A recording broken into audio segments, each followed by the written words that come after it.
Good morning, everyone. Good morning. Is my cheek sticking out? Oh, yeah, it's huge. I know, right? Yeah. I've got a Ricola on my cheek, so don't mind me. How you feeling? How many of you walked here? Yeah, woohoo, me too. And then it started raining and my hair went this way. What the hell? How many of you took public transport? Okay. What's another option? Uber? Slash sidecar slash Lyft. And then how many of you actually drove? Okay, so cool. Did anyone actually jet in? Yes. I thought so. Awesome. Welcome to the Women 2.0 Fall Conference. So excited to have you here. By a show of hands, how many of you have actually been to a Women 2.0 conference before? Okay, and how many of you have been to a city meetup before? Okay, yell out some cities other than San Francisco. Seattle. Nice. Seattle, what? Vancouver. St. Louis, what? Sweet, where else? Crystal City, awesome. I can see you. Oaktown. New York. Anywhere else? Any internationals? Not this time? Awesome. Well, we're so excited to have all you here in places of the earth. And you know, this is what happens at a Women 2.0 conference. We come everywhere because we all want the same thing, right? We want complete failure. I mean, let's be honest. Whether you work in a company, whether you're an investor, these are the odds. I mean, these are the odds of success, right?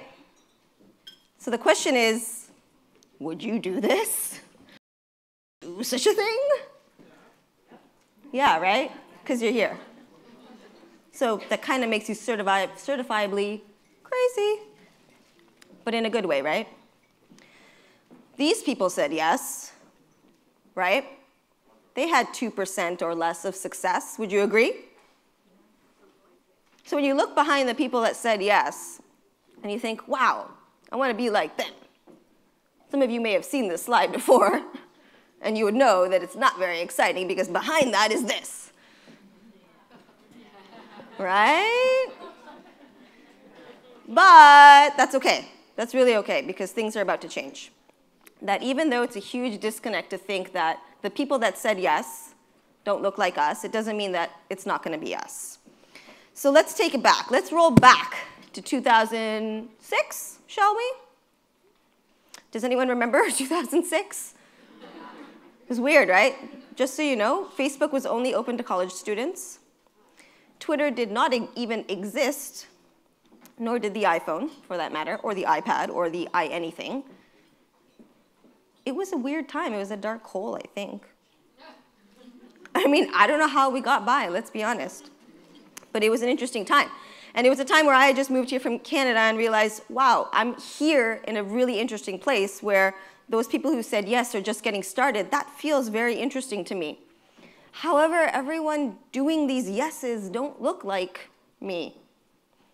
And so I decided to do something about it with myself and my co-founders. What did we do?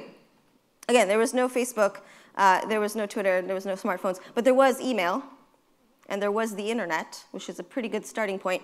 So what did we do? We decided to bring people together because we realized that connections, inspiration, and learning would change the picture that I showed you earlier. And this is one of our first events in our apartments.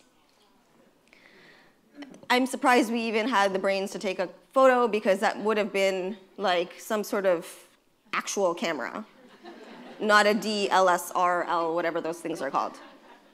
So this is my co-founder's apartment, and some of these women have gone on to start companies, gone on to be on boards of big companies, become millionaires. Somehow they left me behind, but anyway, I'm here. But it was real, and we, every month, got people together because we realized that doing business was about connections, and was about finding role models, and was about taking chances. And so we thought bringing people together was the first solution. So we did monthly wine and cheese in our apartments, open to everyone. And it just happened through email. Like People sent emails around, people showed up, and then we decided to do our first conference. That is our only photo we have from our first conference. And that was definitely taken on a BlackBerry, for sure. Maybe, I don't know, or not. But that's the best resolution I could find. And yeah. Anyway, so our logo hasn't changed, which is great. We're consistent with something. But the world has definitely changed. So from 2006, when we started Women 2.0, it was actually our side project. I was working in tech startups, working on the product side of things, working with men always, loving it, whatever. And we thought this was important, so we did it on the side. We did one event a month for 7 years or 5 years or however long that is, right? For a very long time. For a very long time. One thing a month for 5 years. It was usually in our own apartments. Sometimes we did that funny-looking conference with poor quality cameras. But it was our side project. But it gained momentum. And then in 2011 is when we realized this is actually really important. And it isn't just about being local here in Silicon Valley. It's about building a global brand. It's about building a brand that everyone in this room, men and women, can relate to. A brand that speaks to positive and empowering women. Right? How do you think about that? Good idea? I mean, no one really understood that when I said that, but I said we need a positive brand that speaks to women in the dominant way that they are dominant. We rule the web, we rule consumer spending, we rule, period, obviously. So why are there not any brands that allow us to sort of connect on that level? Why are there only fashion brands? Why are there only food brands? Why? And so we've been building this. And what we've come to are 3 important parts of the company. Our content online. How many of you read the blog? You like? How many of you write for the blog? Thank you. This is a community-driven effort. This is a community company. So thank you for writing for us, because you sharing stories with each other is what creates that inspiration. Does that make sense? Right? The other part of our companies are our local events, our city meetup, and of course, our conferences, which you are at here today. Events and conferences are really important to us. These local events are what create the connections in person. These are the events that actually let people get to know each other in a different way, that say, oh, I met you at City Meetup, now I'm gonna fund you, now I'm gonna work with you. Obviously it doesn't happen in the first second, but you know what I mean. Beginning of relationships. And these conferences put forth not just the connection piece, but the inspiration and the learning. We want you to be inspired by the speakers who are men and women. We want you to learn from these speakers, because that's the way things go forward. You learn by doing, but you also learn from other people's mistakes. So take the time to learn today, because that's part of what you're going to do. I already just talked about that. I should have flipped over to the slide. But anyway, inspiration, learning, blah, blah. Fun stuff. So here's the reality. I think change is here. I think change is here. I think we have arrived. We have arrived as an industry. This is the most dominant industry of our time. There was something as the Industrial Revolution. We live now in the technological revolution. We are changing things for the masses. There was a time where Twitter was just for sort of the influencers, but it's for everyone. Everything we create now is for everyone, and we are disrupting every possible industry. Does that make sense? That we are really here? And to prove it, pop culture. Pop culture has recognized that we are now the influencers. We've got TV shows about Silicon Valley. We've even got rappers rapping about Silicon Valley. How many of you heard that we have a rap performance at 5:30 today? Are you ready for this? Dun, dun, dun. Okay, let's be honest. I met this guy and I was like, oh God, rapping about VC life, are you serious? Like, I think that's so weird and that's so cheesy. And I sat down with this guy, mind blown. I mean, he's right. Music, pop culture, money, power, respect, showing you who is elevated, showing who is an inspiration. It's us. Every one of us in this room actually are an inspiration to everybody else, because technology is the industry that is changing everything. So when he told me he was rapping about the most important people of our time, I was like, oh my God, that's us. And then Barack Obama said something on NPR that blew my mind again. He said, the world looks to us to lead. Sorry, this thing in my mouth is really frustrating. He does. And he is talking about America. But let's be honest. We are at the top of that. We are that 1%, that 0.5%, right? We have the opportunity to lead. And he is looking to everyone in this room to lead. How exciting is that? So if we are going to lead, and I say we have already arrived. Yes, we saw the last decade of disruption, Facebook, Twitter, Apple, Microsoft, whatever, and they looked a little different. I think the good news is we have come to a time where things have finally changed. So, another boom, mind-blown situation. I think the people in tech now are different. I really do. I think they look like this now. Men, women, pirates, acrobats, giants, androids, aliens, ninjas, gamers, gangstas, and that's for real, invisible men, and zombies. I think they are all a part of tech right now. It is getting more and more diverse by the second, by the minute. Let's talk about some examples. Here we are, intimacy, what we also call online dating. These are 2-3 companies that are started and or run by women. The Before We Do is an at-home self-STD test. Oh, makes sense. Manufacturing is being disrupted by companies like Shapeways and Souls, both founded by women. Okay, so we had space exploration. We thought that Richard Branson and Elon Musk had it disrupted. Actually, there's a woman running a company called Paragon Space Development Corporation. She actually lived in the biosphere for a while, but that's a side note. She is actually taking hot air balloons to Mars. Fashion's being disrupted. There's a bunch of people involved doing wearable tech. These are people that have actually presented at our conference in the past, led by women. The sharing economy. How many of you used Zipcar before Uber, before all these other companies? Zipcar 99. We were doing this already. The entrepreneur economy, creating new and new entrepreneurs. These 2 companies are also started by women. EdTech. Coursera, InstaEDU, she will be speaking later today, I believe. Lynda started in 1995. These are all companies started by women. Explosion in e-commerce, so many different vertical sites that are focused on specific parts of e-commerce, all started by women. So the reality is we're looking different. We're looking like a whole new set of innovations ahead of us for the next 10 years because we are looking like this. That's when you clap.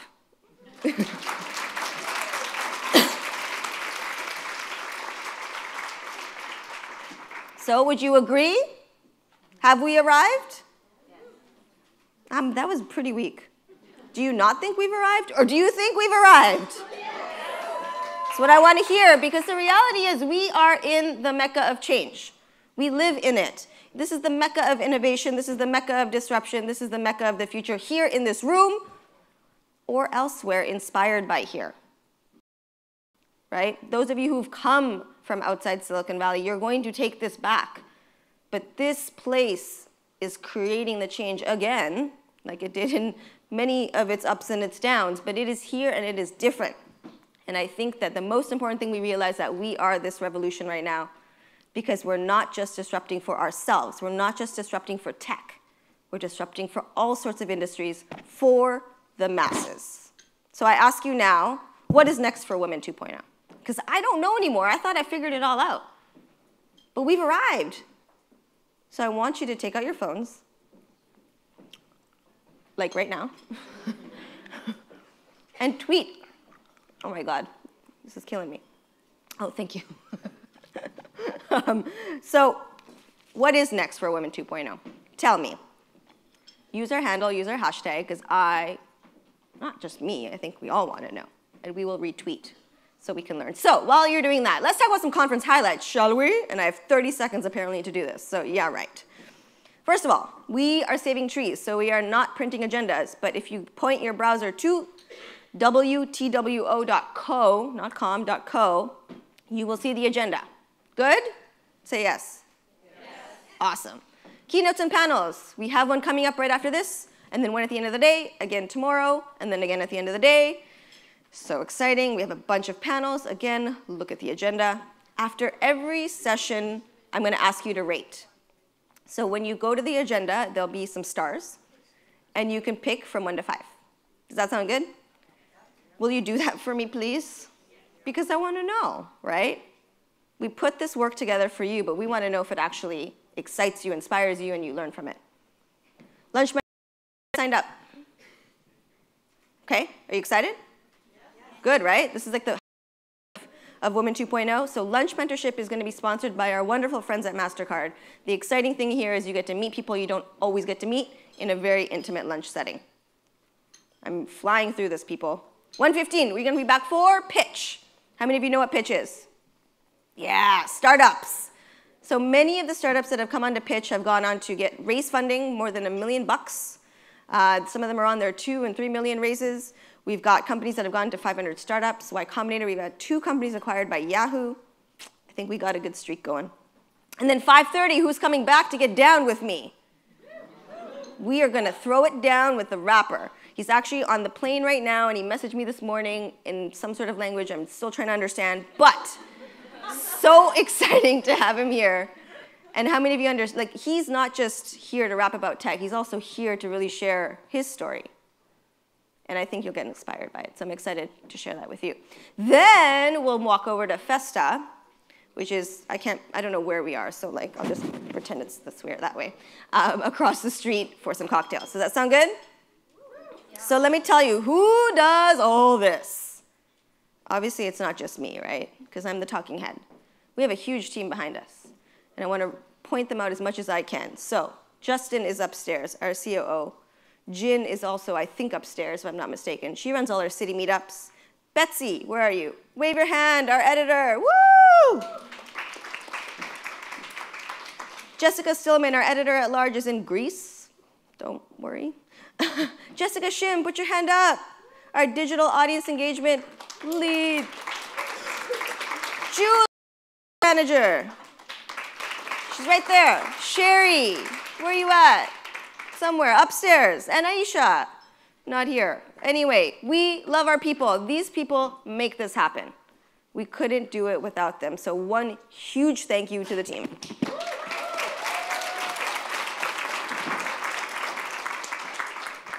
Boom. And then we have a couple amazing other people to mention. So we have an extended family of advisors. And some people who will be here today, and one person who is already here is Ellen. Say hello to Ellen. So Ellen has been helping me put this whole program together. She's been our content strategist with the speakers, making sure they're saying the most exciting things, but more importantly, ensuring that you all learn something valuable. So feedback, welcome. I'm sure Ellen would love to hear it. So thank you to Ellen for taking the time out to make the program happen. Couldn't have done it without you. Couldn't have done it without you. Mary Baker will also be here later today. She's moderating a panel. She's one of our newest family members, and everyone else is just traveling. That's life. So, how you doing? Good. I have some goals for you people. Are you ready? I don't know. Maybe you already thought of goals. Did anyone think of goals before coming? Yeah, you guys are going to... Okay, fine. Let me help you. Can you close your eyes and imagine yourself a part of this movement? You already did? Is that what you said? Dude, thank you for the answer. I want you to really internalize that, right? The world looks to us to lead. Just remember that. So we are a part of this movement. Next goal, get connected. If you're with friends, ditch them. Meet someone new. Of course, be inspired. Super easy, right? No, it's not. Try to find connection with the speakers. Try to find a place where you connect. Learn something new. Okay. Last one. I want to know, through Twitter, what you're going to do differently after these 2 days. And if you're here only for one, after 1 day. How does that sound? Dude! Okay, great. So I'm really, really excited to get going with the program. Thank you again for being here. Please, please share your thoughts on what we should do next. And by the end of the 2 days, I want to hear what you're going to do differently. Without further ado, what we want to do is start moving on to the program. Shall we? You ready? All right. Oh, I'm so excited for this keynote. So, how many of you have a Nest at home?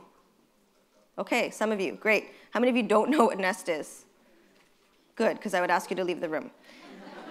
God damn it. Okay, so Nest, of course, a company recently acquired by Google, smart thermostats and more. This is exciting. So we have the VP of Technology, Yoki Matsuoka, will be joining us on stage, and we're going to talk about how to design scalable products that people love. That sounds like very useful, yeah?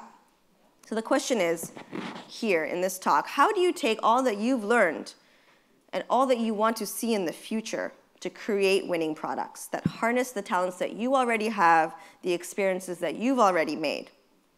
I mean, how do you actually do this, all to make the world a better place? In this talk, we'll explore how all chapters of your life pay off to create the impact that you will use as your unique life experiences to shape the products that people love. I'm super excited that we get to have Yoki here on the stage. For those of you who don't know, she was actually the previous head of innovation at Google. She actually co-founded Google X, which is exciting because we've had Megan Smith on stage, who was the VP at Google X and who is now what? The CTO of America. Thank you. So exciting. Back to Yoki. She's also was a professor in computer science and mechanical engineering, robotics, neuroscience at Carnegie Mellon and the University of Washington. She's got a ton of awards, but the most interesting one, top 10 women to watch by Barbie. That's a real deal. This is, again, a sign that we have arrived, right? Where younger and younger brands targeting younger people, are looking to leaders like Yoki and having her as someone to watch by Barbie. I think that's very, very telling. And the final piece I want to share to you about Yoki is she actually has 4 children under the age of 8. Wow. Without further ado, I'd like to bring to the stage Yoki.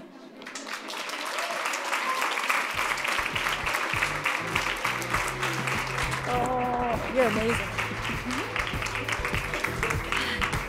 Thank you. Can you hear me okay?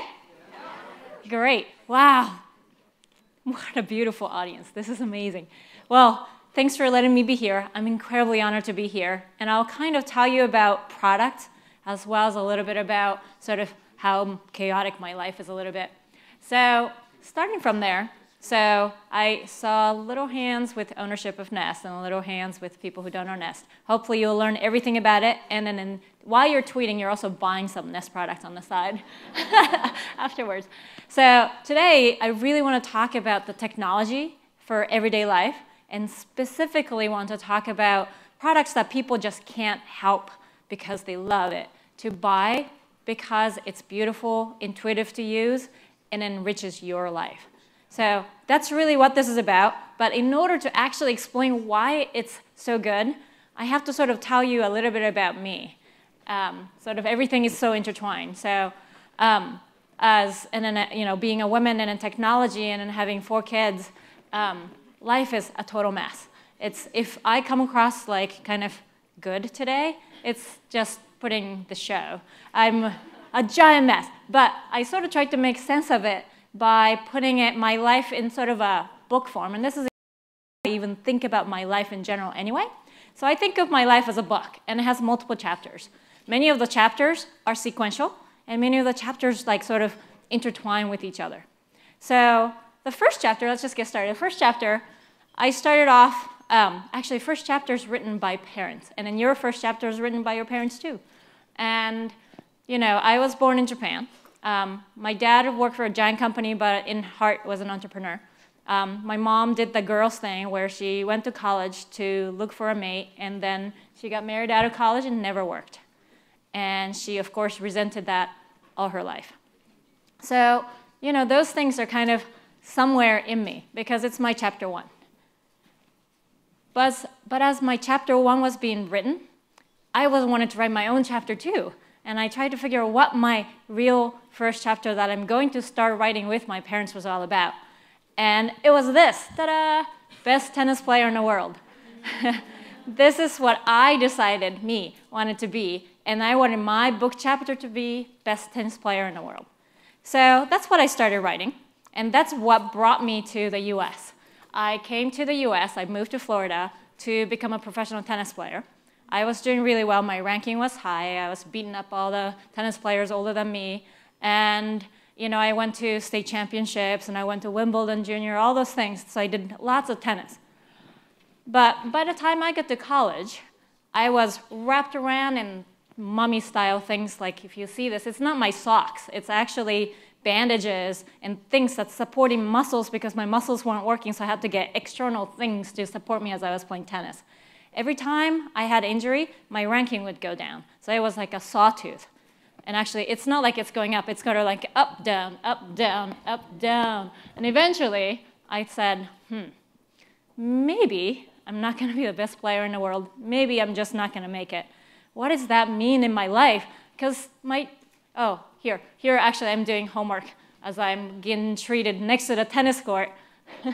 That's sort of half of my life was playing tennis, and the other half was being treated doing homework on the side. So really, I started to doubt my title. And I said, is this it? Maybe not. I was already in college. And I thought, wait, everybody else has been thinking about what to major in college because that's supposed to define people, right? What you major in college. You all probably thought whatever you majored in college, it was like the biggest decision you've ever made at that time. It was for me too. And I thought, I only know tennis, but what can I do? And I like math and physics, and I thought, okay, maybe I can actually do that. I like building things too. My title's going to be electrical engineer. It's going to be so exciting. I'm going to build something, and I'm going to build a tennis buddy for myself because that's all I know. So I thought if I could build a robotic tennis buddy for myself that would play tennis with me, on days that I really want challenge, this thing will beat me up, and then this thing would try to do lots of things to try to beat me up. But on the days that I was feeling a little bit sad or needed to beat something up, well, it knows and then it will do the right thing. So that was my dream. And then I was at Berkeley, and then I went into the professor's office, and then he took me on. He said, sure, I'll take you on, and then we built Lego robots together. It even took me to graduate school at MIT, where I built a pretty sophisticated humanoid robot. This is called COG. I did that arm and hand, and the goal was to use 5 years of graduate student time to build a 2-year level cognition and intelligence. That was a long time ago, and it's still going. But at least the idea was that we build this sophisticated system and then be able to learn from scratch how to grasp and manipulate objects. And I got to a point I was able to teach and just carry this robot around and bring an object, and it would learn, it would drop the first 20 times, and eventually learn how to grasp an object just like babies would. So that was really exciting, but it was not playing tennis. And it really bothered me. And I realized that I'm not going to get there because the current state of artificial intelligence, the AI, felt it just didn't know how to get to the tennis player. But I knew that my brain knew, human brain, the neuroscience, this thing knew how to play tennis. I could teach a little kid, and they could learn it. Why not a robot? So I jumped in my field completely from robotics to neuroscience. For the last 3 years of my graduate career, I did neuroscience, purely neuroscience, built the model for how the human brain moves and learns different motion. So after I did all that, now I had sort of the tool to build my tennis buddy, but I wasn't as interested in it anymore. Through one-on-one-like classes, I learned a lot of people in the world have neurological disorders. And I thought, wait, people who have Parkinson's, people who had stroke, so many people with the robotic technology that I already know, I can do something for them. Why don't I do that instead? That would be really exciting. But the field wasn't quite ready, and I thought that we needed to develop a little more of the science behind it. So I said, the next chapter, I'm going to become a professor and combine neuroscience and robots in a way nobody has ever done it. And that's exactly what I did for over a decade. So here goes my next chapter. That's a robotic hand that I built. This time I built something that is incredibly inspired by the biological system. I wanted to understand not only how the brain controlled a hand for people who lost the arm and hand, but also what kind of mechanism should they be able to wear as they move forward. This is supposed to be the thing that distinguishes us from monkeys. And because of this amazing opposable thumb and a dexterity, we use tools and build society and develop language and all those things. So if they are missing an arm, why don't we provide that function back for people? So that was a big motivation. Also, it was a big science challenge, and it was exciting. But the one that really took me sort of by shock was stroke. So stroke, how many people had family members with stroke? Wow, look at this is amazing. A lot. I would say 30% to 40% of the people in this room just raised hands. So this is actually true. This is very close to a lot of people. So stroke usually happens to elderly people, and it's like a heart attack in the brain. Part of the artery gets clogged, and a certain part of the brain stops receiving blood. And because of it, certain brain stops working, certain part of the brain stops working, and that can cause disability, death, all that. About 50% of the people who had stroke recover, but with some level of disability.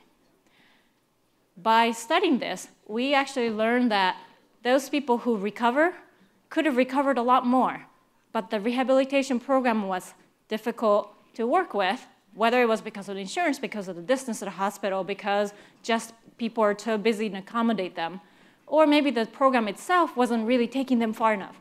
So actually, I have some stats. Let's see. So 1 billion people in the world have some physical or mental disability that require assistance.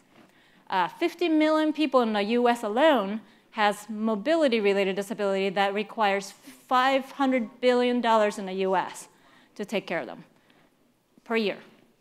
And that's amazingly amazing. So if we could do rehabilitation better, so more people recover better, and then we would require, well, you don't have to spend as much money.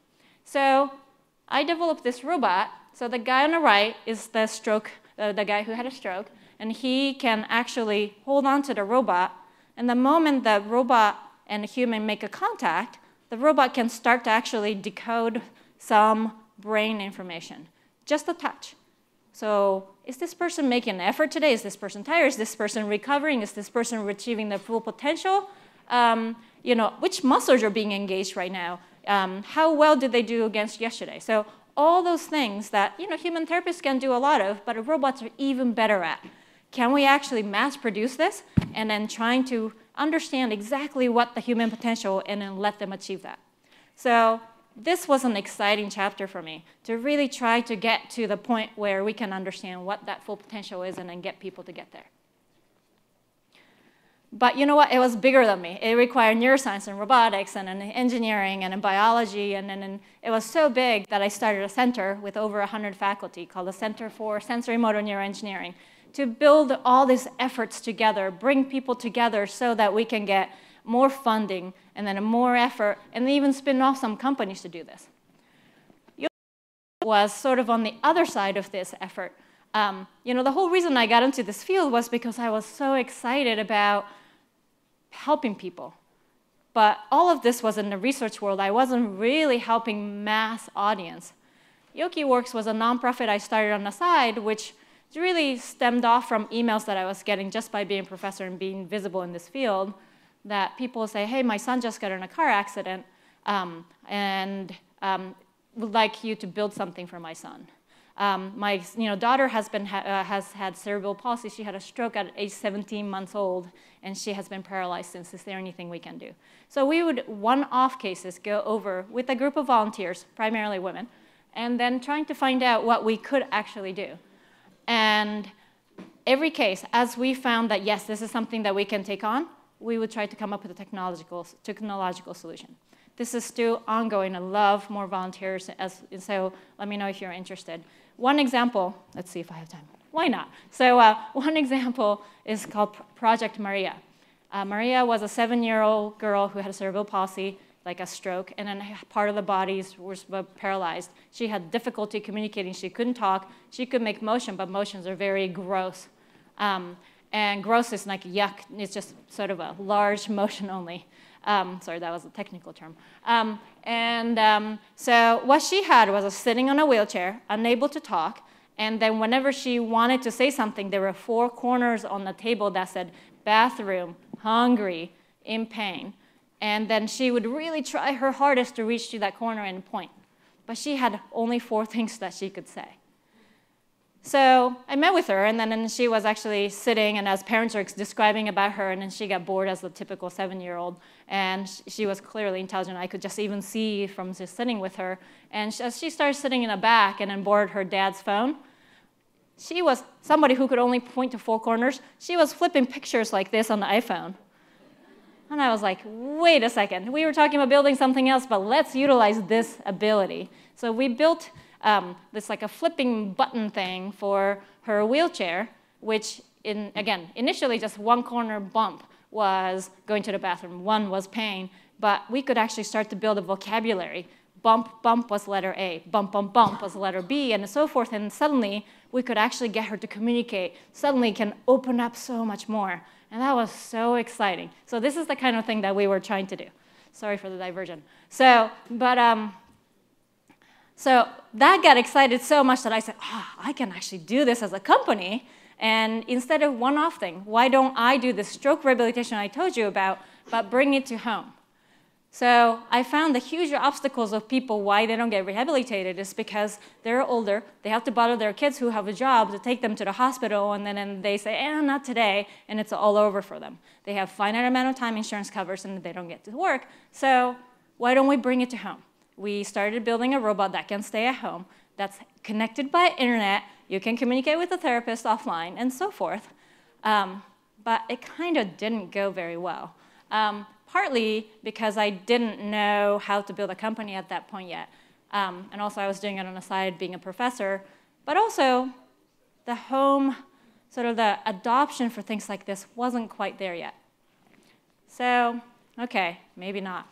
And I thought, oh geez, it's gonna define me for the rest of my life. I'm the failed person who tried to bring a robot to house and then didn't work. So I was disappointed. But you know what? One of the things that I feel that I was very successful throughout this and in learning was achieving this relationship between machine and human learning, really understanding what it means to reach that balance as a way to almost build this circle who is a full human being. So whether people who had a stroke, people who are amputated, or a not so good tennis player, whatever it might be, what if we could provide a system that works so intimately together, and then learning sort of the give and take. In stroke rehabilitation, we learned that if we do too much on a robot, they don't learn enough. But if we do too little, they also don't learn. So there was a really nice balance. And we wanted to sort of take that idea onto other things. So that's really sort of the leap into the Silicon Valley for me.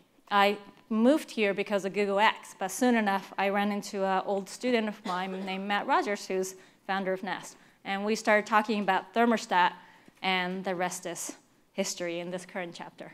So I wanted to tell you a little bit about Nest. Nest, just like how I really like to start with a really big problem, Nest also started with a big problem. And this is what captured me too. So one of the things that I didn't know before I started talking to Matt was that heating and cooling in your house is about 50% of the energy spending in your home. So we're really good at turning off the lights because it really bothers us if we leave the house and the lights on all night, right? Also, like if you were to open a fridge, actually your kids are to open a fridge and then they leave it, it's like the worst thing that ever happens, like, honey, close the fridge. It's like worst, but you wouldn't be screaming at them for some reason if they forgot to turn on the heating by a little bit. But those efforts affect the 50% of the energy, and turns out those efforts can save 20% of that. That's huge. So why is it that we're not paying attention to this? Because people are not good at it. There are things people are good at, like turning off lights. There are things people are not good at, like turning off the thermostat. So why can't technology come in here? We also thought about another big problem in a house. You know, we're all scared of your house burning down, and you know, I am scared too. And it does cost a lot of money, and a lot of people do get injured through fire at home. But interestingly, 3 out of 5 deaths in home from fire happens in homes that the smoke detector is not working. And when I say not working, They removed it themselves. When they moved in, there was a code. They had to have it. But because of some annoyance, battery was out, who knows, but they just didn't put it back. So can technology help there too? So Nest philosophy and how to build the product that people absolutely want to use is to make it beautiful on the outside, yet stuff all the inner geeks inside. And I want you to actually see this video because this really has sort of my philosophy in it in how we built the product. This is specifically for thermostat.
Thanks. Can you feel that sort of the machine and humans really working together to achieve their goals? That's exactly what we're after. And that's what I was after for people, and then now I'm after it in the consumer product domain. But same spirit, same thing inside. And it's super exciting. So how do we actually do that thing that we did, the magic that we showed? First, we have this thing called auto schedule. Machine learning figures out from all your just touches that you make. I'm cold, I'm hot. And then figure out your general schedule and what you feel comfortable with. Auto way, for times that usual schedule doesn't quite fit because, you have to go in poker night on Wednesday night sometimes. But also, we started doing seasonal savings for those people who just wanted to have additional, almost like a stroke rehab or diet program for your energy usage. And then if you opt in, and actually for certain utility areas, and if you opt in, then you can actually go through a few-week course of a slowly changing diet program, which you're in a prescribed sort of way of eating, so you barely notice, and eventually you get to a lower weight or a lower energy cost.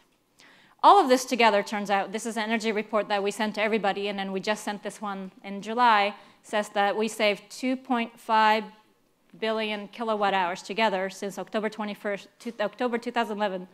What does that mean? That's, thanks. Thank you. That's great. Everybody's clapping. So, one of so this number is just complete abstract, but it's the equivalent number to all Hawaii energy for 11 days. Whoop. So that's really big. Sorry, I clicked on the back button or something and it moved. Okay, here we go. So that's really impressive. I mean, just again, working together with technology allows us to achieve this big sort of problem solving. So to go through a little bit faster on this next product too, so we have Nest Protect, which is smoke and carbon monoxide alarm. It was motivated by this. Oh my God. You probably had this at 3 a.m., right?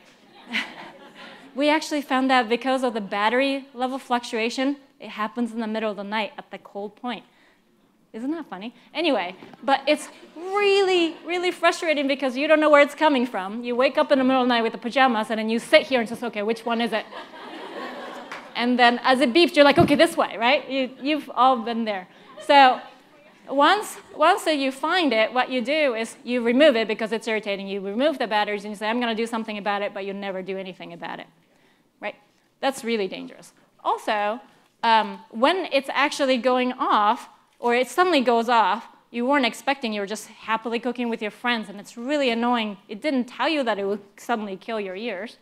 Also, after it goes off, you don't know if it's going to come back or not. You don't know if it's working because it doesn't tell you anything. And when the battery starts dying, only indications that crazy beep. So technology can do better than that now. Heads up, there's smoke in the living room. The alarm may sound. So we study the smoke profile, and then we know when it starts to ramp up to the dangerous level. So before you hear the piercing sound, why don't we tell you with a gentle woman's voice to say, that's actually important, saying that heads up. You know, you might want to do something about it before it gets really loud. And after it's loud, we also Smoke tell is you. clearing in the kitchen. So your hair that's standing in the back can go, okay, it's not going to go off again. That's good, right? Actually, women's voice thing. I tend to diverge off. Let's see. So we found out that kids don't wake up with a beeping, piercing beeping sound, but they wake up with women's voice, especially mother's voice. Of course, but you know, I've seen my kids sleep through the smoke alarm, and I was like, what? How could you sleep through this? So yeah, so it's really true. So that's why we picked a woman's voice. We also tell you the status. Inside, sensors are checking every like 42 seconds or something, just making sure everything is working. And we make sure that you know anytime you look it up, whether it's an app or elsewhere, you know if everything and in the past recently. And you don't have to even look in the app. You can actually look at the device at night. As you turn off the light, we have this thing called I can't remember the name for a second. Anyway, we have this thing where if you turn off the light and then you look back, and then the device will circle green if every test has passed, and then it will circle orange if it didn't. Also, if the battery's getting low, actually like 6 months in advance, we will have an orange glow. Also, it will announce you and says, ding, ding, the battery's getting low. You might want to change it.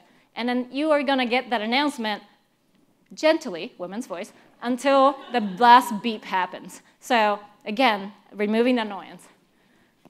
This is where sort of the smartness comes in too. And also having lots of devices out in the field helps. So as we saw lots of smoke events in the field, we found that also there's annoyance, this false alarm. When you take a relax and open the door, the false alarm. Quite a lot of the percentage of the false alarm turned out to be caused by steam, and steam caused smoke profile. It looks dangerous one. So we said, why don't we separate it out? Those people don't have to hear any sound. Those people should. So that's what we did, and we did a software update, and now that's working. So what's cool is that we developed those two independent products, but now we can start to combine them together. Not just from thermostat, but now with more smoke protecting the house, we have better coverage what your status is if you're home. We can actually do better other way to save energy. Also, if the carbon monoxide alarm is going off, we can tell the thermostat and say, hey, your gas furnace is on. Let's shut that thing down. So again, they can communicate to keep you safer. We just launched a program called Works With. So here's an example. We have lots of partners, and one of them is Mercedes. If you have a Mercedes, and then if you're driving home, I don't have one. But anyway, so you can buy me one so I can experiment with it. But so as you are driving home, and then you say, I'm going home, then thermostat side knows how leaky your house is, what the weather's going to be like, what temperature preference you have, and how many minutes would it take to reach the temperature you like. So car would send a signal and then figure exactly when to turn on the thermostat, so when you walk in, it's at the temperature you like without wasting energy. Same thing, we have a partnership with Whirlpool, and we all do laundry in this room, I know. What if the laundry ran, because it's loud, only when you're away, as well as while you're away, or when it's predicted that you're going to come home, it did a little fluff cycle so that when you come home and open it, it's nice and warm and not wrinkled. It's great, isn't it? So those are the things that you can start to imagine and to do. So really, in order to work with people, with you really well, we need to learn the environment really well. So if you live in a house that's made of brick and then sealed up really nice versus a neighbor who lives in a breezy wooden house, we need to learn how that environment is like to be able to come up with the best learning strategy to save you energy. Also, we need to learn about you. So first field trial, it's really funny. First field trial we went in thinking that everybody must absolutely want to save energy, come on. So we did a trial where We gave them the thermostat, and then sort of without them knowing a little bit, we tried to save them energy. They absolutely hated it. Turns out people want to be in control. Duh. But by doing it, we found out about it. Some people don't want to save energy, and then they want to be in control. Some people do want to save energy. They still want to be in control. So we gave that control back to them and then understood how much we should save energy for them. Boom, it was a huge success from 1.0 onwards. So, I've been talking about this thing. It's like basically about smart homes, connected homes, and some people even call it Internet of Things. It's kind of starting to take off now. And because this talk's title said, how to design a product people love, scalable products that people love, I thought I'll come up with 3 messages. So here we go. So 1, people have to want this product. So we have to build a product that is beautiful and solves your pain points, right? And if you do that right, then people buy it, and then that people buying it and having millions of them out there is that enabling feature that comes along for us to be able to do more things. That's incredibly important. We tend to forget engineers. We like to build really, really cool technology, and if we forget, this is an incredibly important point. And they have to be comfortable with those products. They, just as I said, they absolutely want to feel that they're in control. And finally, it's about enriching their lives. We need to know that, they need to know that, and we need to work together to make sure this can happen. So the product has to be ready for this learning experience with people. So it's all about comfort and really earning the trust. And now, if we continue this way, my failed slide, I would love to see going in a direction where we can put products, which may not be for everybody, but still for a lot of people. So coming back to the book. So I forgot to tell you about a chapter that is incredibly important and integrated everywhere, but I skipped. So it's this one. I have 4 little crazy kids, aged between 2 to 9 now. This makes everything so much harder. I think that's a whole another talk. Maybe we'll do it another day. But one of the things I do want to tell you is that because this chapter, which is tangled with every other chapter, has actually made all the other chapters better. And I'm not just saying it, but because I have all these kids that I would rather spend time with for most of the time, when I go to work, I absolutely make sure that, 1, I'm solving a big problem that can change a lot of people's life in some way. If not, I'd rather spend time at home. Also, when I'm at work, I make sure that not a single minute is wasted. And that's really important for me too. If I'm sitting and lounging, again, I would just want to drive home and then spend time with the kids. So, this is sort of the picture that I keep thinking in my head. It's like, okay, am I solving the right problem today? Yes, I am. I'll stay at work a little bit longer. So another important thing is that every chapter that I've worked on in my life, I spend all my energy and all my passion, and I knew that I could work on it for the next 5 years without a stop. And I knew that it was worth it to leave kids during the day to do this. That's the only way to work on the new chapter. But at the same time, now I'm in my 40s, and then I realized that life is kind of long. When I was like 18, I thought, oh, when I'm 22, it's going to be it. Like, it's going to define me. This is the end of my life. But it just keeps going. So I keep having a lot of chapters, and I'm thinking that, there's probably going to be a next chapter for me. And I'm very certain that you will have a next chapter too, with an empty page like this, that you can define it to be anything you want. And your title of the book is not defined yet. Thank you.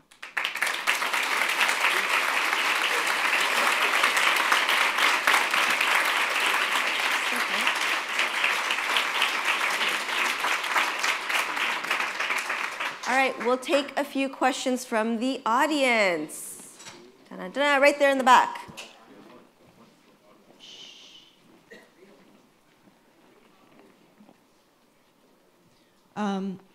So I wanted to ask you, the Nest Protect went through kind of a major failure, if you will, right after it came out. I bought it. It was great. And then we found out that, it had some major problems. And how do you deal with that kind of failure of a product that you've worked so hard on, put so much into, and then it must be incredibly, I know myself because I'm working on a product and we're just having these setbacks and it's really deflating. And how do you sort of deal with it and push on as you really have to? Okay, so let me describe to people who don't know what this failure thing that she's talking about. So we launched a product, and about 6 months later, in our laboratory settings, that we found that in an extreme corner case, actually, they're one of the features that we offered can endanger people in some way. So it was a safety issue, and we didn't have to recall any devices, but simply we had to tell people that we're going to give a software update to disable that one feature. But that was definitely a big setback, as you said. About 2 to 3 months later, we sort of went back, reselling everything on the shelf, and then everything went back to normal. So how do we deal with that? That's a really, really interesting question, and I'm glad you asked. These things are, to me, I took it as a great learning experience. Sometimes there are things that you don't know it's going to happen, and you're going to have to figure out a way to make sure that you come back to the original goal, safety. We released this to keep people more safe. What's the, if we think of it as a consumer product, like a gadget, computer, video game, maybe the goal will be different. Maybe we don't have to recall those things. We just tell people, so maybe you should just turn that thing off. But knowing that it's a safety thing, even though we knew that it's never going to happen in real homes, we made sure that we stayed on the right ethical side, and then we did the right thing. It got the bad press a little bit, but we feel so good inside that we did the right thing. Another thing that we learned, certainly, is we're consumer product companies going into home product companies, which might require UL certification and all those things. We got to sort of learn that mix right from the field of people who are doing these safety devices for a long time, mixing with aggressiveness of the consumer product and just striking the right balance. So those are 2 things I think we learned. Here in the front.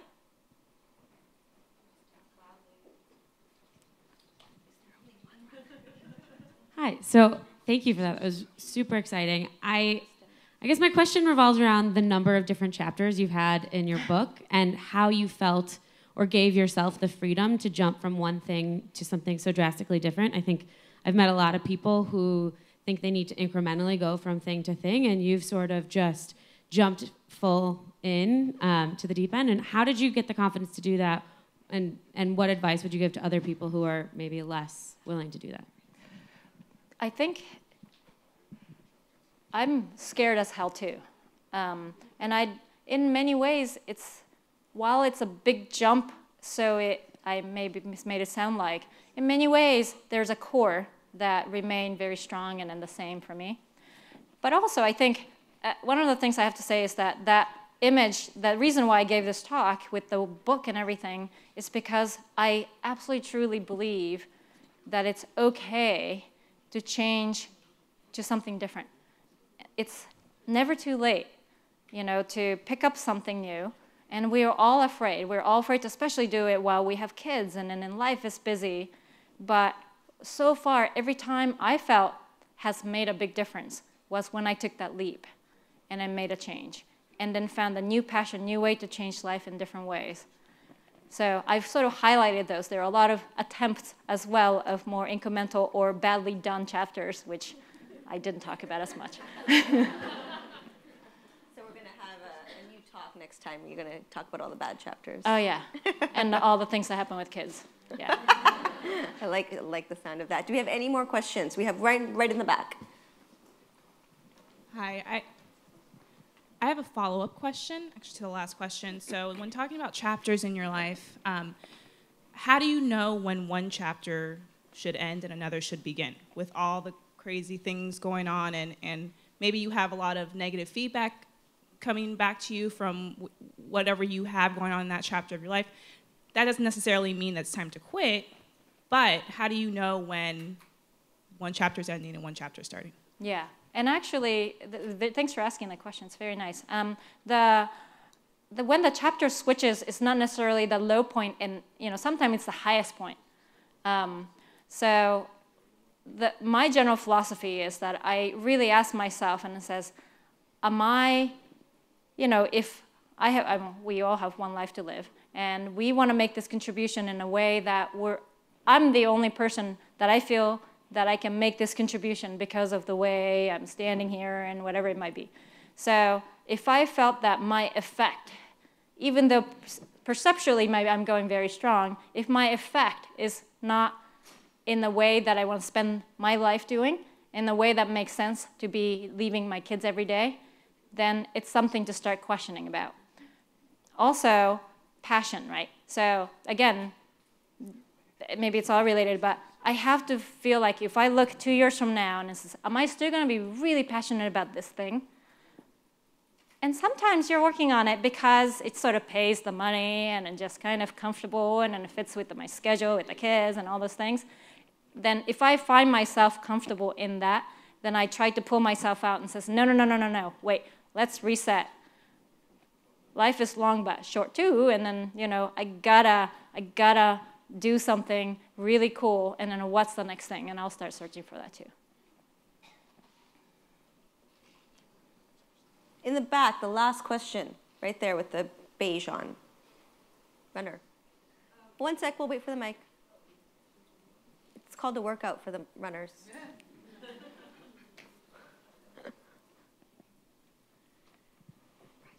Thank you. Great talk.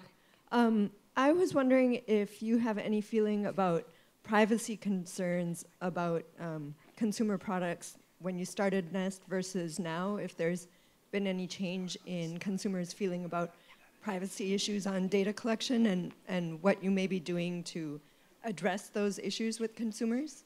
Yep. So thanks for asking that too. We're really careful, so careful to the point that the science is inhibited sometimes. How did the thought evolve over time? It's hard to predict how successful things are going to be. So we weren't sure how much of a scale to worry about up front. We made sure that we will, do all the right things. We will make sure the security part, nobody can hack into it. And then we will not look up privacy information, your names, or even, individual home information without their permission. So that's been done. But as we got acquired by Google, and people started to actually worry, like, oh no, Google's going to run ads on me. Google's going to find out what I like or don't like and then do stuff for me. We tried to remove that concern by actually keeping our data totally separate from Google, which is very interesting. But we have firewall between Google and us, and we have a complete freedom to operate and then do things that Google cannot touch. That was a very important decision that we made, and then we're sticking with that. Fabulous. Thank you. Thank you. Again, thanks. Thank you so much. Take a quick photo. Thank you again. Yeah, beautiful, beautiful, beautiful, beautiful. So how was that? I would love to know. Great, right? So that whole session, my phone was sitting up here. How weird. I felt so anxious. I was like, oh my God, my phone's up here. But this session was amazing. I hope you all walked away with something specific to you, specific to your company. So please rate the session. Point your browser to WTWO, I can't spell, .co, and let us know what you thought. I thought it was amazing, but don't let me bias you. So while you're doing that, just so you know, we have this all happening here. We also have upstairs an innovation hall. And upstairs, we have an area where you can network. We have an area where you can see a bunch of really great demo tables. So there's startups, there's non-tech companies, a lot of women-led companies up there, in fact, nearly all. Some really great things like a brain sensor that can move things if you think about it. Kind of crazy, and a bunch of other great things. So go check it out. What's also happening up there are what we call branded sessions. So companies have come in and they're actually doing sessions to show what they do.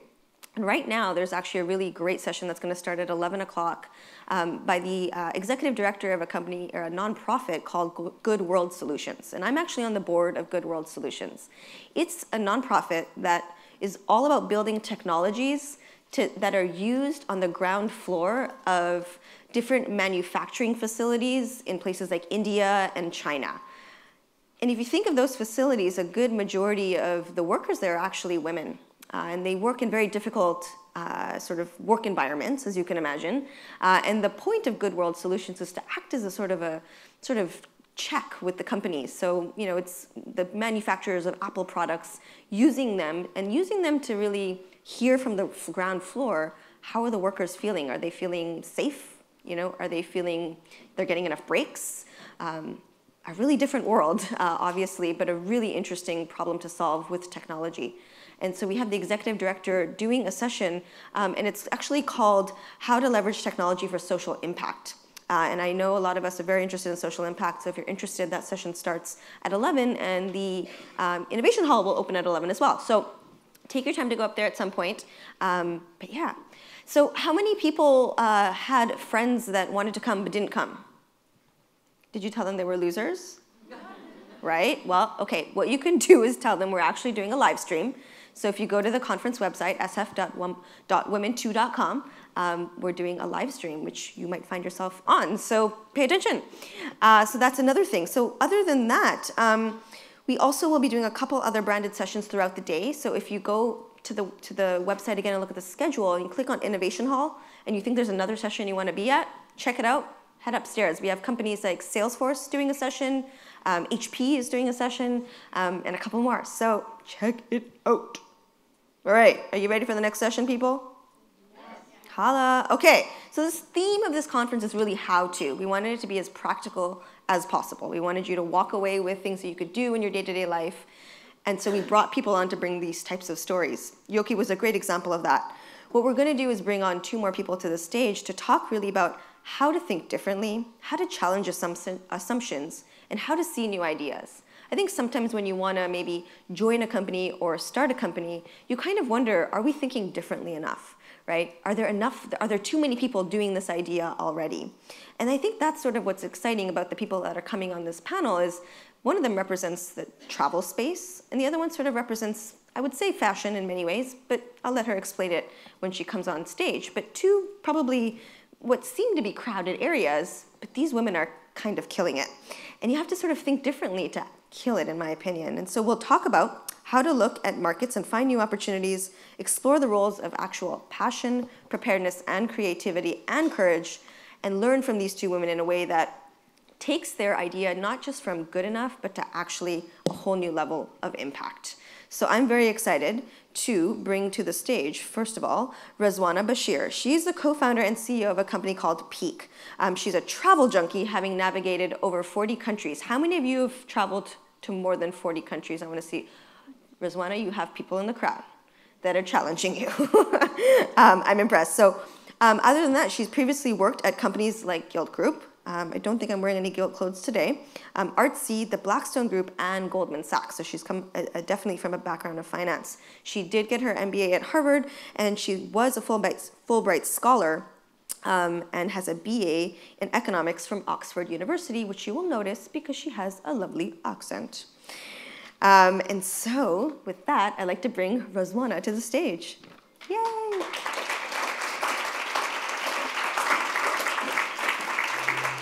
I know, it's a big couch for 3 people.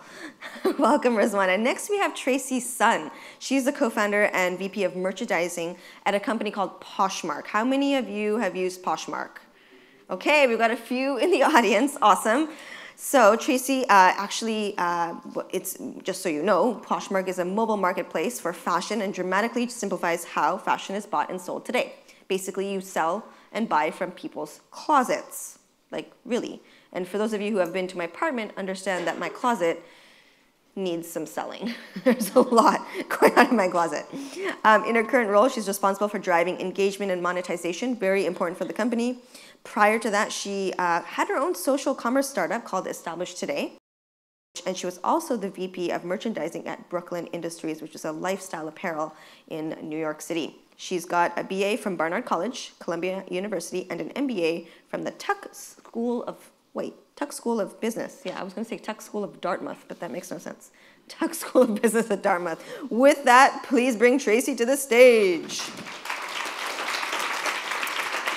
That paper you had, did you leave it over there? Sorry, my notes are in the back. I'm sorry, don't mind me. Thank you.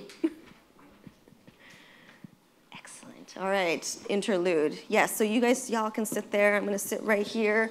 Shall we? All right. Welcome, Tracy. Welcome, Rizwana. So my first question to these wonderful ladies are the following. So when you describe, please, first of all, describe your company. Established industry challenge that you were trying to solve. I can start. Yeah. So can I see again, I was hiding back there. How many people have actually heard of Poshmark or have used Poshmark? Can you raise your hand? Okay. Okay, so for those of you who haven't used Poshmark, what we are is a place where you can sell stuff from your closet, simply. The big problem we are trying to solve is, do you know that we as a country put about $1 trillion worth of stuff in our closet every few years?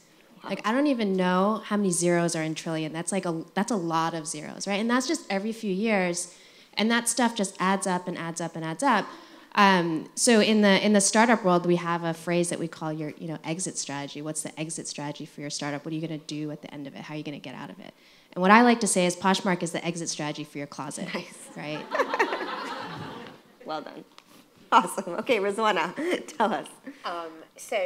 Pleek is a platform to help people book activities and experiences. And so, I would say that over the last few years, last 50 years, I think we went from subsistence to all of a sudden having all this money, and we were told to buy stuff. And you're right, actually, it turns out that buying all this stuff doesn't really make us much happier. And so I think in the last 50 years, there's been this world of materialism which hasn't fulfilled us. And when I think about Peak, we're actually trying to move the world from an era of materialism into an era of experiences and connection.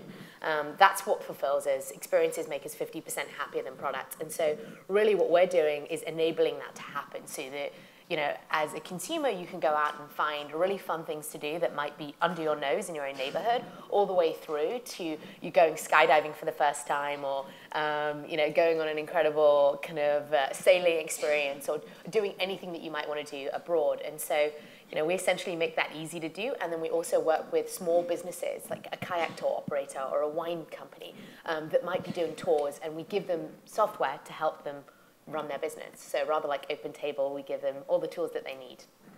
Yeah, so on the outside it looks like a lot of fun, but there's some serious technology behind both of these companies, right? It doesn't just come with a photo app to sell your clothes. It doesn't just come with a click to actually register some amazing experiences.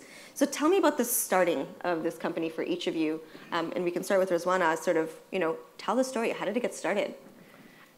I went to Istanbul for a weekend, and I ended up spending about 20 hours planning the trip. I was a little bit alpha on that one, so I'll admit that probably there were ways to do it a little bit quicker, but I ended up going to guidebooks, asking friends for recommendations, spending inordinate hours Googling, looking for information. And once I'd found out all the stuff that I wanted to do, I actually had to call everybody to be able to make the bookings. It turned out that my Turkish is not as good as it could be, and that, there was this huge issue there. And for me, I was kind of like, well, why isn't there a one-stop shop where I can go to find fun things to do and easily book them?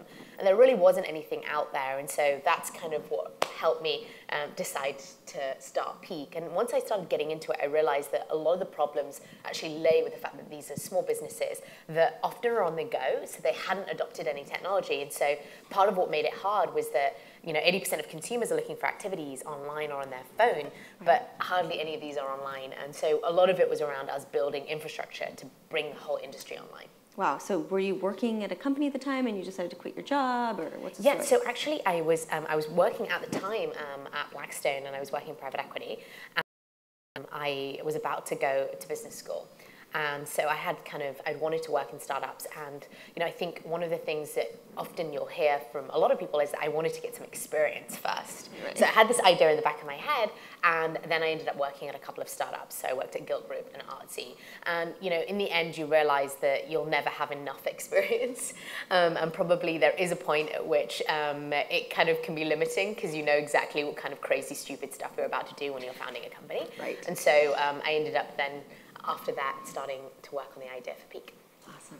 Tracy, tell us the story. So the story of Poshmark, I think that my story is very similar to, I'm sure, everyone here. I'm actually very sure everyone here has had this experience where you move or you have to do a clean out or something, and you have a box of stuff. In fact, I still have a box of stuff sitting, in my closet that needs an exit strategy. And I was living in New York, had boxes and boxes of stuff, and I just realized, I was like, what do I do with all this stuff? And I'd been in fashion for a while, so some of it was like really good stuff that I was not going to bring from New York to San Francisco, like a overcoat, right? There's no need for any coats in San Francisco, and there's a lot of need for these types of things in New York. And so it just there wasn't any tool that I had. I could put it on Craigslist, I could give it to a consignment shop, but I didn't have time for any of that. So I ended up just like dumping it in a box and giving it to a friend, and she put it in her basement for storage, and I've never seen it again, right? And this is like 8 boxes of clothing. So I moved out here, and something that was very important to me as an entrepreneur is I know my strengths and I know my weaknesses. And one of the things I really wanted to do is I wanted not just to play in the fashion industry, but I really wanted to change it, and I really wanted to innovate. And that in order to do that, you really need to have strong technology as part of it. Otherwise, you're just touching whoever you can, touch physically. And so, I want to be an engineer. So what I did is I found the smartest product team I could find who was also interested in what I was interested in. And so I met up with my co-founders, and they were very fascinated by mobile, by the role of social and all that stuff. So they brought those things. I brought, this need for fashion, and combined together, that was Poshmark. Amazing, amazing, and I love it. I love both of these ideas. They work so simply. I've used them both, yet it is true. But beneath all that, there's a lot of technology. So tell me who or what gave you the conviction to get started? Tracy, do you want to go first? So I've been doing startups for most of my career. I think that for me, it wasn't really conviction. For me, it was I would need conviction to do anything else. I'm never really good with rules. I got in trouble because I just didn't understand boundaries. I didn't I would ask questions, and you look so kind. And I look really obedient. nice. I'm like, this is. No, I would get in trouble because people are like, that's not the right question to ask. And I'm like, well, why? I was very curious. And so I tried to do the corporate thing for about 8 months, and I did okay, but it killed me inside. And so despite going to business school, I went to business school because of, what Rizwana was saying is you just feel like you need a little bit of experience. My education in neuroscience, I thought I was going to be a neurosurgeon. So, this is a huge departure. But yeah, so for me, it was more of, what am I going to focus my energy on? No matter what you do for work, you spend a lot of time doing it. Mm-hmm. So you might as well do something you really love. I love it. It's funny because I actually went to Oxford to study medicine as well. So these are 2 would-be doctors who are now playing entrepreneur in the Valley instead. So, I think, similarly, I don't think it was necessarily conviction. I always knew that I wanted to build my own business. I think what was interesting for me is that when I started working something at Guilt Group, I got so excited by the idea that you could have this immense scale so rapidly with the web, and that you could have an amazing, beautiful user experience that would allow people to engage and have a completely different experience of the web than we used to have, say, 5 years ago. And so I think the fact that mobile was growing and changing was very exciting for me as well, because when I think about something like activities, it really is about doing things on the go. You're not thinking, oh, in 3 weeks I want to do, a great food tour. You're thinking, okay, I woke up on Saturday morning, and what is there to do around here? And so I think because of mobile and because of a few of these changes that had happened in the web, I was pretty excited and felt there was an opportunity there. And candidly, I was told by some people that I should wait. So they were like, hey, you've got this great kind of experience, but wouldn't it be great if you went and worked for a travel company first and did that for a year or two? And the thing is that I actually think it's not that great to have all this experience in the specific industry that you're working in. If you look at kind of Nobel Prize winners, they hardly ever win Nobel Prizes for the industry they're in. It's often because they were in something adjacent and then they didn't have the boundaries that everybody else had. And so, I think a lot of around what you can do and successful as an entrepreneur is around not having these norms and accepting, this is the industry standard. So it's actually better if you don't come from that. So I think all of those kind of that traditional wisdom is there, and it does serve some purposes because you probably make a ton of mistakes when you don't know about this stuff. It does mean that you're perhaps more willing to innovate and do something different. I love it. Leads to creativity at the end of the day. So this fashion, travel, like noisy, crowded spaces, very, very difficult spaces to be. Has the industry itself ever looked at you in the eye and said, go away, pushing you back and said, you know what? Yeah, right, we don't need another fashion startup, nor do we need another travel startup. And quite honestly, if you Google these ladies and their companies, you'll see they are at the top of their game. Has it ever happened where they looked at you, the industry I'm talking, and said, no? Every day, every hour, every day. In so many ways, Raswana and I we're both Silicon Valley tech startups, so most of the people you interact with, especially on the investor side, they're all typically men. Do you have a story that you can share? Yeah, so, Poshmark, we raised our first round of financing before we had a company. So we really needed believers, and it was a little strange to get up and pitch to a whole bunch of 50, 60-year-old men who were like, okay, so you're going to take your closet and you're going to put it online and you're going to sell it. And then you can shop it and imagine you can find your style mate and she could be the same size as you and it's great. You don't even have to.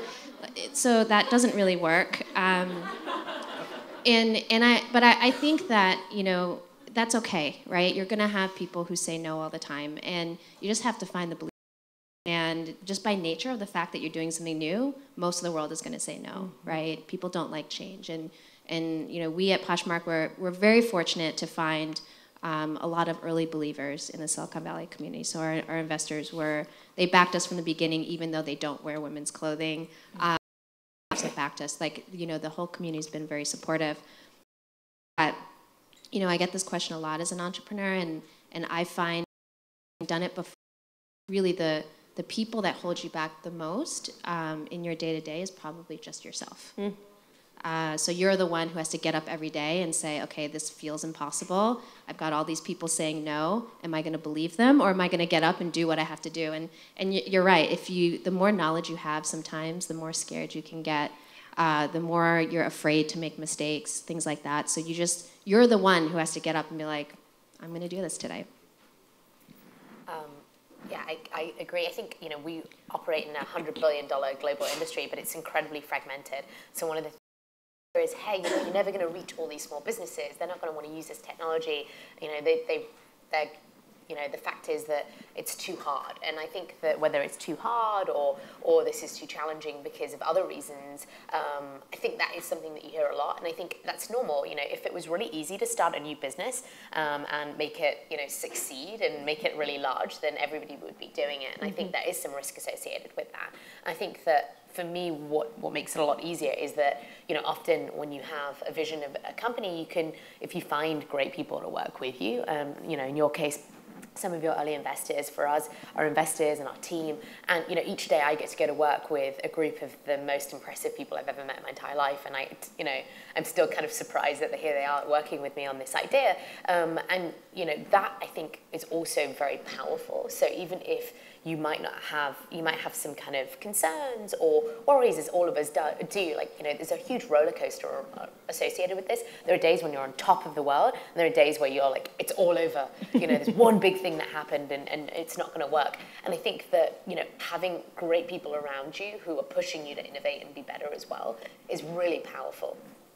So specific to each industry, then, you've stared it in the face and said, no, I can do this. What do you think's next for each of you? What do you see as the next 5 years 5 years? It's not a long time, but that's a long time for a startup. right? So That's a very long time. I know, right? So what do you think is going to pop next for fashion and for travel that the audience needs to know about? Put you on the spot, sorry. God, I mean, okay, so then for the next hour, my goal is when I ask the question, how many people have used Poshmark, more hands go up. That would be my hour goal. But, you know, we're still really early. We launched a few years back, so there's still so much work to do. I mean, we were on iPhone only up until 6 months ago. Mm-hmm. So, you know, I guess our goal for the next year is just to bring more awareness to women in this country that, you know, you can really make a lot of money from the stuff that's sitting in your closet. One. Two, you don't have to feel guilty. A lot of us, I'm a shopper, and there are so many times I buy stuff with the intention of wearing it or intention of doing something with it, and it just sits in my closet, and there's a little bit of guilt in that price tag that's still hanging there. Mm-hmm. So I would love to spread the word to more women in this country that that's okay. You made a mistake. It's not working out. Go sell it and get over it, right? Like, go buy something. Like, use that money to buy something you really love, and like be proud of it and be empowered. And a lot of women on Poshmark are now turning to the app for their career. So we have women making hundreds of thousands of dollars that have quit their day jobs. And so that, to me, is so beautiful. So in the next 5 years, I would love more careers coming out of Poshmark and then eventually go international. Love it. For Peak, really a lot of the next couple of years are around us focusing on getting more and more of these small businesses using our backend software. So the reason it's really important is because you expect to book an activity in an hour or two, but because none of them have calendaring, they're using pen and paper, it's really difficult to do that. And it turns out none of us want to make calls anymore. In fact, if somebody calls me, I kind of look at it and I'm like, well, how dare they? You didn't even plan anything. What do you mean?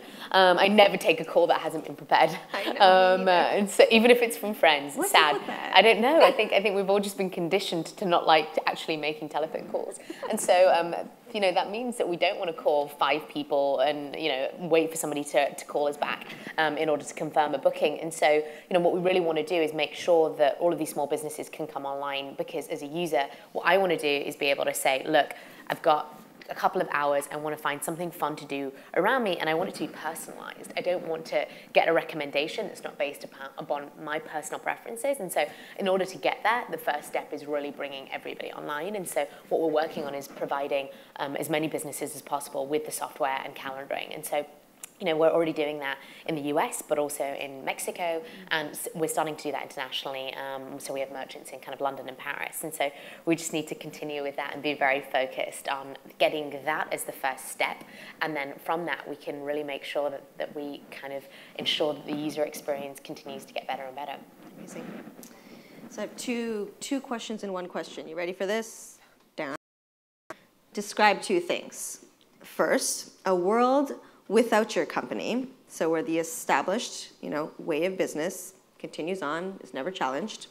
And secondly, the world with your company, where it empowers people in ways that, they wouldn't be able to do otherwise. Yeah, I kind of... Hello? You're up. Okay, this is working. A world without the company, there would be, 50 people in this room who wouldn't raise their hand. We have a very passionate group of women that are on Poshmark. That it's something that I personally am very happy and proud of. We've got women who have Posh or Poshing or Poshmark as their license plate. Wow. Not solicited by us. They just love the app so much. We have women who are met through the app because they love fashion, and it's hard to meet people sometimes with the same shared interest in your town, right? So you live in a town and you're like, oh, I love Kate Spade, but no one else in my town loves Kate Spade, but I just met a woman there who obsesses over the color just like I obsess. So we have a lot of people who are actually, in a way, style mates. So I think that if Poshmark disappeared today, I would be out of a job. And also I think a lot of women would be very sad, not because of the money, not because of buying and selling. I think because Poshmark has become, it's the app they open every day. It's people that they're engaging with on social media, and I think they would be really sad. Excellent. I think Pleat was to disappear, there will be a few things. You'd have to make more phone calls, and that would be annoying. But also, I think it would be actually very impactful for the small businesses that we work with. So one of the things that I didn't, kind of allude to is, a lot of it's around helping the consumer, but actually these small businesses spend hours on admin, and they spend, they're not getting the kind of bookings that they want from their online site. And so, we'll have businesses where, one tour guide will say, look, I'm saving 8 hours a week. That's a whole work day that he was getting back. And so if you think about that, I think it's really just a lot about helping these small businesses be able to kind of spend their time on what they love doing. They often love giving their whale watching tour, not filling in all the forms associated with the fact that somebody just did a trip with them. And so I think they would be pretty sad because they've been excited about not having to do all of that stuff anymore. And they've been able to also often increase their revenues and become more profitable and grow. And I think that's been very important. And I think for all of us, we probably, consumers that go and have these really special experiences with friends and family. Often we don't do activities on our own, and so when you are, taking that, seaplane over the Golden Gate Bridge, you're doing it with someone special. And so I think it would probably mean that there were less people having really amazing experiences with people that they care about. Mm-hmm. Good.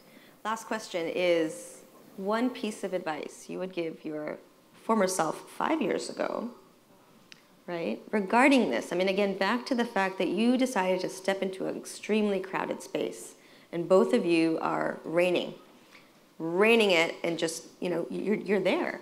And so what would you have told yourself 5 years ago when you were thinking about getting into it, knowing that this was such a loud and crowded space for both of you? I'd say I think I would have just told myself to take the risks earlier, actually. I think that a lot of my career, sometimes I just felt like I had to tick lots of boxes that showed that I was capable and competent. And ultimately, although that's helpful, and it is, you go in front of investors, and it's helpful to have worked in other places and to have degrees from great institutions, because those are very powerful signals. But in the end, I wish that 5 years ago I'd started working in a startup straight away. I wish I hadn't been kind of nervous about getting this experience and thinking that I had to go to business school and I had to do all of these things. In the end, we all carve different paths, but for startups, the best thing you can do is just get in there and do it. The best experience you can get is by actually working in a startup and eventually co-founding if that's something that you're desiring. And so I'd say forget about showing people that you're smart and you can do this, because you don't know what you're doing anyway, and they're going to know that you don't know what you're doing. So just get in there earlier and try and learn some of the tricks about building a startup, which is really around building culture, hiring the right people. Mm-hmm. And frankly, I didn't get that kind of insight in some of the other jobs that I was doing anyway. Yeah, good point. Yeah, so being an entrepreneur, doing things different, doing something you've never done before, it's pretty scary. For the most part, it's awesome, right? You get to do what you love, awesome, right? But there are times when it's a little bit of a roller coaster, and you get to that bottom part, and it's pretty freaking scary. And when you go through it enough, you just learn it's going to pass. This fear you have, you're going to go to bed, you're going to wake up, and it's going to be great. You're going to get up and do it. Or you go to bed, and 2 days later, you wake up, and you're like, okay, I'm ready now. And I think that I'm now much more conditioned to those times of insecurity or doubt. And what I would love to tell myself 5 years back is that don't you worry, everything's going to be fine. Like, time heals everything. You're going to get out of this. You always have, and you will, no matter what. How bad can it be, right? Or a new pair of shoes heals everything. Yeah. So yeah, that's what I would tell myself. Is like it will pass. This, like, all the bad times will pass, and all the good times pass too. So just enjoy the entire journey, because if you don't, what is it all for? Such a good point. The good times will pass too. The bad times will pass, and you think that, but you don't realize also the good times do pass. I think there's a word, equanimity, that explains that everything will ebb and flow. Everything will ebb and flow. So roll with it, right? I love it. Excellent. Thank you, ladies. We're going to look now to this side over here. Any amazing questions from the audience? Oh, right here, right at the front. We need a runner. And behind you. I was just wondering, what's preventing someone like Crossroads, a brick and mortar, or Wasteland, or any other one of these established brands to create an app to sell and do what you're doing? So anyone can do it. I would say that it's not that easy to do. So what we did is we've spent years building it. On the surface, we're an app. We're a place that you can come hang out. Deep inside, there's very deep technology going on. So we have databases that can store 1 million shares a minute, right? And that's very hard for someone who is not have deep product experience to build.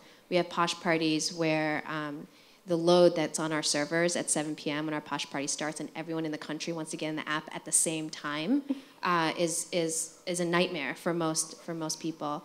So I would say that we have a special relationship with USPS called Posh Post, which we ship on our own label because our volumes are so high. So we won't be able to do that. We do handle all payments. We do customer service. So there's a lot we do behind the scenes to make it really easy for consumers to do what they love to do. So it can seem simple, but it's something that we have laser focused on and have built over the last 3 years. Love it. And let's take this one right here. Just wait for the runner. Thank you. A question for Tracy, 2 questions actually. So you spoke about your business model being an exit strategy for your closet, and then you talked about this other aspect of the community about your business, and I was wondering if that was part of your original idea when you first conceived the concept, and also what is your plan for attracting users? I think that was 3 questions. Yes, community, social was part of our plan from the very beginning. The reason is, so it's funny because my title is head of merchandising, but we don't actually merchandise anything because we don't touch any product. We don't have any inventory, so I really don't have a job. But what we do is we help. I'm more like a matchmaker, right? So what I do, and I also head up our analytics because this will make sense, is I try to match people to their style mate. Right? And so if you guys both love the same brands, you're the same size, I try to match you guys together. Now what that does is I'm not matching you to an item, I'm matching you to an entire closet. And I'm introducing you to someone who has 200 items for sale and forming a relationship there that will last forever. So what social does is it enables us to scale our merchandising so that I don't have to do every single thing. If you think about like a Gilt Group or a Shopbop or whoever traditional retail that merchandises, they have to pick each item that goes up on their site, right? With Poshmark, we're uploading through mobile phones $1 million worth of inventory every day. We have 5,000 brands in our database after just a few years of business, which is probably one of the largest brand databases in the country. And then everyone's merchandising their own stuff. So it's infinitely scalable as long as our servers can take all that energy. And I think I lost your last question. Acquiring customers, was it? So all of our shoppers are organic. The great thing about Poshmark is every person on Poshmark is telling everyone about their closet because they're so excited and also because they're trying to make a sale. So what we spend our time and energy and our money on is giving those users the tools to tell their friends and the right pathways to tell their friends. So what's beautiful there is you basically have a built-in acquisition strategy into your product. Take note, people. Right here in the pink, it's Ellen, our content strategist. Question. Thank you, Runner. I couldn't even see her face. I'm like, lady in the pink. I'm going to ask the 2 of you for some tweet length advice. So I know that probably everybody in the room has thought there has to be a better way. We've looked at something and said, I could fix it. How do you move from that thought to creating a business? Really fixing something, disrupting something, reinventing something, and make it something you can be an entrepreneur around. Thanks.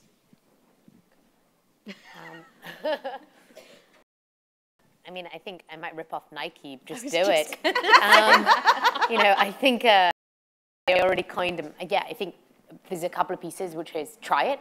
It might not work. You might think you've got this brilliant idea, and you could spend years toiling over making something perfect. In the end, try to create something that's as true to your vision as possible and throw it out there and see what happens. Because often people react very differently to your expectations. And so I think that the first and most important thing is to start working on it and put it out into the world.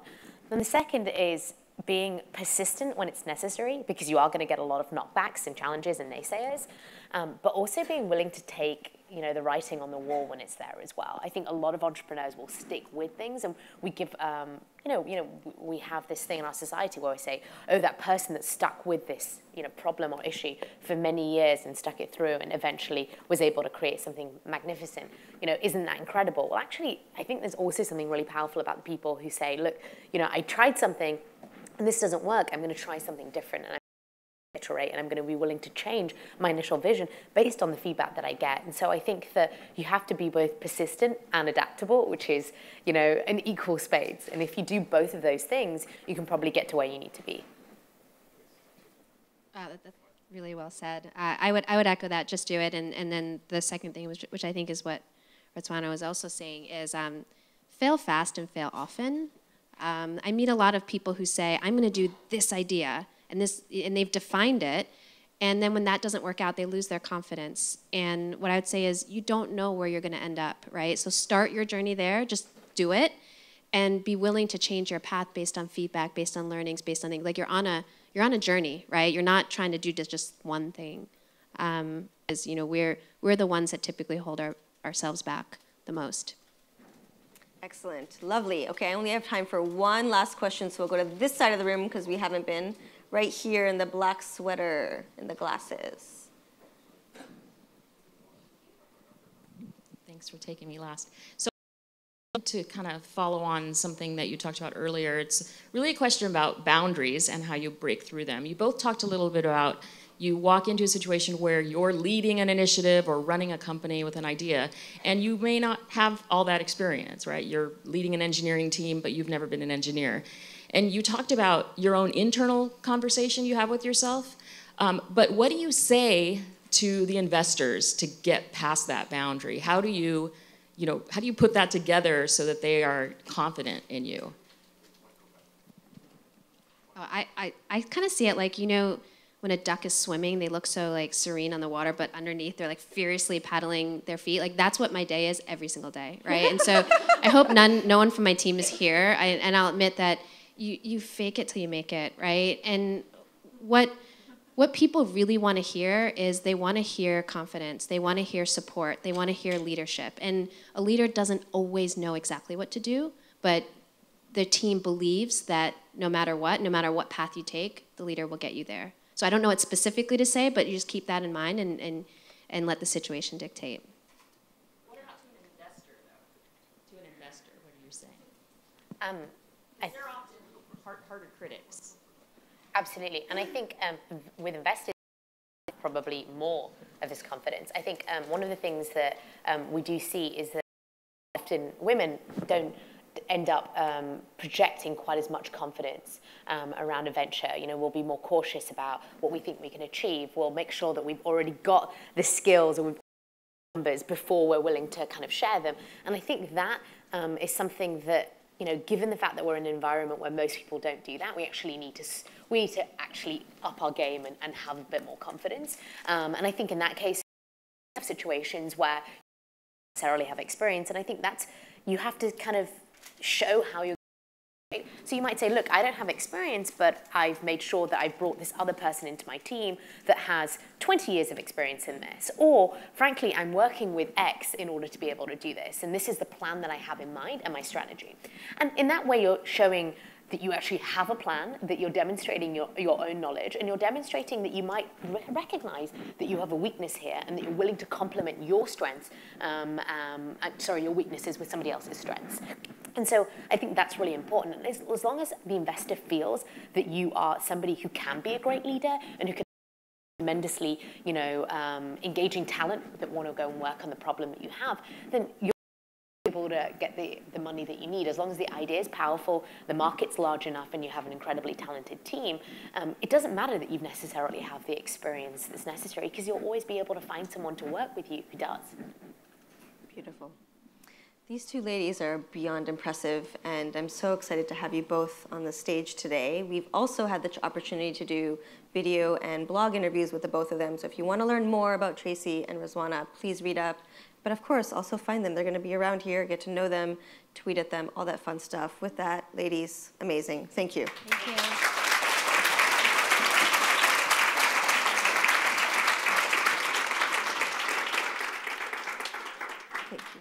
Thank you, ladies. Oh yeah, oh yeah. How you feeling? It was cool, right? Just because I'm looking the other way doesn't mean I'm not talking to you. All right, people. Are you ready for a little bit of morning icebreakers? Oh, wait, forgot. Don't forget to rate the session. Me influence you just because I was on the stage doesn't mean you got to say it was awesome, but I'd love to hear what you think. Hopefully you thought it was awesome. I did. Very impressive ladies. So smart. So amazing. But do check out their video interviews with us as well online. We'll put that on social media so you can check it out. Are you rating? No one's picking up their phones. Pick up your phones. Get out there. Do it. Okay, you got to pick up your phones for another reason. We're going to do a morning icebreaker. How you feeling? Good? Okay, what I want everyone to do is pull out their phones, like I said. Pull out your phones. Put your phone in the air. Okay, yes, wait, hold on, I need a photo of that. This is so fun. So fun. Okay, ready? Show me your phones, people. Oh my God, this is so cool. Okay, so who has an Android? Put your phone up. All right, iPhone. Overwhelming. Anything in between? Do we have any One. What are you? What? Oh, sorry. 2 Windows phones.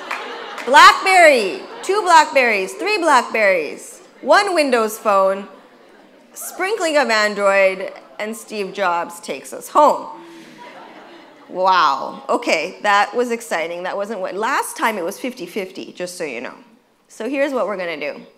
I would like all the Android people to come to this corner. I would like all the iPhone people in this corner. And the stragglers can also join the Android people. And what I want you to do is meet someone you don't know and tell them your most important app. You have 5 minutes. Go! The app that you think is the most important thing to you.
prepare.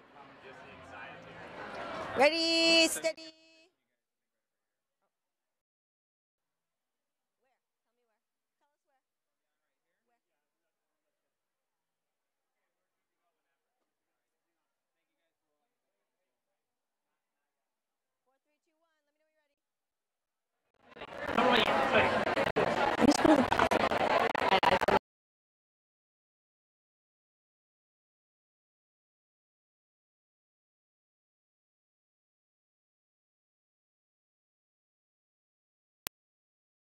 Why do you say it like that?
that on their phone. One more interesting app. Really? Does everyone just use Gmail and Twitter and Facebook? Slack. What's that? Internal team management. Internal team management. Anyone else use Slack? Sounds like a lazy app. Anyway, welcome back. Was that fun? Did you meet someone new? Awesome. So, a couple of announcements. Microsoft, one of our amazing sponsors and also the holder of 2 phones in this room, is very, very excited to be sponsoring now probably for the 4th or 5th time this year. And we actually have 2 people from their product team, Meera Lane and Sandhya Vanka Mamidi, in the room around this wall here. And they're giving, oh, and put your hand up. Who is that? Is that Meera? Is that Meera? I can't see. You look amazing. Hi, Meera. Awesome. Welcome. So she does product and user experience strategy at Microsoft, and we had a great chat on the phone talking about sort of how Microsoft puts out products rather quickly. And I mean, I was very, very impressed and how many women they actually have on their product development, product management team. And so they're offering free advice, which is always nice, but really giving you product feedback on anything you might be building. So if you're looking to figure out how to do quick MVPs, if you're looking to figure out how to build products at scale, how to think about design carefully, Meera and Sandhya are going to be in the room across the way, and you'll see the signage for it. It's called Microsoft Office Hours. So please enjoy it and tell me what you think. I mean, we've done it now twice, and people really, really enjoy it. So thank you, Meera and Sandhya, for coming from Seattle. Give them a hand.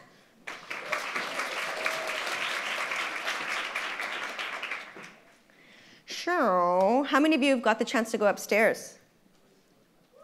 Yeah, 2 people.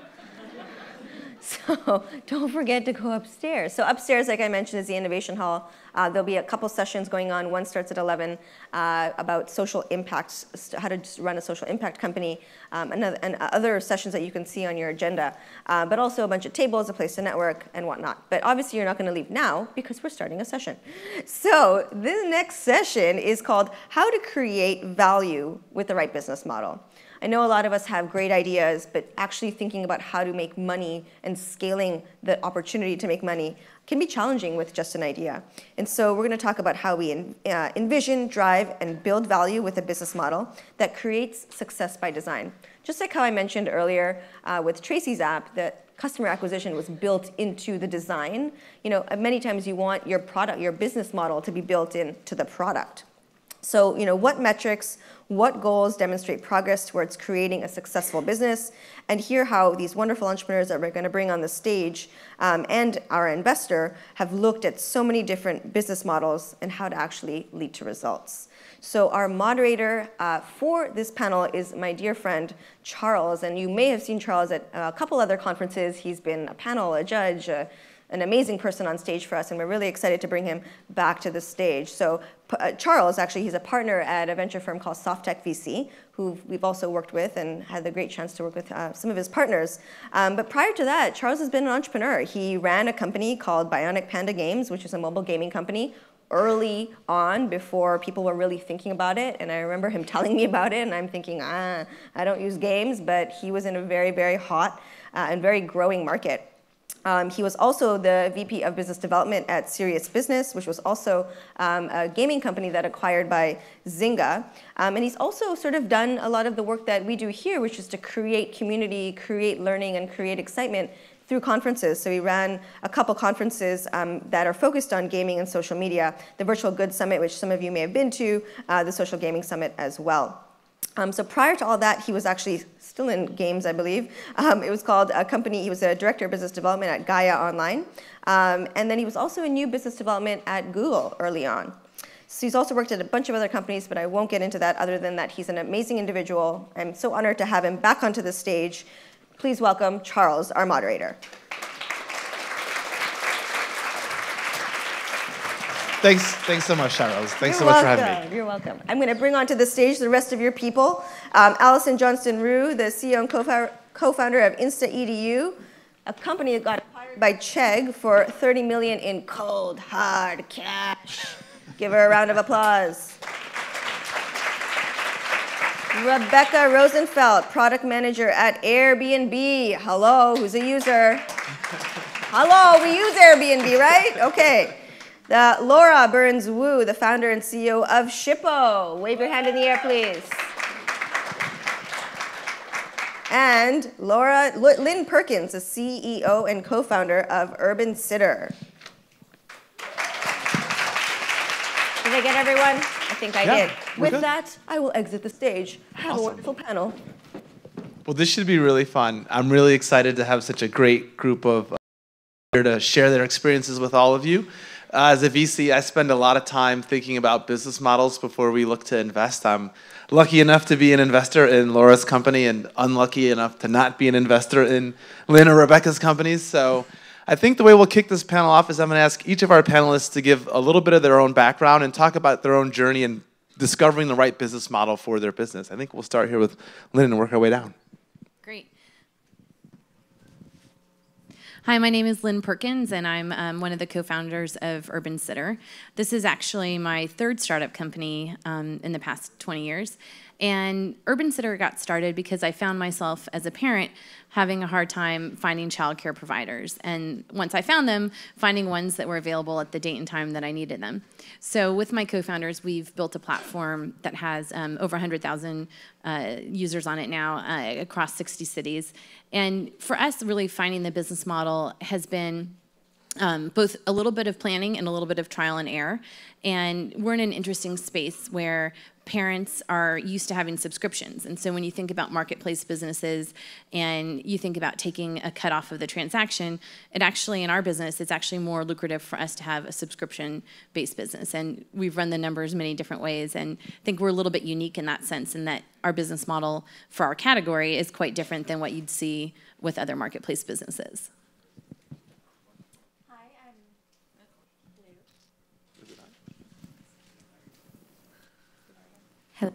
Hi, I'm Rebecca. Thank you. I'm Rebecca. I work at Airbnb. So my journey in 2010, I founded a curated vacation rental marketplace called Inhabit Vacations. And the idea there was to basically look at all the business models that were out there in the vacation rental space. And I saw an opportunity around a very branded, design-forward, curated experience. So I started that company. And 2 years later, was acquired by Airbnb, and I've been there for about 2.5 years. I've worked on a lot of different things, mostly around growth, looking at different new market opportunities, ways of enhancing what we already have that works. So I'm happy to be here and with the other panelists. My name is Laura. I run a company called Shippo. We simplify shipping for e-commerce. So we connect online merchants with all different shipping providers out there, and then we help them optimize between different carriers. And then we also give them the right discounts. So we leverage economies of scale to pass on excellent discounts to the online merchants. So I'm a first-time founder. I'm really happy to be here and to be part of Softex portfolio. When we started this journey, I was actually working on a really different business. So I was working on an online marketplace that was supposed to connect international buyers and sellers. But shipping was a huge problem in there. So we failed with the business without even launching it. So we decided to focus on the shipping part instead, because that was the issue, that was the flaw in the business that we were trying to build. Our business model is, well, we try to keep it as simple as possible. So we deliberately decided against a monthly subscription. We charge per transaction, so it's 5 cents per label. And then it's also about the economies of scale. So we take a cut between the discounts that we pass on. So throughout the entire process, we just try to keep it simple, really straightforward, to, well, take away all the friction from customers signing up, since we're such an early company. And hi, I'm Allison Johnston-Rue. I'm the co-founder of InstaEDU. We actually got started several years ago, originally as an in-home tutoring business. It wasn't anything technologically innovative, but it was pretty successful. And through running that business, we saw a big need for a much more flexible tutoring platform. We had lots of students who would come to us and send us frantic messages late at night, wanting last-minute help before their assignment was due the next morning. So we looked at how we could serve a much broader student base and at a much lower price point. Like Urban Center, we're actually also a marketplace that leverages subscriptions. That's something that's evolved over time. We started out actually as all a pay-by-the-minute service, and then found that students were actually much more engaged and we're coming back more on subscriptions. So now we actually let students choose to either save money on a subscription or just pay by the minute. So I want to pick up on this subscription theme since a number of you have mentioned it. It is a very lucrative model, but I'd love to hear from those of you who considered subscription and ultimately decided to go in that direction or another direction. Sort of what was the thought process you went through when you looked at the economics of subscription versus what you ultimately decided to use? I'm happy to start on that.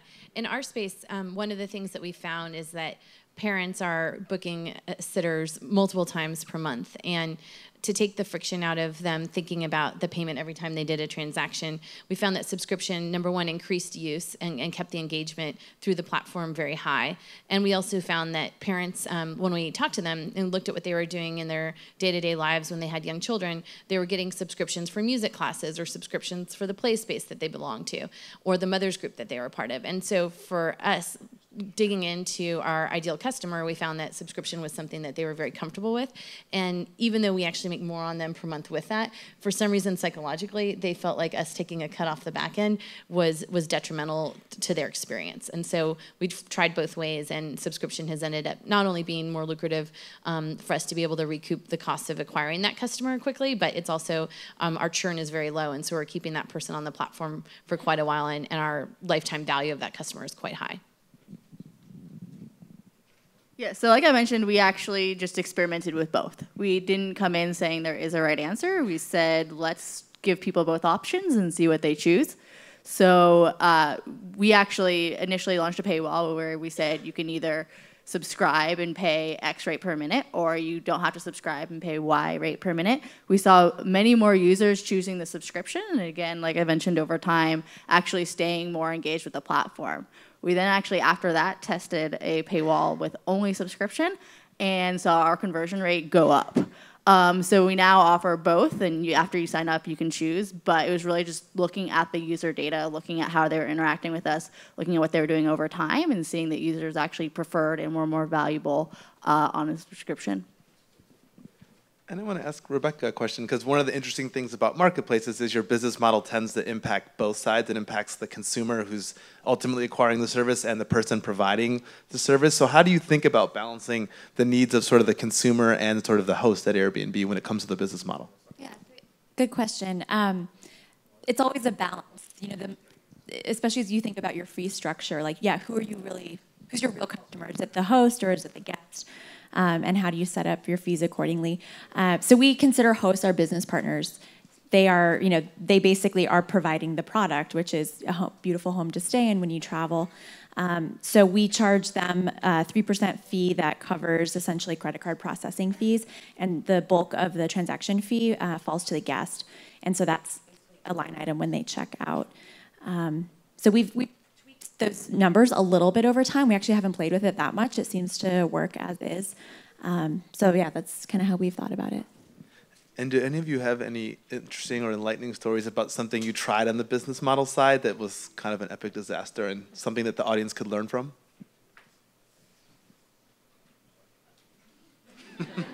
So I'll throw out one thing that we tried. So with our subscriptions, if you subscribe to, say, 30 minutes of tutoring a week, if you go over that time, you actually just get billed for the additional time at the same rate.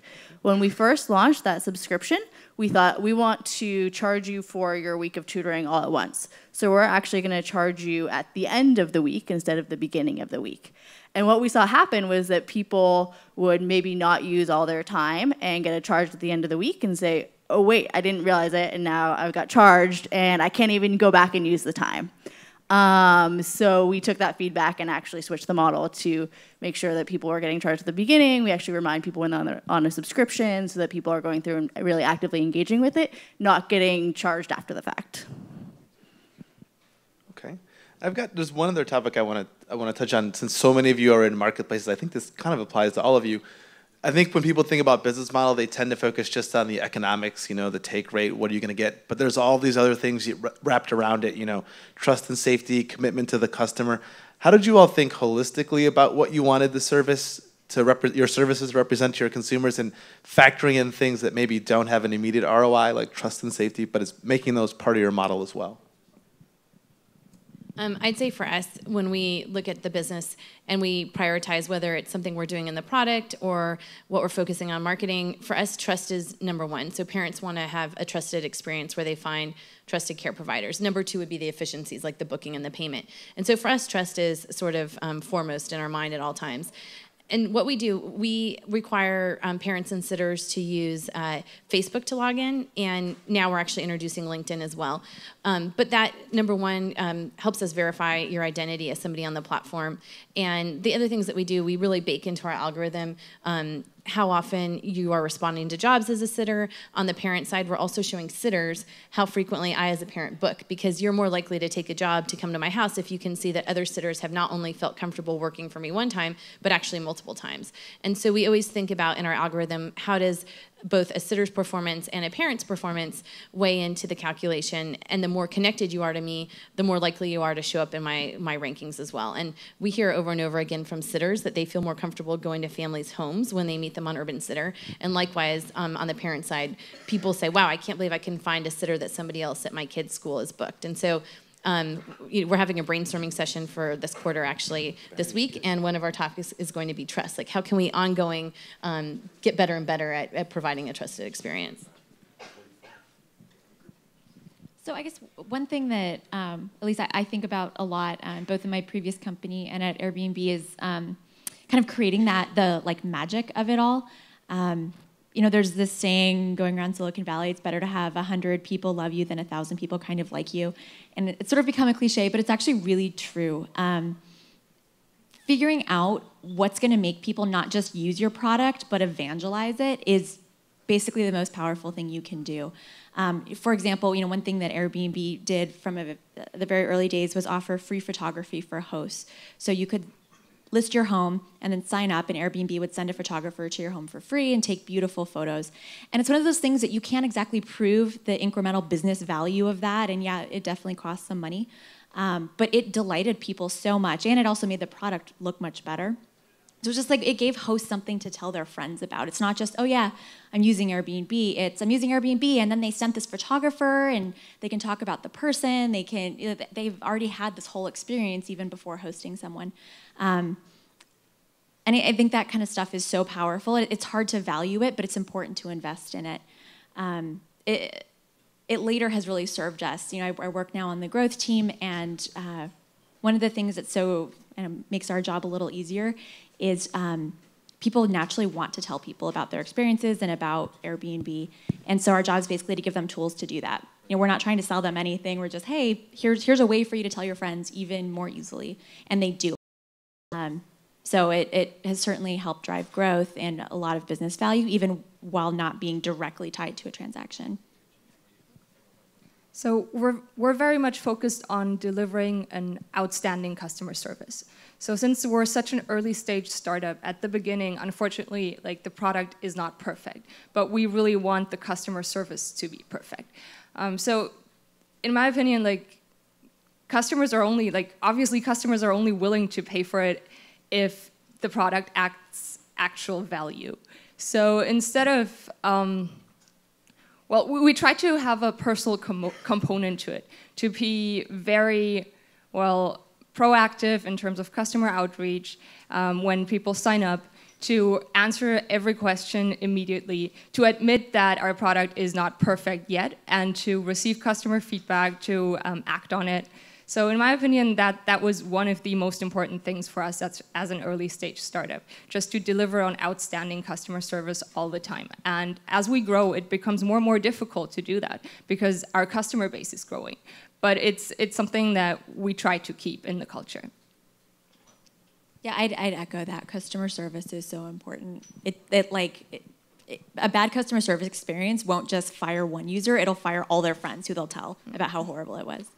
And on the flip side, I think you can turn someone's bad experience into something that they actually go on to tell their friends about. When you react accordingly and go kind of above and beyond, it actually flips from being something that was negative to something that people are willing to tell their friends that, you know, I didn't have the greatest first experience, but look what they did for me, and wow, they really care about their customers. Exactly. Well, and it's also that transparency, like giving people to interact early on. So one of the things that we found is actually huge for us in terms of acquiring new customers is not only making it really easy to talk to our support reps via chat on our site, but also to all of our tutors. So again, when you're trying to, you know, who do I want to work with, who is this person that's going to connect with me and help with me, or only being able to see information about them and understand who they are, but also be able to send them a question in advance and see that this is a real person. I can, you know, see what other students said about them, and we're actually having that conversation. So really facilitating that both with your company and with whoever they may be engaging with in the marketplace is huge.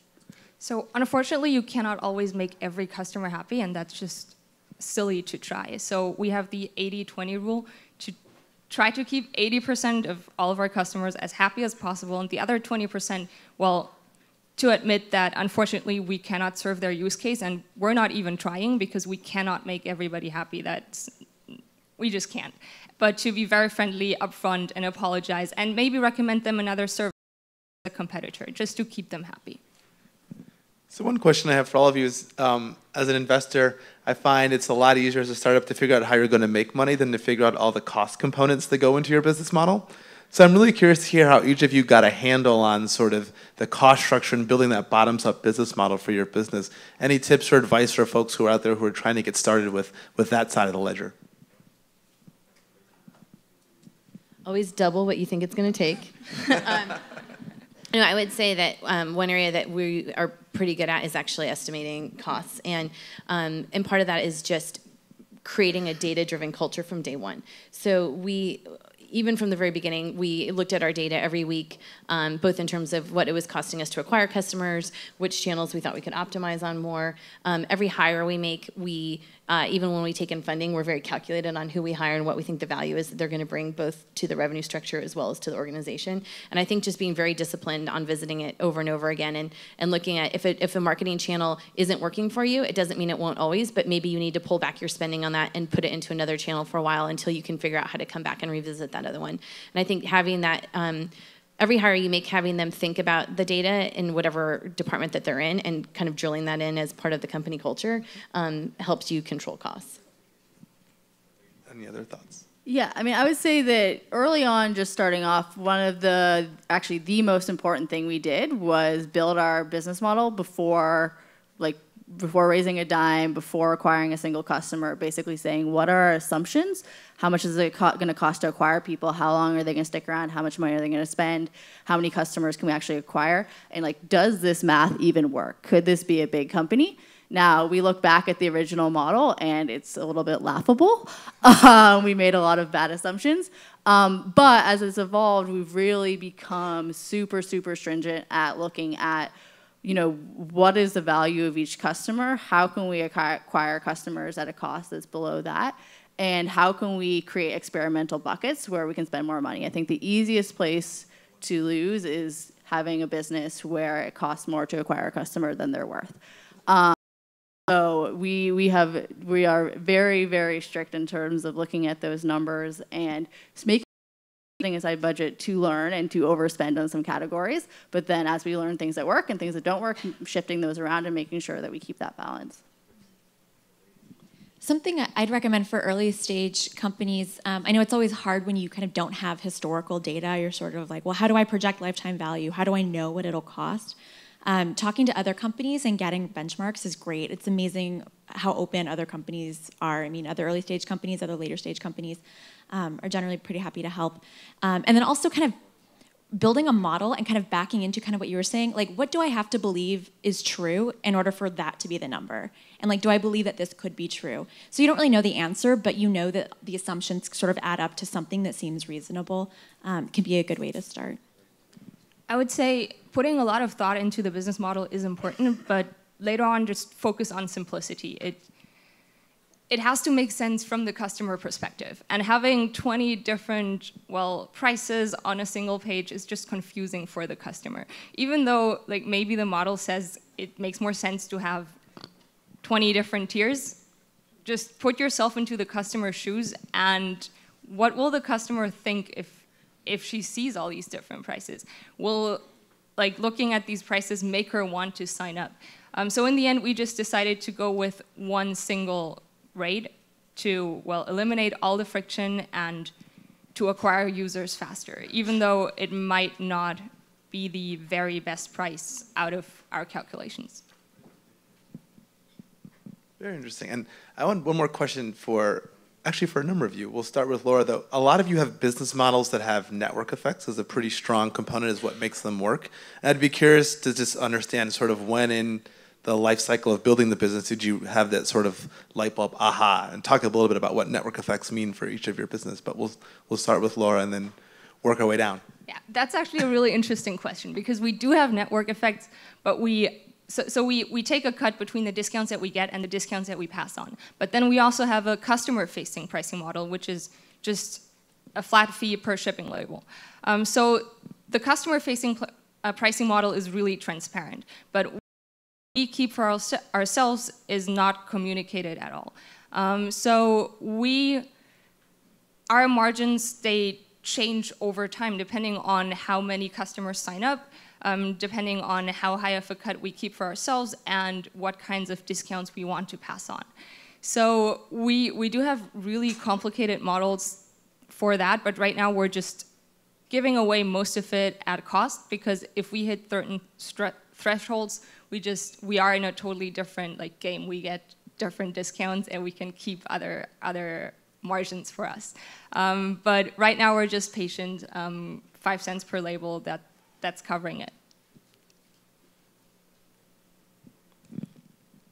Do you also mean network effects? Network effects within your business model as sort of a defensive moat or something that makes your company special and unique. I mean, I would say that one of the things that we've realized, and I think I can speak kind of on marketplaces in general, that as a marketplace, you're either going to grow market by market, and you're going to have a very specific market strategy, or maybe you have specialists, and so you're nationwide, but you're focusing on one vertical first.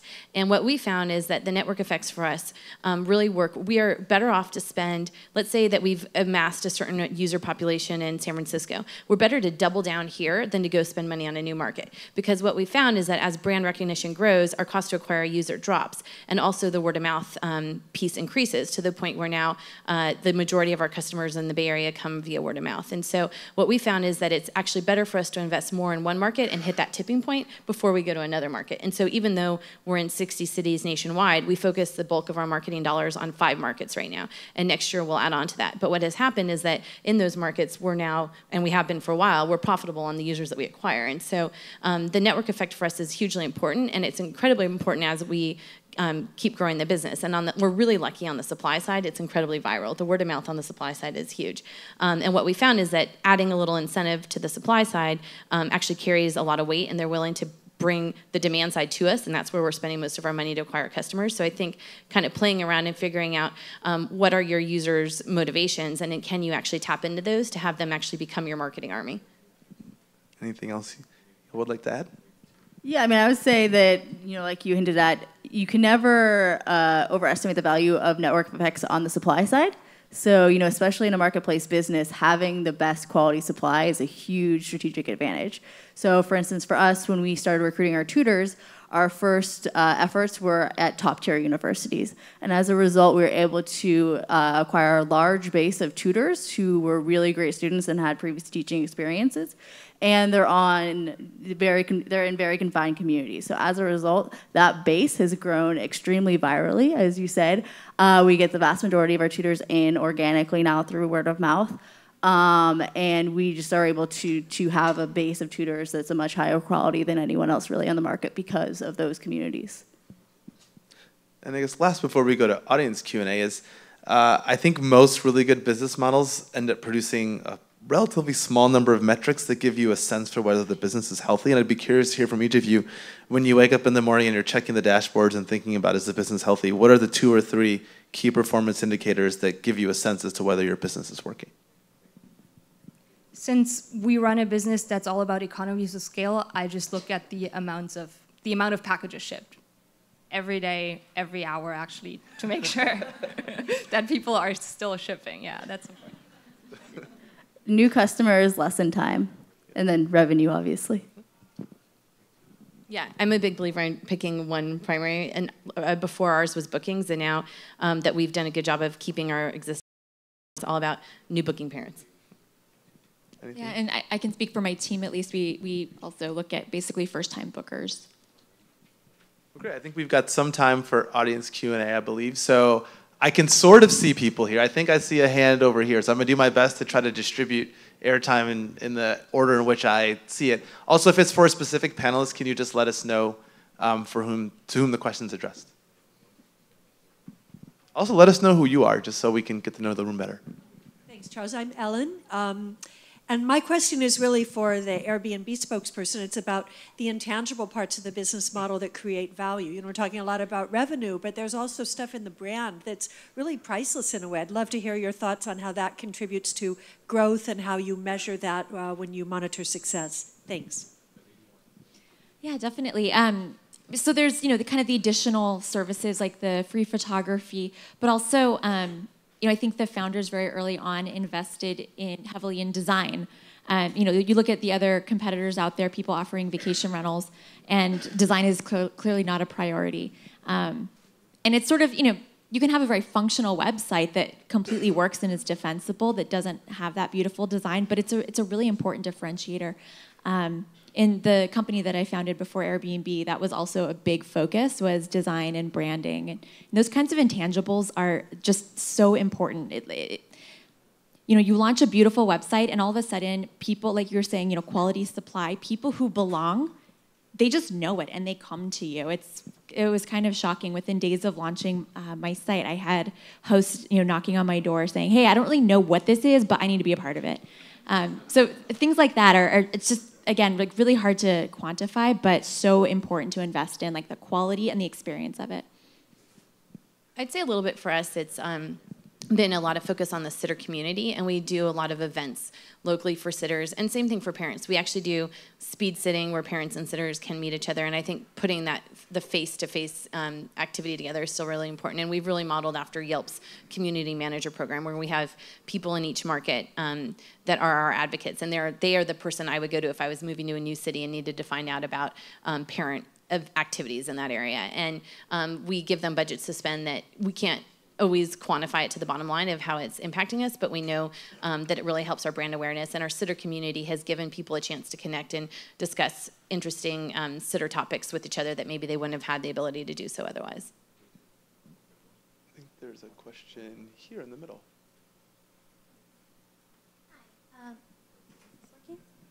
Okay, my name is Jackie. I just had a question about, you're talking a lot about business models and starting out your business model before you even launch your business. But there are also different types of advice out there that say, you know what, if you're really passionate about what you're doing and you know what you want to do, just start the business without the business model and then see where it goes from there, and then develop your business model as it runs along. So did any of you have any experience with something like that, or was it really basically, I put my business model together before I even launched this website or platform? We started without charging parents initially, so they paid the sitter's rate, but we didn't take a cut. And then once we had amassed, in each market we know like how many bookings we need to have before we can start charging. And now as our brand is gained credibility nationwide, that comes sooner and sooner with each market that we open up.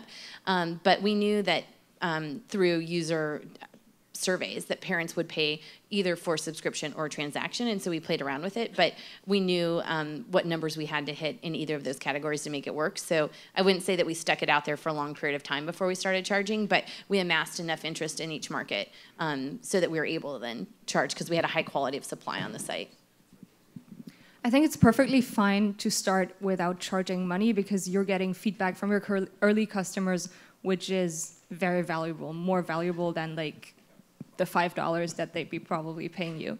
But you should have a business model in mind, or at least know like how you could make money down the road. You don't have to make money immediately, because like the absolute amounts are going to be so small that it doesn't matter. But I would always just have at least an idea of how to make money in the future. We've got time for a couple more right here in the front, please. Hi, I'm Christine. I found it interesting when you were first talking about your business model that many of you mentioned the payment experience as part of it, and I think trying to get the friction out of it. And I work for a payment company, and one of the things that I've seen in the e-market space is there's kind of two different types of business models. The e-marketplace companies that are in the middle of the payment experience between the buyer and the seller, and then those that are not, and that payment experience happens outside. So what was it about when you built your business model that made you want to be part of that payment experience? And how would you categorize, you know, the types of companies that aren't doing that versus how you wanted to build your business? I would say being in the payment flow has probably been one of the stickiest components of our service. So we hear from parents all the time that the most awkward part of the evening is when they come home at the end of the night and the dad is pulling out 40 and the mom is pulling out 40 and they're asking the sitter what the rate was even though she's already done the job. And the same thing on the sitter side. They tell us that now that they get paid through the platform that, number one, they're not likely to leave my house with $100 and go spend it at the bar. Number two, it's one more piece of identification about the parent that sits with Urban Sitter that they feel comfortable taking the job. And probably most tell us that they get better tips. So for us on both sides, being in the middle of the payment actually made our service stickier and took away a friction point in the relationship. And so I think for us it was kind of a no-brainer. Yeah, similarly, it really helps to not have the customer having to talk, basically think about and talk about exchanging payment with each individual that they interact with. So again, because most students will work with multiple tutors, making it sort of a one-size-fits-all, I get to go into the platform, select the person that I want to work with, and we never have to talk about payment, just makes it really straightforward. Oh, we've got a few. We'll start back here and then we'll come here.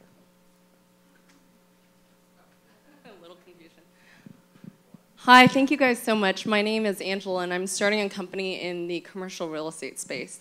So my question is actually centered around sales. It's such a critical component of the early stage.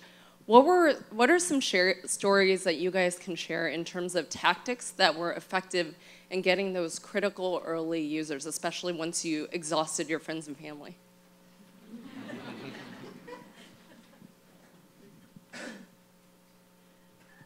So making the early users really happy was extremely important for us because that's how word of mouth spreads. So that's how we get a lot of organic traffic. And now that we're actually doing real outbound sales, we had to narrow down our customer group. So we had to really focus on what kinds of customers we're bombarding with emails.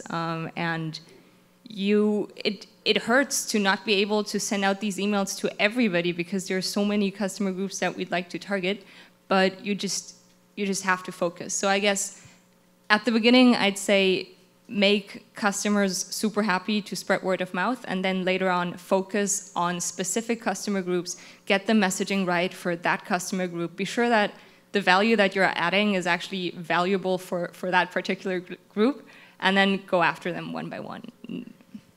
I would say with LinkedIn and other sites that are out there too, you can actually find people who are already advocates in your space. So I don't know if you're doing commercial real estate retail or office, whatever it might be, but there are probably people out there in your space right now that are kind of going above and beyond what platforms currently exist. And so you can find them, whether you are finding them through real estate organizations or hearing them speak on panels, you can usually find the most tech savvy of them that are out there and make your early sales to customers that are also going to become advocates. So an example of this with Urban Sitter would be, we would go and find the moms that were on these moms groups posting not only their own nannies who needed new jobs, but also their friends' nannies. Hey, my friend has a great nanny. She doesn't want to lose her. She's looking for somebody to work in the mornings, whatever it might be. But you can actually find those people who are already trying to mimic what you want to do on your platform in other ways. And having those kind of early customers be your first customers, they're more likely to become advocates for you too. So I would look to professional networks and other places, or even articles that people are writing that maybe touch on your area that you're getting into. And an amazing insight that I got from our head of sales is that don't try to sell to people, try to actually help them. Like, figure out the problem and help them. I think your example of the people seeing their friends' places and saying, I want to be part of this is like the best. You want the people who through the first customer you touch, they see that person's experience and then they want in. I think that's like the best type of early sales you can do. I think I have time for, can I do one more? Is that okay? Right here in the front, this woman right here in the front, she's been patient, so if we can get her question right there. Hi, I'm Kathy Sachs, and one of the things that I'm working on is advising and investing in women-led startups. And I've actually got a question for you, Charles, and then for the rest of the panel, whoever would like to contribute. I'm interested in understanding what your firms, of the hundreds of companies that you're invested in, how many of them are women-led companies, and how is your firm getting in front of or focused on working with women-led startups? And then for the panel, I'm interested in some financing stories, kind of war stories from the beginning of how you're able to get financing, and maybe a funny story or something around how that all came to be. Yeah, sadly I don't have the numbers off the top of my head. Laura's in our portfolio. We have at least, my guess is we have at least 10, 15 of the 90 companies that have a female co-founder, had a female co-founder at some point, or have a woman in a, I'd say, a senior CXO or above leadership position. I actually don't think it's that hard. If you have women in your portfolio, other people look at the website and say, oh, they invest in people like me, so I'll take the meeting. Mm-hmm. It's actually, I don't think it's that hard for people who want to get started on the venture side. My advice is come to events, find really talented female entrepreneurs and fund them.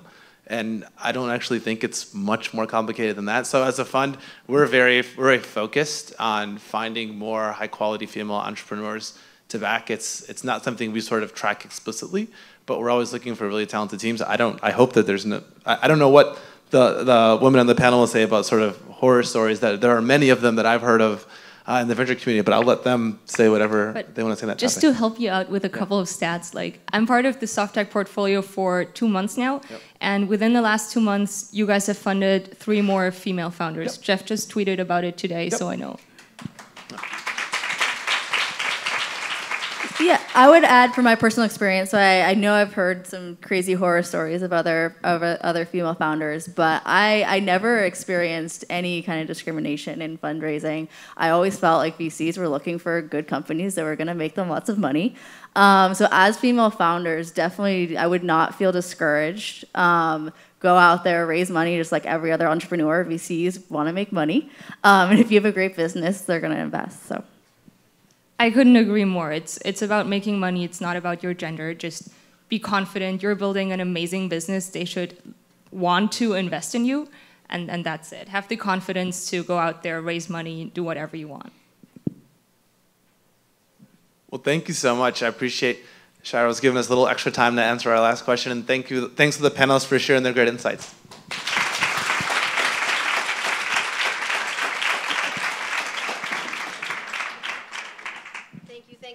Test, 1, 2.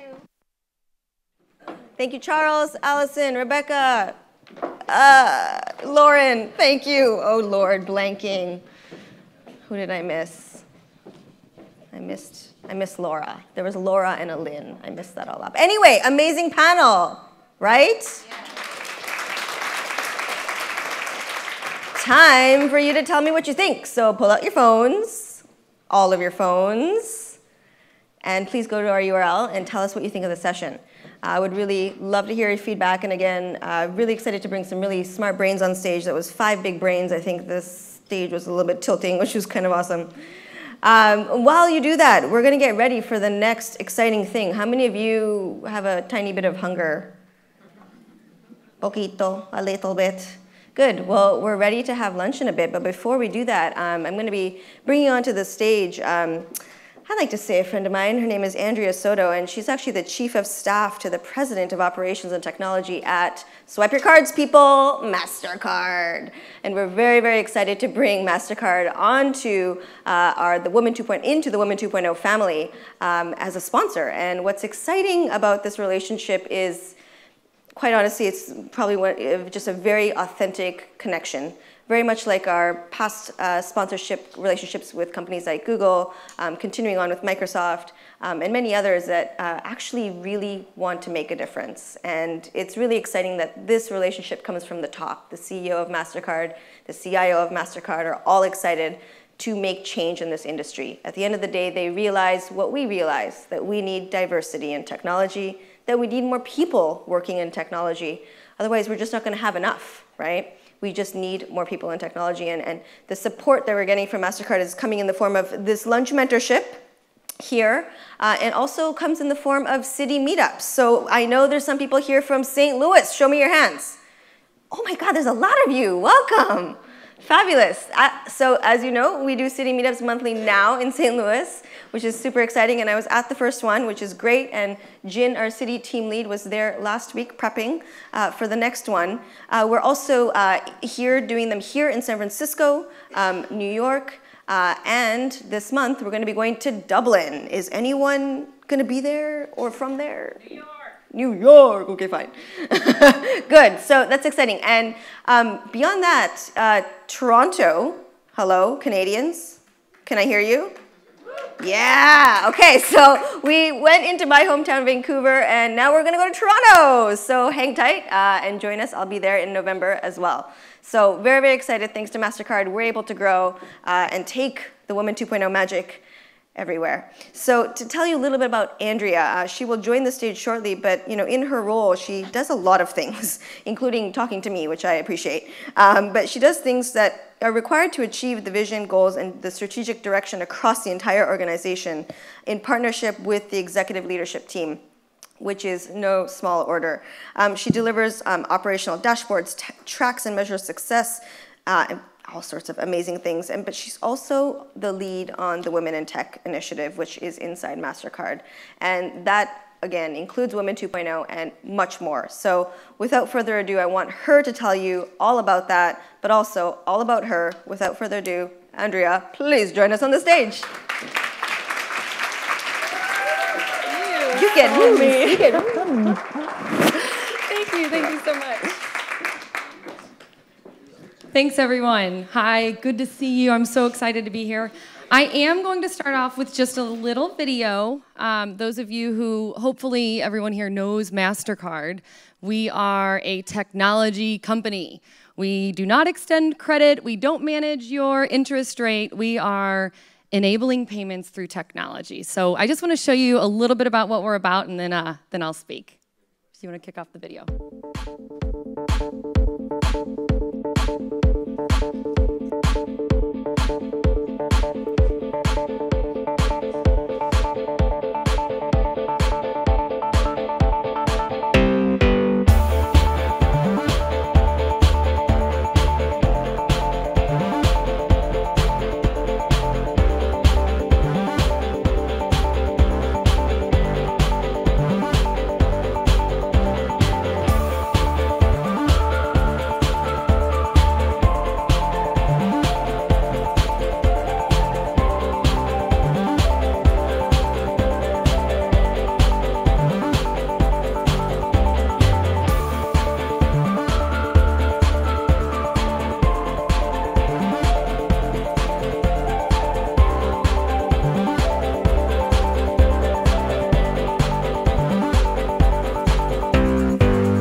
pretty cool, I think.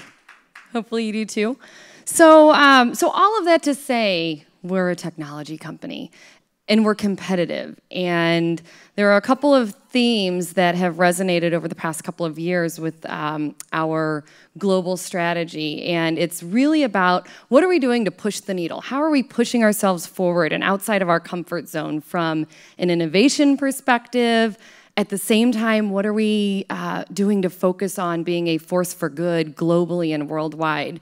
And so MasterCard's taking a very strong approach to this, and our Women in Technology initiative is one very cool piece of that. So I'm fortunate enough to get to lead the initiative, but let me tell you, it's a huge team. We have many volunteers, over 130 volunteers globally, who have raised their hand and said, I want to be part of that. And the cool thing is, it's not just women, it's men. We have probably, out of the 130, I think 22 men. So very excited about that. In fact, our global executive sponsor is Ron Garrow, who's our Chief Human Resources Officer. So many men engaged in that. So even though we call it Women in Technology, I make sure that we point that out.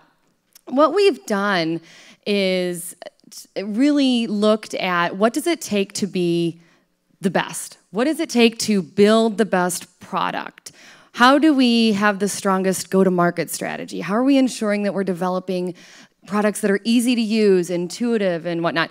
And women are a huge piece of that component. We're not hiring women or focused on hiring more women just for the sake of hiring more women, which I think is cool, but that's not the reason we're doing it. We're doing it because that is one piece of getting the more diverse set of perspectives around the table. So I just think it's important to point that out. What we've done is broken it down into really 3 focus areas. We focus on education, number 1, talent, number 2, and partnerships. And I'll tell you just a little bit about how we do that. So from an education perspective, we are focused on early education. How are we girls at those critical times in their lives when they're making decisions, or really when they're figuring out, what are they interested in? What are those interests? I have 3 kids. I have an 18-year-old daughter who is senior in high school right now, so we're talking about college. So this is a topic that's very, very timely for us. And I also have 2 boys who are, of course, very interested in Minecraft. That's their big thing, so they're already thinking that way.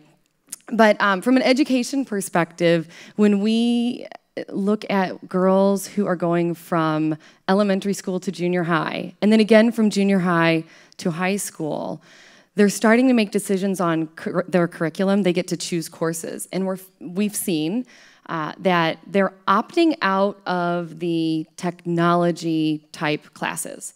And it's not that they don't like it, it's just that they don't know. They don't know what they don't know, right? So they are just not even considering the fact that maybe studying a little bit more in technology or in engineering or in science or math, maybe that's going to get them somewhere further, or maybe they're really going to enjoy that.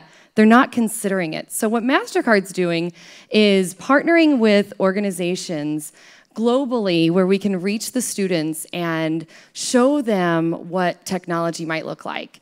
When we walk in and we say, I'm a woman in technology, and by the way, I've been on the business side, product development, marketing, sales, all of that has tied to technology in one way or another. And we're starting to open their minds to those possibilities. So that's one of the big initiatives with Women in Technology at MasterCard.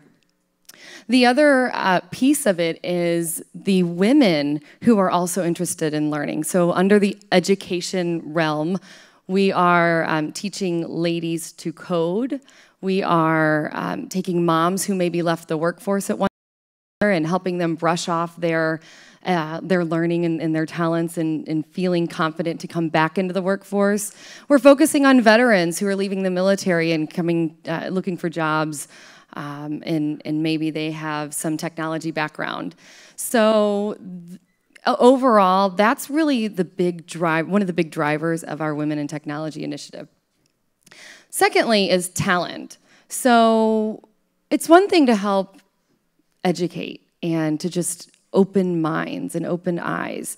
But at the end of the day, what are we doing to recruit and to open those doors and show folks that MasterCard is a wonderful place for women to work? And we're doing that by certain things such as partnering with Women 2.0. We go to the city meetups, we sponsor many of the city meetups, and our human resources talent acquisition team, they go there and they're watching and talking and networking with people and just learning about the pipeline. How do we build that pipeline? Who's out there looking for work and what can we do to support? And then also within our own walls at MasterCard, we are elevating our women as role models.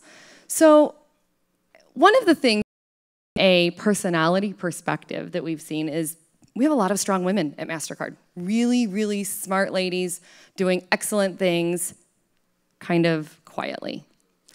We don't raise our hands, we're not boastful, and I'm not saying men are boastful either, but you know, at the end of the day, we are putting together programs that help encourage the women at MasterCard to stand up and show how they've made a difference. And just in doing that, just in having that conversation, we are seeing more and more women stand up and say, hey, by the way, I also had this idea, and I think we can innovate a little bit differently if we look at things this way, or they're just signing up to be part of those conversations. And I'm really excited to see what more our talent focus is going to bring to this.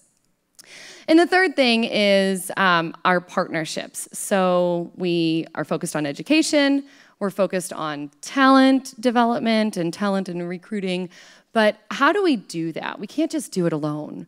So we are globally sourcing, finding partnerships to leverage and go out into the industry together with. And so again, Women 2.0 is one of them. We're also partnering with Girls Who Code. So I know Shaharose is very familiar with that organization, and that's how we're going out to the high schools and teaching those girls coding curriculum. But we continue to do that, again, from a global perspective, finding the organizations who are also passionate about the movement. So that's a high-level overview of MasterCard's passion. It's what our Women in Technology effort looks like, and we're really excited to see what the future holds for that. So I'll tell you just a little bit about myself personally. So I've been at MasterCard for 16 years. I've worked from the operations group over to account management in technology. I worked on the sales. Now I'm the chief of staff for our operations and technology organization globally. And so many times throughout my career, I felt, I'm just gonna be honest and maybe a little vulnerable, but I felt a little inadequate. Like, I think I can do that. And I say that, fill in the blank, whatever that might mean for you.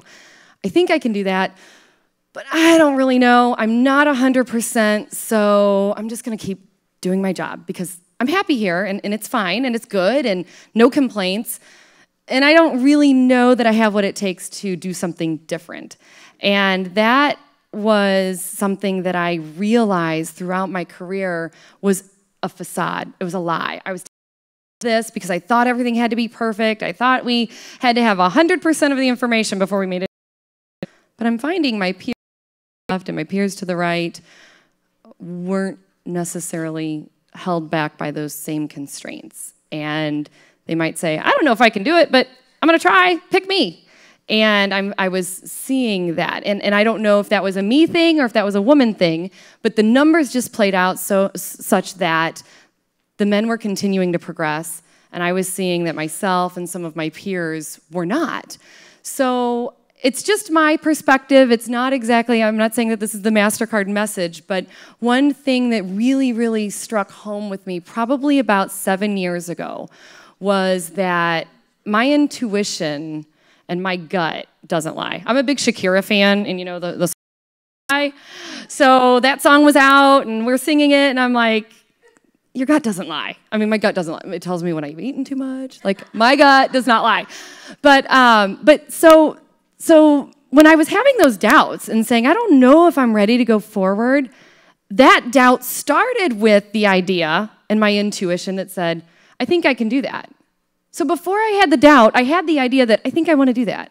I think I want to do that. I think I can do that. And then something said, no, you're not ready. you're not ready, go study some more, work some more, do some more. Maybe you'll be ready later, but stay comfortable. And I've just learned that throughout my career, and like I said, I think it was about 7, maybe 8 years ago, it hit me that that initial aha, maybe I'm interested moment had truth to it. And so in my own personal story, I just wanted to share with you that your intuition is powerful. It means something. You have it for a reason, and you should follow it. And it doesn't mean that everything's going to be perfect. I stepped forward into situations that were scary. Always successful. I had failures. And those failures then I, of course, learned from. And those failures, I talked about this a little bit last at the meetup earlier in the month, in the San Francisco meetup, that my failures have actually been successes because they've molded me and shaped me, and I've learned from those. And because I've failed enough, I've gotten comfortable with it. And it's no longer a fear of mine. So I'm no longer afraid to fail. And that's just kind of, I think, been a big learning experience for me. And so I would share with you that when your intuition's telling you that you might be good at something, you probably are. If they are saying, consider it, do. And I'll tell you, over the weekend, I might digress just a little bit, but I was thinking, how do I put this message together? Because I'm so close to it because it's me. So I wanted to make sure I was articulating it the right way and helping you all really understand what I was getting at. And I kept seeing, like, walking through a door. And so I'm like, okay, every time the door opens, just go through it and see what's on the other side. Well, that really hit me like a ton of bricks over the weekend. I was at a soccer event. I have 3 kids. They're all involved in sports. We were in Davenport, Iowa. And one big thing, it's kind of our social life right now with 3 kids. That's what we do. That's what I do for fun, is we go to the soccer events. All of the soccer parents huddle around in the lobby with their coolers of goodies and hang out, right? So I excused myself for a minute. I needed to go to my room. Our hallway where the room was blocked off by a glass door.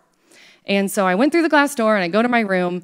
And as I'm coming back, I see some of the parents, and they're like, come on, what's taking you so long? Come on, come on. I'm like, yeah, relax, people, relax. I'm on my way. We're kind of having this exchange, and we're talking. And all of a sudden, like, as I like quicken my pace a little bit because I'm like, okay, I'm coming. And I just hit the glass wall. I mean, I'm not kidding. Like, I hit it. I cut my lip. I thought I was missing teeth. I had a headache for the rest of the day. And it dawned on me, I need to tell you all, walk through the door when the door's opening. If it looks like a glass wall, check it out, sure. Open it and go through it, but don't just run into it. So I totally digress a little bit again, but that was a true story. And I learned from that myself. Now, like I was saying, I was kind of talking to the people on the other side of the door, and they were, the more they were talking, the more other parents were looking and looking. So it kind of happened, and I turned around and nobody saw me. Everyone saw it, and I just learned from that. I really did. I took away from that.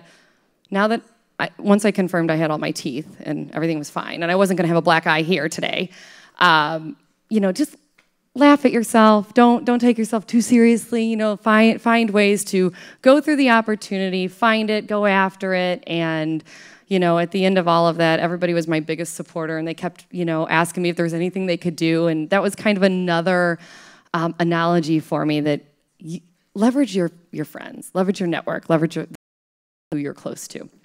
So I think, at the end of the day, that's the story. I'm sticking to it. MasterCard's super, super crazy excited to be part of the movement of women in technology. I firmly believe it is not a trend. It's truly a movement. We're going to change the environment. We're going to change the world for the better. And I am pumped to be doing it with Shaharose and family. So thanks, guys. We'll see you at lunch, hopefully.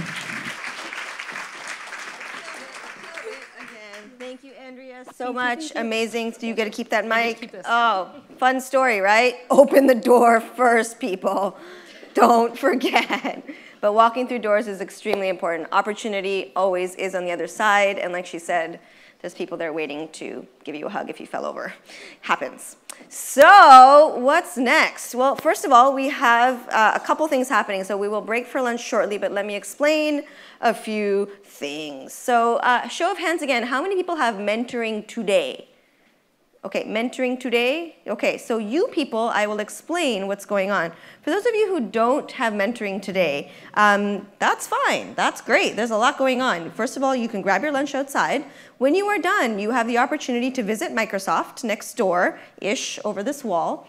You'll see the sign, and again, if you're looking for feedback on a product you're building, a product you think you want to build, a product you've already built, they'll give you free advice. So go ahead, they're experts on what they do. Both Mira and Sandhya will be waiting there for you until 1 second. And other than that, you can go upstairs. So upstairs, there's a little lounge area. There's a bunch of tables, and we also have a couple sessions happening. Again, so check your phone, and you can take a look at which session excites you. That's in the Innovation Hall. So spread out, get to know more people. And for those of you who are staying here, this room is reserved for those doing lunch mentorship. So those of you who put your hand up, basically what will happen is take a look at your name badge. And your name badge has a number. Forget about it. No, really, forget about the number. So the number has changed. We're keeping you on your toes. You will have a new number, and the new number will be given to you when you go to get your lunch. There'll be some volunteers that will have some clipboards. Or at the back, you'll see a wonderful volunteer back there waving really big, quick clipboards. So you can also grab your number from them. So just get a new number, and then when you come back in here, magically, there will be numbers on the tables. Does that make sense? So, new number, get a number, come back into the tables. Other than that, hang out with Microsoft next door, check out upstairs, enjoy your lunch, and we'll see you at 1:15. Cue the music.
Oh, right, right. Do I need this throughout? Then I hand it to the next person, right? No, we're going to give them. You have their own? Yep. Welcome back, everyone. Are we all satiated? Is that the word? Satiated? Full?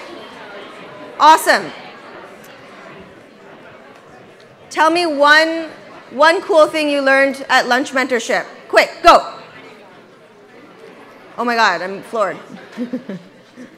One thing you learned. One thing you learned. Anybody? Share an insight? Done is better than perfect. I like it. Thank you. Thank you for sharing your insights. I hope you all had a great time. Yes, tell me. She said far too often female founders give away too much equity in the beginning. Aha. Did you hear that? So the insight was that female founders often give away too much equity at the beginning. Therefore, hold back. Good. That's great advice. Anyone else? Okay. Are you ready for the most exciting part of the day? Actually, everything's exciting, really. Right? Yeah, okay. Get ready for pitch, people.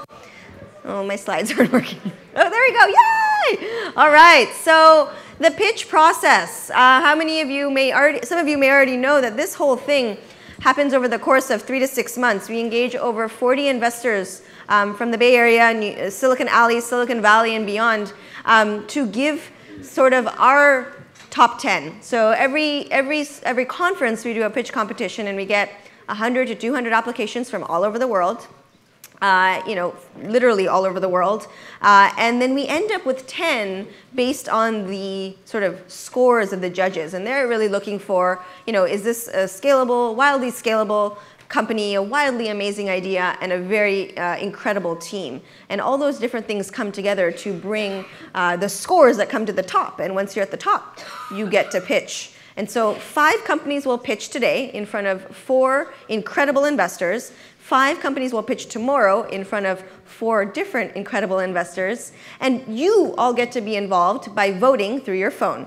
And you get to give the award for People's Choice Award. And People's Choice Award is actually an award that does come with prizes. It shows, sort of customer feedback in many ways of what the crowd thinks is exciting. The judge's choice is, of course, based on what the judges are looking for. And at the end of the day, that's, fundability. Do they see that opportunity for that company to scale and grow wildly successful? So please, please, please enjoy your time learning pitches, and get ready to also give your feedback through voting for the top company that you pick today, and then you'll pick another company tomorrow, and then we'll do a live voting session to pick the one from the 2. Does that sound good? Yes. Awesome.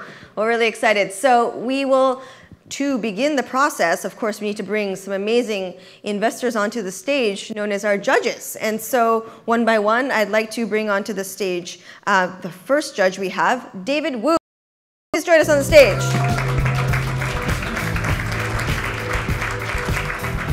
So David Wu is a partner at Mavron, and he's got a very impressive bio, but things you might want to know is some of the companies that he's invested in that you might know, including Practice Fusion, Postmates, SeatMe, Beautylish, Tile. He's an incredible individual, and we're bringing him to the stage for the first time. So thank you, David, for joining us. Next, we have someone who's been on our stage before and has actually really funded some of the Women 2.0 companies. Jessica Livingston, please join us on the stage. Jessica is the founding partner at Y Combinator, we all know. She also runs the Startup School Conference that happens at Y Combinator. She also wrote a book that you may know called Founders at Work, but she also started a new Female Founders Conference, which is exciting. And so through that, she's met a lot of the companies that she's managed to fund, including one of our finalists from last February who we saw. And her company was called, at the time, Pretty Padded Room, and now it's called In Your Corner. And you will hear from her. And Jessica met her through Women 2.0, and there you have it. So this is all happening, which is exciting. Next, we have Bridget Lau to the stage. Please join us. Bridget is the partner at Social Capital Partnership, and I did have the chance to check out their offices. Really fun, really exciting. Actually made me want to move back to Palo Alto for a minute. And you know, Bridget focuses on early stage investments in education. She has a lot of background in that as well, having led a for-profit education company in Brazil, which is exciting, which means she speaks amazing Portuguese. She's also worked at a bunch of really big companies. But the most important thing you need to know is she is a fellow Canadian. Thank you, Bridget, for representing Canada. She's a graduate from the University of Waterloo. Yay! All right, next up we have Tim Chang. He's the director at Mayfield Fund.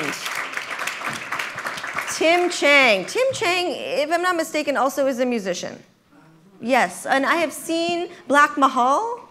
Yes, I'm remembering. I've seen him perform live, so you know that at 5:30 we have a real hip-hop artist rapping about VC life. You know this, right? You need to be here at 5:30 because I think you might have to do a little rendition and bring your guitar. Anyway, back to work. So Tim also is an investor, but he focuses on health, wellness, crowdsourcing, collaborative consumption, et cetera, all the things that are amazing to us right now. And we're very excited to have him also for the first time on the stage. Thank you, Tim. Yay, that's when you clap. Awesome. So what's going to happen is I will bring on stage one startup at a time. We will have, I think it's 5 minutes to pitch, right? And then 5 minutes of feedback. And from there, we'll move on to the next. So make note of the startup that you think is amazing, so you can vote for it. The judges have their little beautiful notebooks and whatnot to make a note for what they think is amazing. And from there, magic will happen. Sound good? OK. So coming from... I said companies come from all over the world. This first company is coming from Nueva York, New York. We are bringing to the stage Vicky Zhu, the co-founder and COO of Wise Banyan. Please join the stage.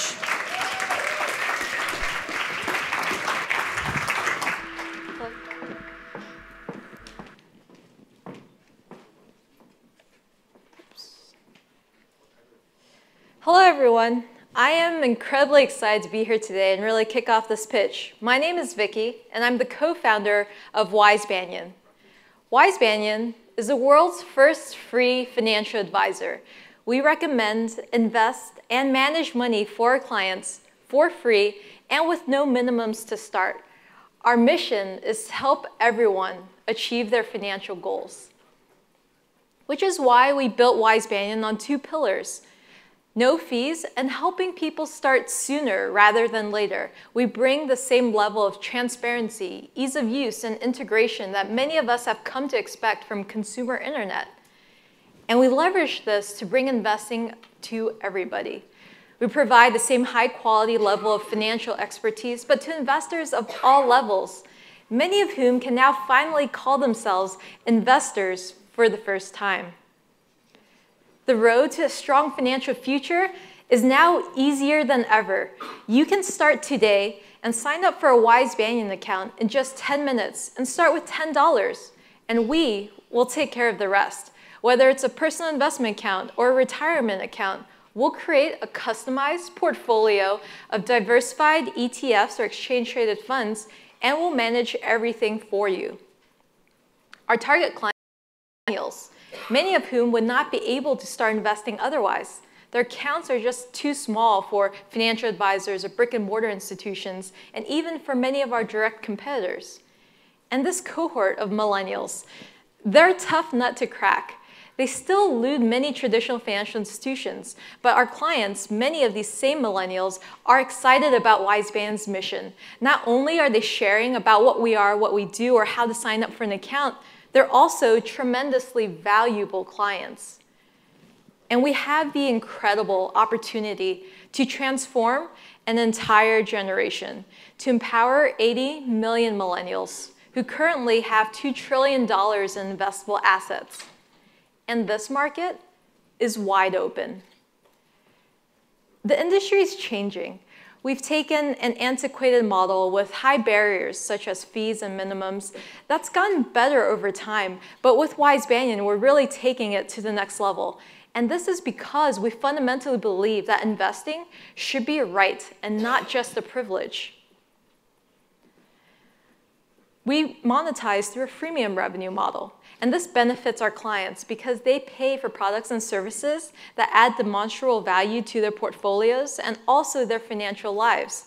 This in turn creates a powerful revenue stream for Wise Banyan, in addition to a better overall investing experience for our clients.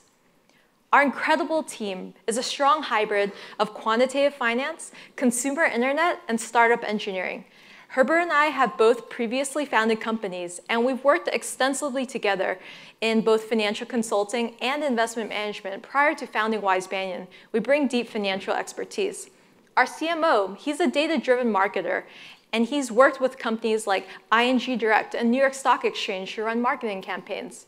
And our tremendously talented team of developers are headed by 2 engineers, both of whom have extensive experience building and scaling large-scale data-driven applications.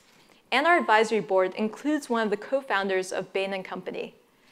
Together, we've surpassed expectations. We have thousands of clients across all 50 states in the country, and we've done all this in just the last 7 months since our public launch.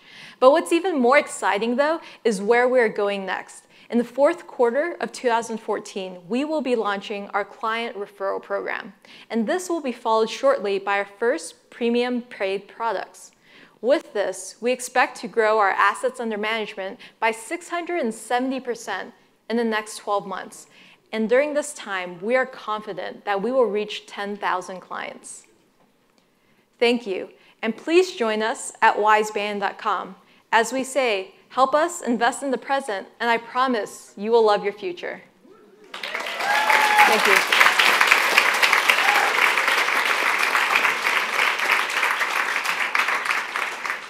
Great. Do you guys mind if I go? I have 2 quick questions. Absolutely. First is, my first job out of college was working the night shift on the phones at Fidelity Investments, talking about people's Magellan accounts. And I remember that the minimum to open up an account was $2,500 at that time. That was in '93. So I love everything you're doing. I love that you're making it accessible and easy to people, for people to open up accounts. 2 things I'd love to know more about is how you're going to make money are on these premium products and services that you offer. Could you give a little bit more specifics on what some of those things are? And also, have you noticed any fraudulent behavior yet with your users? Those are actually really good questions. So the first one, how we make money. I think that's the first question everyone asks, because we're free, we have no minimums, so how will you guys do it? Our premium products are really based on people's financial life milestones. So if you look at a banking institution and you look at checking or savings accounts, many of them are loss leaders for these banking institutions, and their goal is to capture the relationship, to have you, open up your checking savings account, and later on you're probably going to need life insurance, or when you get married you might be looking for a house and a mortgage. But a lot of financial products come to people when they reach financial life milestones, in addition to more complicated investment products, which are not for everybody. And so our first products are actually going to be investment-based products that we are doing in-house. Those are the ones that I alluded to when we said our first premium products. And those will be feed products. And not everyone will need them. It'll be an opt-in option. And going forward, we are going to launch additional products. One we've been public about is called tax loss harvesting. And later on, we're going to integrate into other financial verticals that really coincide with those life milestones I was talking about. And the second question about fraudulent behavior. So that's something we spend a lot of time working on. Wise Banyan is a registered investment advisor with the SEC. And so that really helps us in taking care of a lot of the regulatory issues.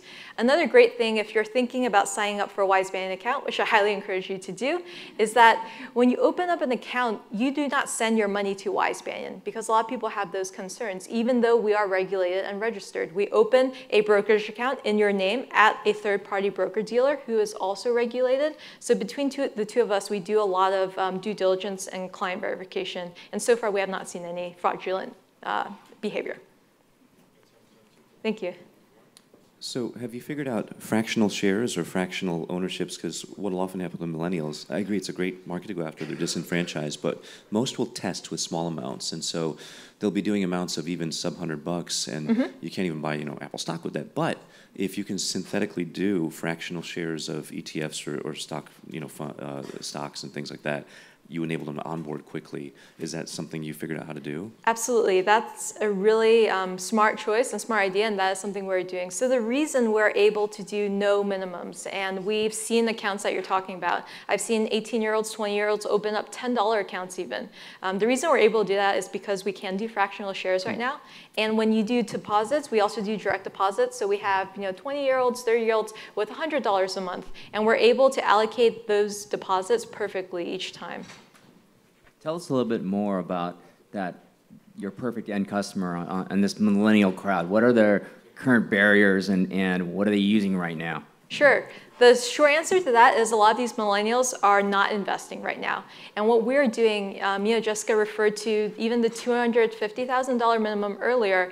A lot of minimums now are for individuals a lot higher if you want a financial advisor, or for the E-Trades of the world, it's still $5,000, but a large amount for millennials. So eliminating the barriers is really what we've been able to do to get at them. So getting them to start is the biggest thing, which is why we've created a really easy sign-up process. We link everything up.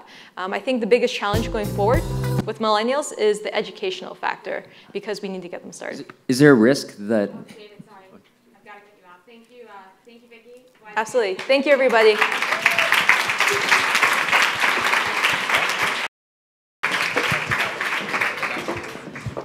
Tough game. We got to cut people off. Sorry about that. Good luck.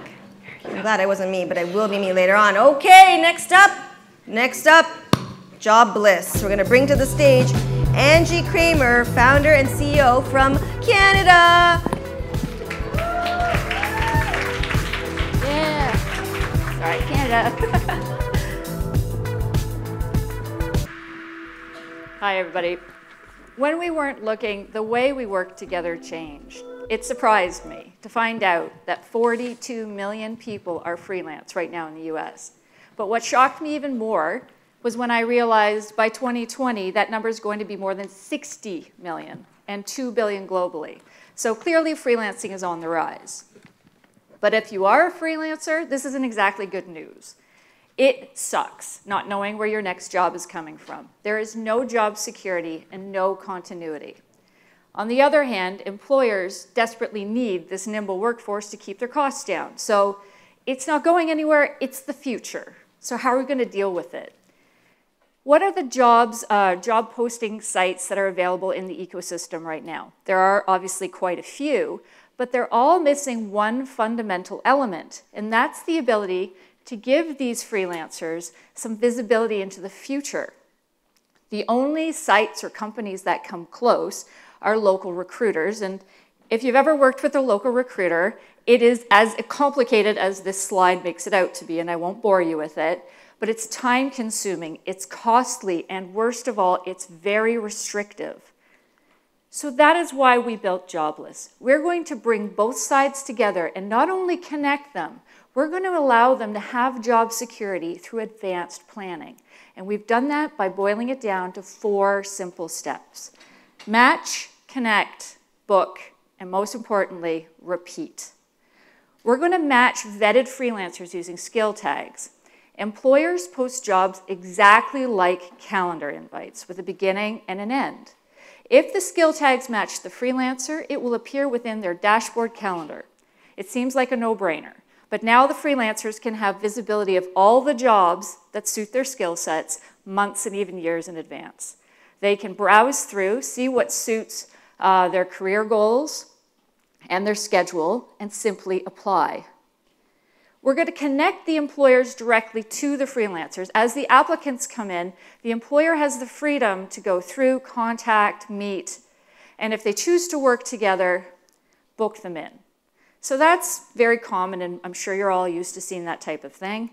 But what the beauty part of Jobless is you're going to do it over and over again. This is the repeat. This is your little black book, your personal, private, freelance management tool. In your little black book, if you have a job that it's an emergency right now or you're planning 6 months from now, simply open it up. All your favorite go-to freelancers will be there. You invite them privately and directly to the job. If they aren't available or you want to grow the team, simply with one click, post that job back out to the public calendar and begin accepting in new applicants, growing your database. But the cherry on top, and what the freelancers are getting super pumped about, is we've created real endorsements. No more fake endorsements from your mother-in-law or from strangers. At the end of a job, these short-term jobs, if both the employer and the freelancer are happy with the way it went, the freelancer will simply get a +1 on any tag associated with that job. Real proof of skills. They're going to keep these profiles for life. So how are we going to charge for it? We have 2 streams, freemium and subscription, for both employer and freelancer. And the traction, this one really blew me away. In just over 5 months, since we launched our closed beta, we have had hundreds of people applying.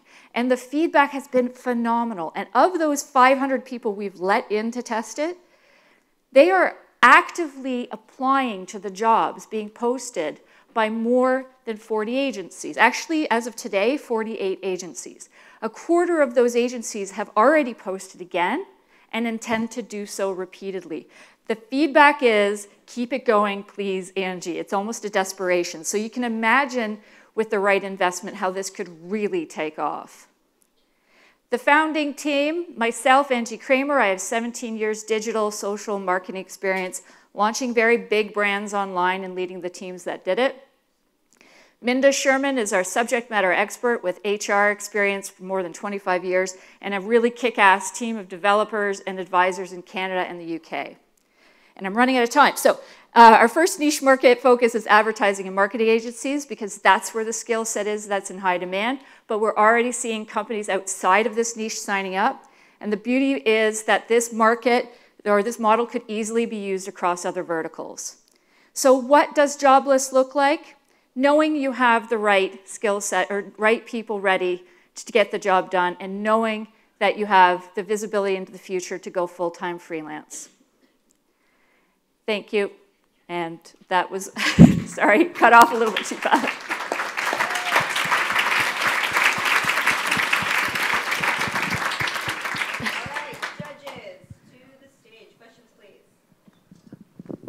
Hi. Do you think it's harder to get the freelancers on the marketplace or harder to get the agencies on the marketplace? Actually, that's a good question. It's actually harder to get the freelancers on only because of awareness. I have several signing up every day, and I don't even know where they're coming from. So the word of mouth has really taken away that stress. And the chicken or egg never really even applied. So once the one agency posted a job, freelancers, there was about 5 or 6 freelancers per job signing up, and it's just been growing like that. That might not have been the best answer to the question, but I love the idea. I love skills-based labor marketplaces. I think that's awesome.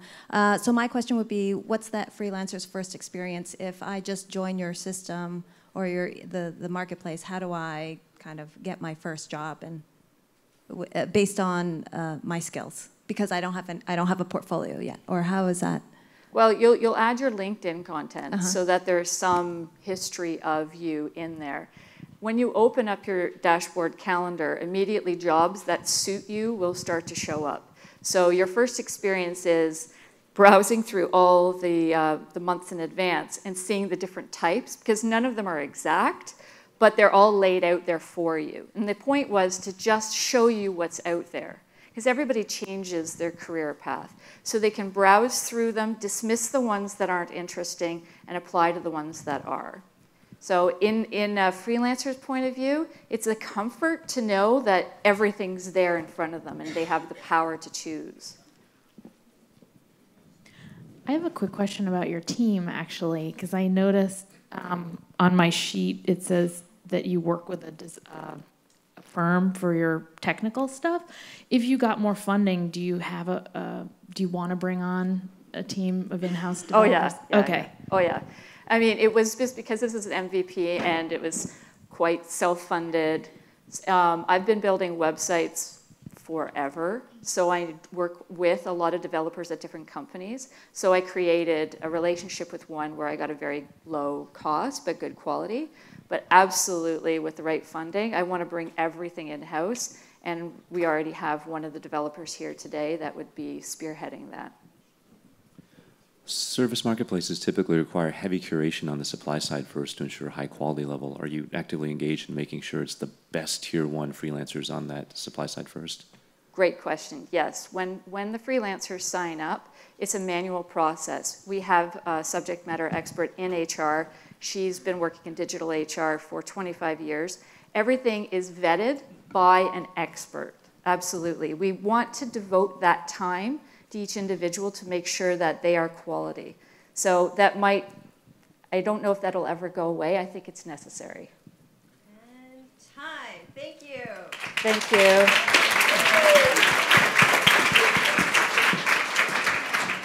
Next up, from San Francisco, we have Rock Your Block, Sarah Young, founder and CEO.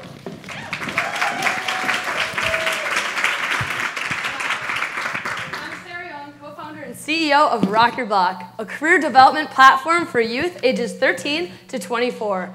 We are building the first platform to help youth find jobs, build their very first resume, and take charge of their future.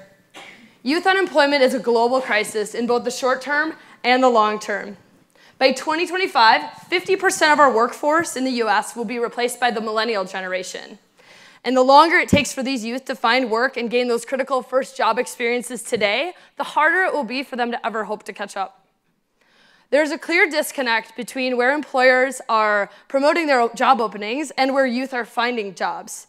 There is no centralized solution for recruiters to find youth workers online, yet that's where the youth are, spending over 10 hours a day on the internet, and 75% of them are accessing it via a mobile device. Even the employers who are posting on existing job boards are overpaying, and they're hitting the wrong audience. Rock Your Block bridges the communication gap between these employers and young job seekers. We reach our youth through, of course, social media channels and by partnering with youth-serving organizations. Schools and community orgs that are already working with youth are using Rock Your Block as a career readiness coaching tool. On the employer side, our dedicated sales team is working with local and national businesses that help us expand very quickly. We also partner with youth job fairs. For example, we did one in Minneapolis, and they help us sign up hundreds of job seekers and employers all in one day. Here are some of our current partners that are excited to help us solve this youth unemployment crisis. These organizations are either employers that are posting jobs directly or the organizations that are offering resources to our youth, like job readiness or career skills trainings. Not only do employers feel good about the altruistic mission of helping empower youth, they're also seeing really big business benefits as well. We help them reduce their recruitment costs and simplify their entire application management system by making it very easy for employers to filter through applicants, communicate directly with candidates, and set up interviews directly from one dashboard. An added bonus of Rock Your Block is the extra brand extension that these companies are seeing from our youth sharing all their activity and progress on Rock Your Block. Jessica here is posting her hashtag first job selfie on Instagram, hashtag Jamba Juice, free branding. Here's one of our repeat partners called Team Ortho. They're an organization that puts on street races all across the Midwest. They've hired youth from us for over 14 races, and to date have hired over 400 youth from us. This is what the application looks like for our job seekers. As you can see, they're building a virtual resume. They're excited to share their progress as they go. Jobs get added, recommendations and reviews from employers, and they also earn, it's gamified, so they earn badges as they complete different levels and achievements. In 2013, we ran a closed beta test in Minnesota and helped fill over 300 jobs. 2014, this year, we expanded to California and New York, and now have employers hiring for over 2,000 different job locations.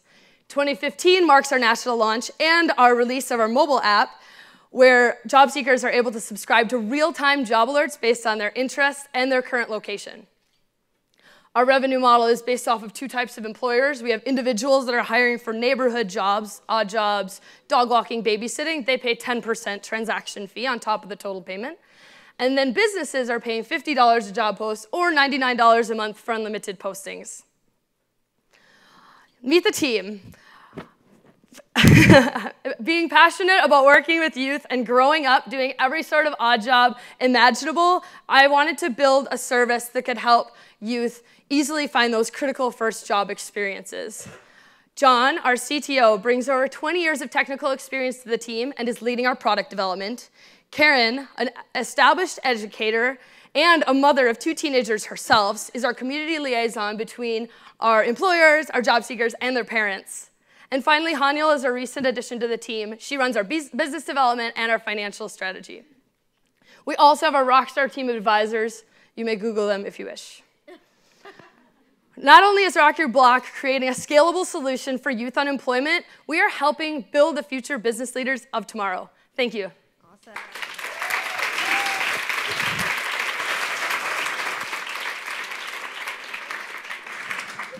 Seconds to spare. Let's go to the judges. First of all, I think you're right on trend with this gap between kind of the education side and actually the disconnect between there and preparing you for the real world. And I keep seeing companies going earlier and earlier in the process, from the intern side all the way to, I saw a company the other day that was trying to do preschool to get the data to figure out who's going to be well suited for the job market. But my question is the big idea in matching these kids with these jobs, or is the big idea getting to have that relationship early on and then making sure you're steering them in the right direction, so as the disconnect in the job market and the real world comes up, you've already been up front connected to know all about their skills and their training? Yeah, exactly. We actually will be able to collect a lot of data if we get the users, when they're 13 years old, they're getting their first babysitting and lawn mowing jobs. They grow with us in the app. They get their first internship on Rock Your Block. They get their first job in college on Rock Your Block. And now they have a resume before LinkedIn, because we want to kind of be the feeder tool to prep them for the LinkedIn professional resume. I have a naive question. I'll ask Sure. you as the expert. Is there a youth unemployment crisis because kids can't find the jobs out there, or because they want to sit on the couch and play video games? That's a really great question. A little bit of both. There's definitely a disconnect between how employers are recruiting and where youth are spending their time. They're definitely spending a lot of time online, and that's why we bring in the gamification component. If we can make the job search action fun and actually motivate more youth to work when they're younger, we'll help them set them up for future success, for sure. Quick question. So I think Rock Your Block would work great for brands that resonate right now with millennials. What is your approach to companies which maybe aren't as cool, or millennials, they don't relate to them? That want to post jobs on our site? Yeah, like, are you going to coach them, or what kind of advice, how are you going to help them get on your platform? Great. We work directly with employers and teach them about why would you want to hire a youth? What's the benefit of hiring youth if they don't already have that goal in mind, and that maybe some companies have that requirement to hire youth? We provide those resources too. This is what it's like to hire a teenager. This is what you can expect, and here are some resources from past companies and the success stories that they have. Does that answer your question? Maybe not. I think I'm referring more to, as you look for a job today, you're really passionate about something, right? And you're finding other companies that resonate, that have that same philosophy, whatever. So, sorry, Dairy Queen, but maybe Dairy Queen isn't the right, brand or company that most people would want to work for, but they need to hire people. So how do you kind of bridge that gap? And great. Oh. Offline. Thank you. And I had an answer.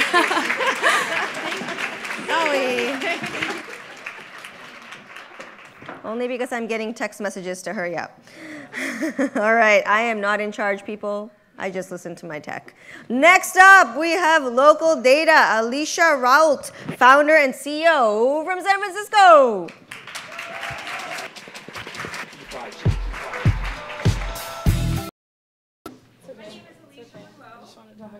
Founder of Local Data. So cities are rapidly changing across the globe. And with that, we have more data than ever before about ourselves and about our homes. Well, we're moving quickly into an era where we'll have more data than ever before about the cities that we all live in. Unfortunately, the way that these cities are changing isn't always using that data to make decisions. So let's take an example. The Warriors Stadium, which was proposed on the waterfront, a $500 million development, was shut down. And it was shut down due to a single ballot vote.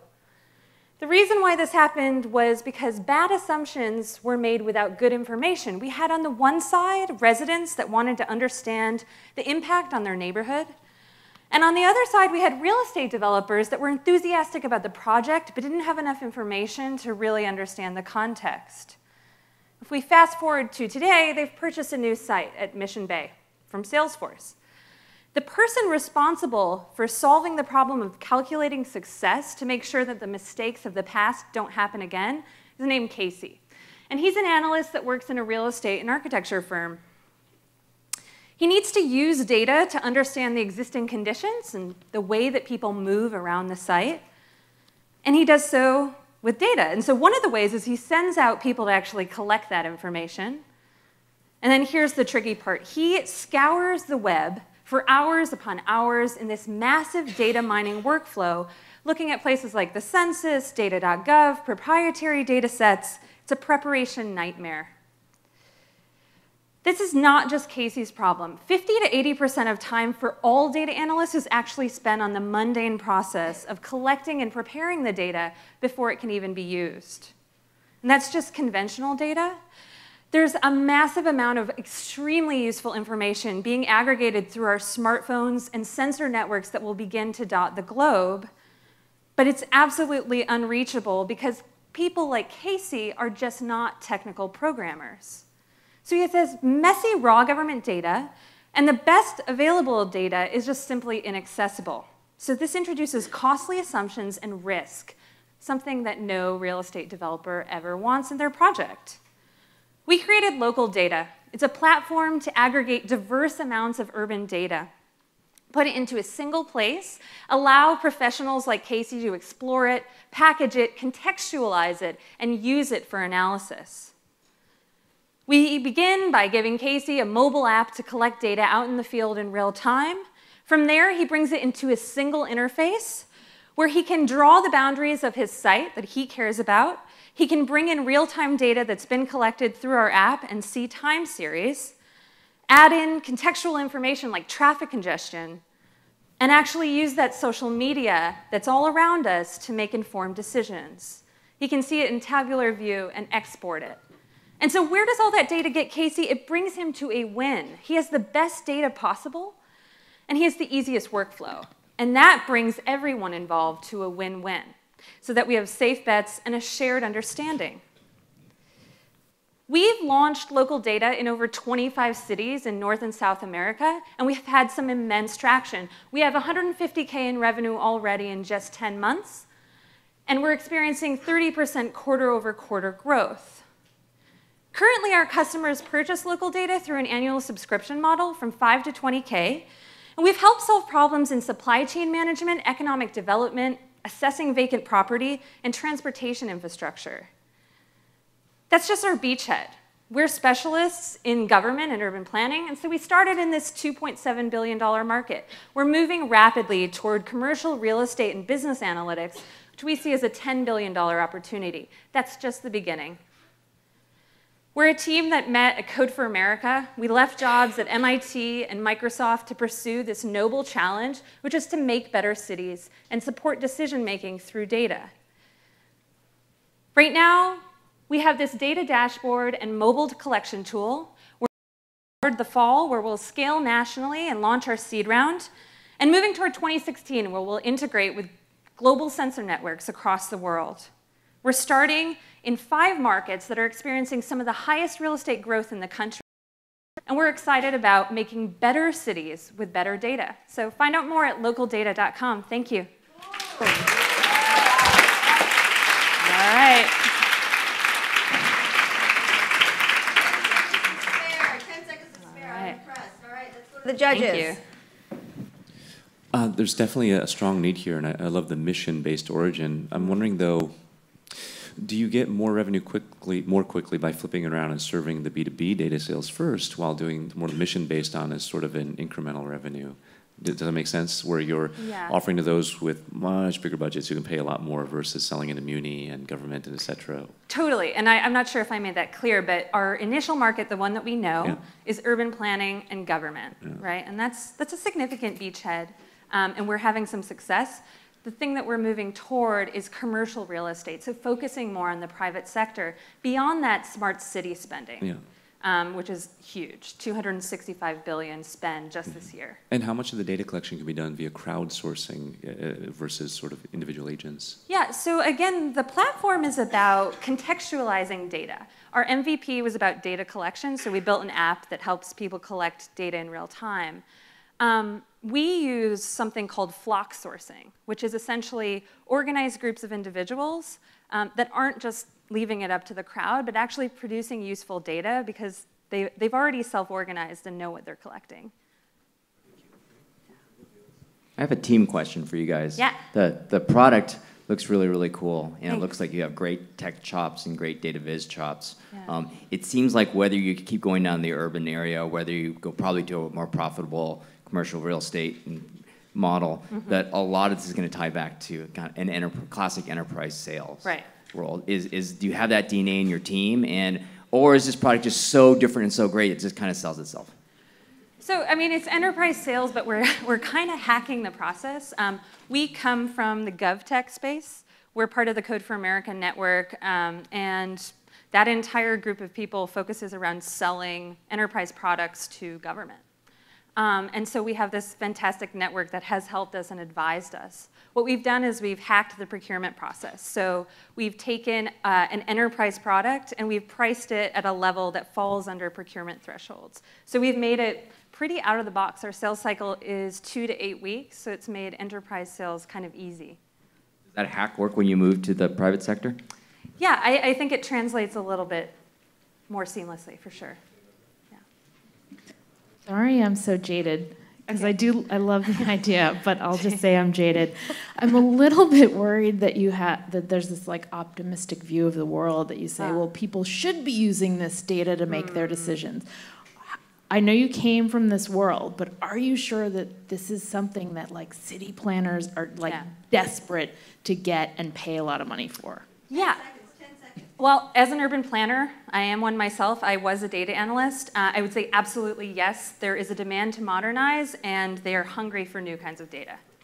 Awesome. Okay, thank you.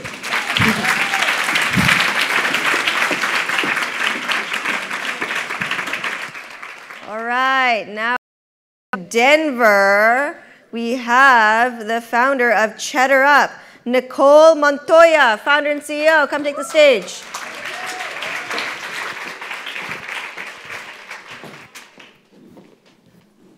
Hi, I'm Nicole, and this is Julia. Julia is going into first grade, and at Julia's school every year they have Pajama Day. This is a really simple fundraiser that thousands of schools across the country have. This particular Julia's mom did not have $4 in her wallet. She could not find her checkbook, so what does she do? She sneaks into Julia's room and she takes $4 out of Julia's piggy bank. Not her finest moment, but she gets Julia to school with $4 in her pajamas and she eventually makes it to work. Now, let's look at the flip side of this type of transaction. Meet Lisa. Lisa's a surgeon and she also likes to volunteer at her kids' school. This year, she decides to help coordinate the school-wide staff holiday gift. Lisa has checks coming at her from every direction. These checks arrive to her via the PTA drop box in the elementary school lobby, and more commonly, via backpack. Crazy archaic, right? But this is still happening. You know this is still happening. So bottom line, it's an administrative nightmare, and she's probably not going to volunteer to do it again. So how can we make these two examples that I just shared with you, how could they have gone a little bit more smoothly?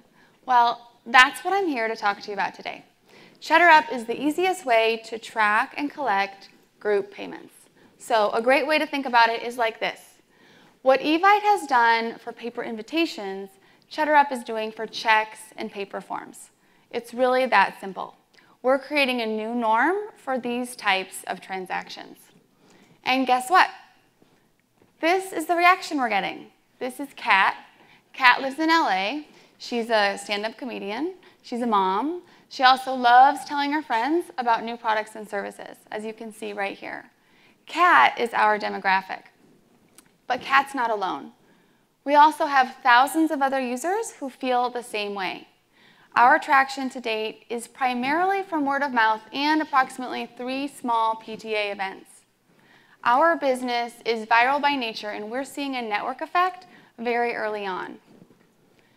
Our users spread the word because they see results. Remember Lisa, who was coordinating that school-wide staff holiday gift? Well, that was last year. This year, she used CheddarUp, and 70% of the families at her school paid with CheddarUp. They had 54% greater parent participation, and they collected 33% more. Now, that is something to talk about. While this is an example of us winning in one elementary school, this is what the world looks like. The average elementary school still collects, on average, 4,000 cash and check payments a year. That combined, we're talking about 500 million transactions annually, and no one is solving this problem.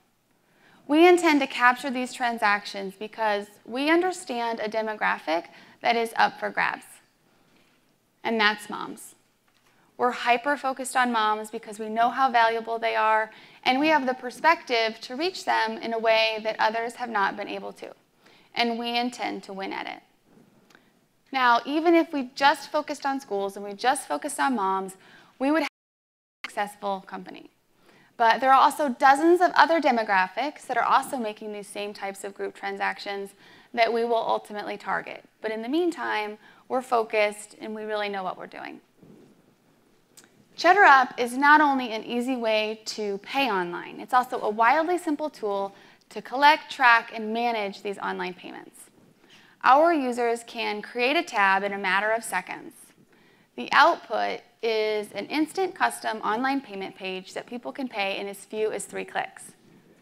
And on the back end, the organizer has robust tracking of all payment information with drill-down detail. At CheddarUp, we have 3 revenue streams: a low-flat transaction fee, a subscription fee, and a gift card store.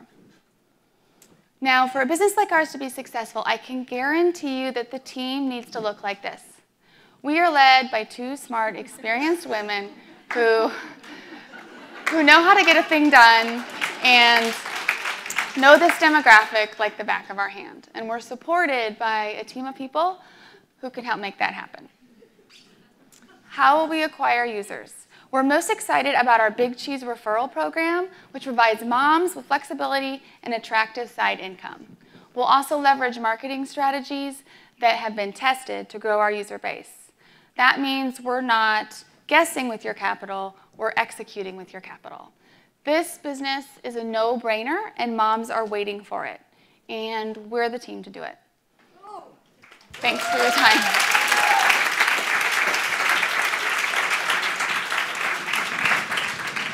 Questions?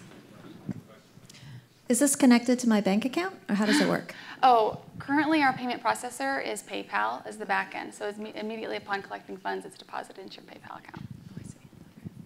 Great focused first use case. Could see a lot of repeat usage. Longer term question, do you need to get into the workflow management of the event creation management, those things, or does it risk having this being a feature in other people's platforms that are becoming that workflow as well? Does that make sense? Yeah, is it a risk of that happening? Yeah, or do you need to go in that direction, get more into that workflow of creating the event, managing the event, RSVPs, et cetera? Right. Great question. That's really not our goal, to become an event person, an invite person, plus a payment person. We're really payments and tracking, and we're laser focused on that, and it's a real gap in this market, and we think that having that siloed approach will really benefit us. How do you make money? We have, sure, great question. I went through it fast. So we have 3 revenue streams. One is a low flat transaction fee of 25 cents for the payer. The other is a subscription fee for our power users who want access to a longer list of features and are willing to pay a low monthly fee. And then we also have a gift card store because we have a lot of people who use CheddarUp for group gifting, and they can easily take those funds that they've collected and go buy a gift card for the soccer coach or the teacher or the baby shower or what have you. So as a parent of 2 kids, I see this problem all the time on both sides, so I really like that you're trying to solve this problem. Yes. At the same time, I also see a lot of parents out there that we're trying to gather the money up that have very low propensity to want to pay any kind of fees. Even on your site, you say that if you use PayPal, there's no fees, and there's no fees to the organizer. With that $1.5 million you've flown through your system, how much of a rake have you actually managed to take out of that system? How much revenue have we made to date? To chatter up. We haven't actually turned any of our revenue streams on yet. We have enjoyed marketing it for free for the last 9 months, and we made some critical enhancements over the summer, so we'll be turning it on in the spring. Have you got any learnings on the propensity to pay? On Yeah, either side? absolutely. I mean, we really do know this demographic like the back of our hands, which is why we're proposing a 25-cent fee. It's low, but it's not high enough for anybody to really sneeze at. So we've spent a lot of time thinking about that. There is a reason why no other service is solving this need, and it's generally because all of the other online payment services, the fees are just too hefty, and the market won't bear it. What's the average size of the check?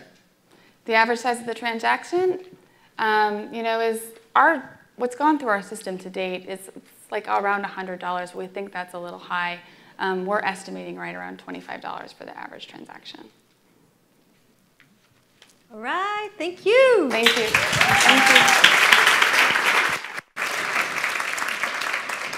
you. Wow, wow, wow, wow. 5 powerful, powerful pitches. It is not easy up here really doing this job, pitching the company that you really, really believe in. So let's give it one more time to the founders.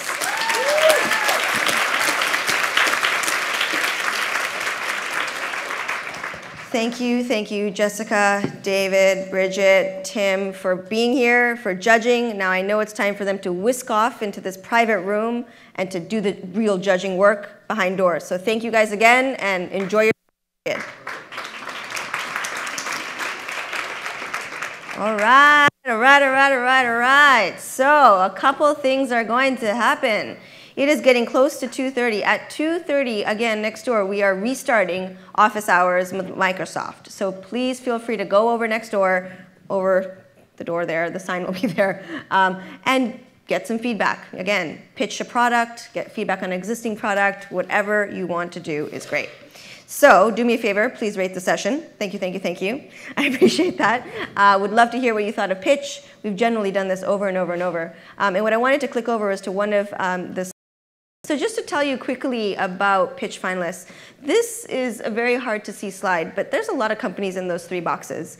And they're real companies. These are companies that have been on this stage here in San Francisco. We've also done this in New York and Las Vegas, where they pitched in front of investors and went on between 6 and 12 months later onto getting funded, getting into an accelerator, or getting acquired. That story about Jessica, it was real. She's met companies through this network and funded them. Same goes for 500 startups. Nearly 7 or 8 companies have come off this stage and gotten into 500 startups, which is really, really exciting.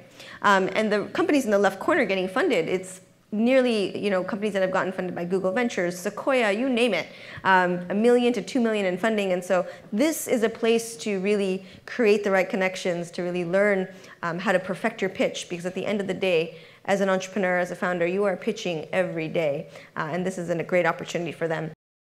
For the companies at the top, they kind of made it in some ways and got acquired. There's actually now 2 that got acquired by Yahoo. And so we're really excited to see companies come to our stage first, really share what their vision is, really show what they want to see in the world, what their expression is of what they think is important in the world through their company, and then go on to do great things. So really, really happy for all the people that have made it.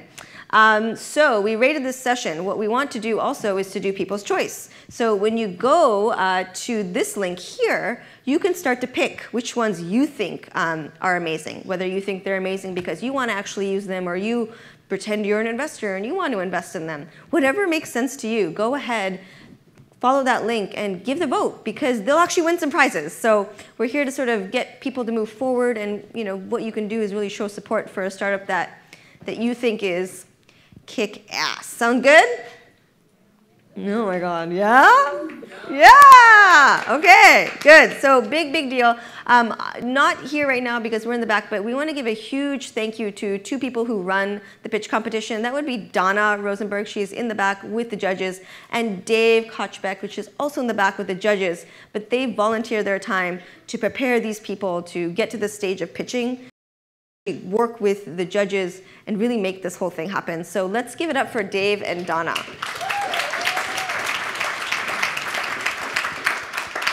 Awesome. So with that, it is time for us to stretch, do a little bit of a bio break, check out office hours. Upstairs at 2:30, we're starting a session with Purnima, who runs a company called Femgineer. And her session is called How to Transform Your Ideas into Software Products. So if that interests you, join upstairs for the workshop. It's a smaller room in the Innovation Hall. And if not, come back here. We have another amazing session because that's what we do.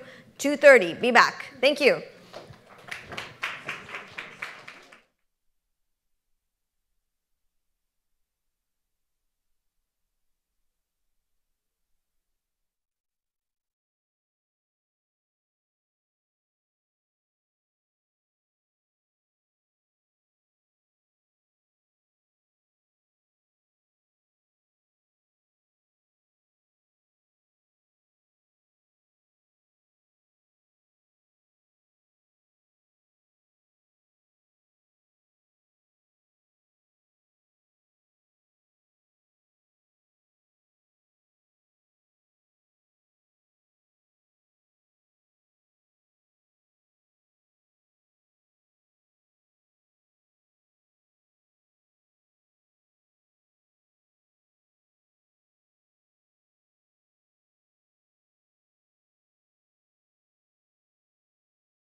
break.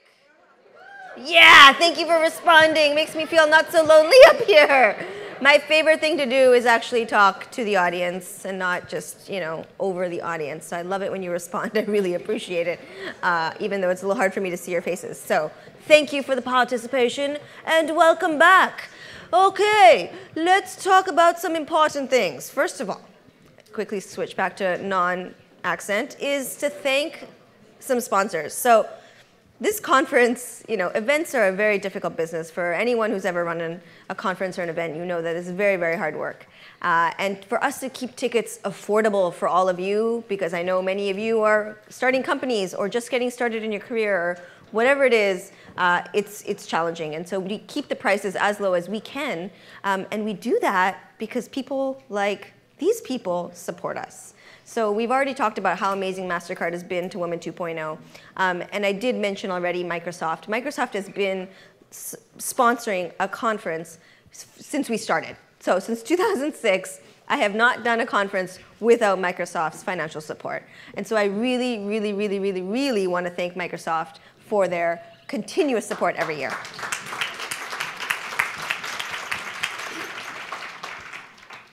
And and I mentioned earlier, next door until 4, if you are looking for product feedback, there will be office hours happening.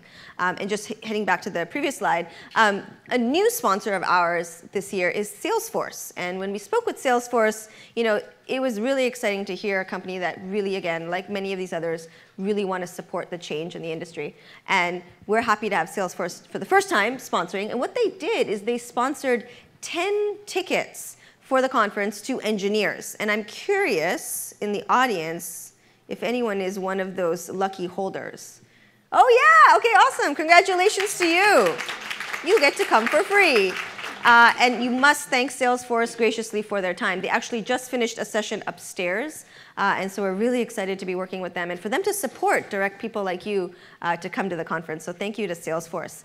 And another company that we've worked with for many, many years, Kapoor Capital and the Kapoor Center. I'm not sure if anyone's in the room right now, but some of you might be ticket holders as well. They sponsored 11 tickets for women of color to attend. So if anyone's holding a Kapoor Capital ticket, 2, 3, 4, 5, yay! Welcome, welcome, welcome, welcome. Thank you again to Kapoor. Not only did they sponsor this conference, they've sponsored 3 or 4 other conferences. They also host and sponsor the meetup in Oakland. How many of you are from Oaktown? Whoa, yes, East Bay represent. So we're thankful for Kapoor for also sponsoring that alongside with Pandora.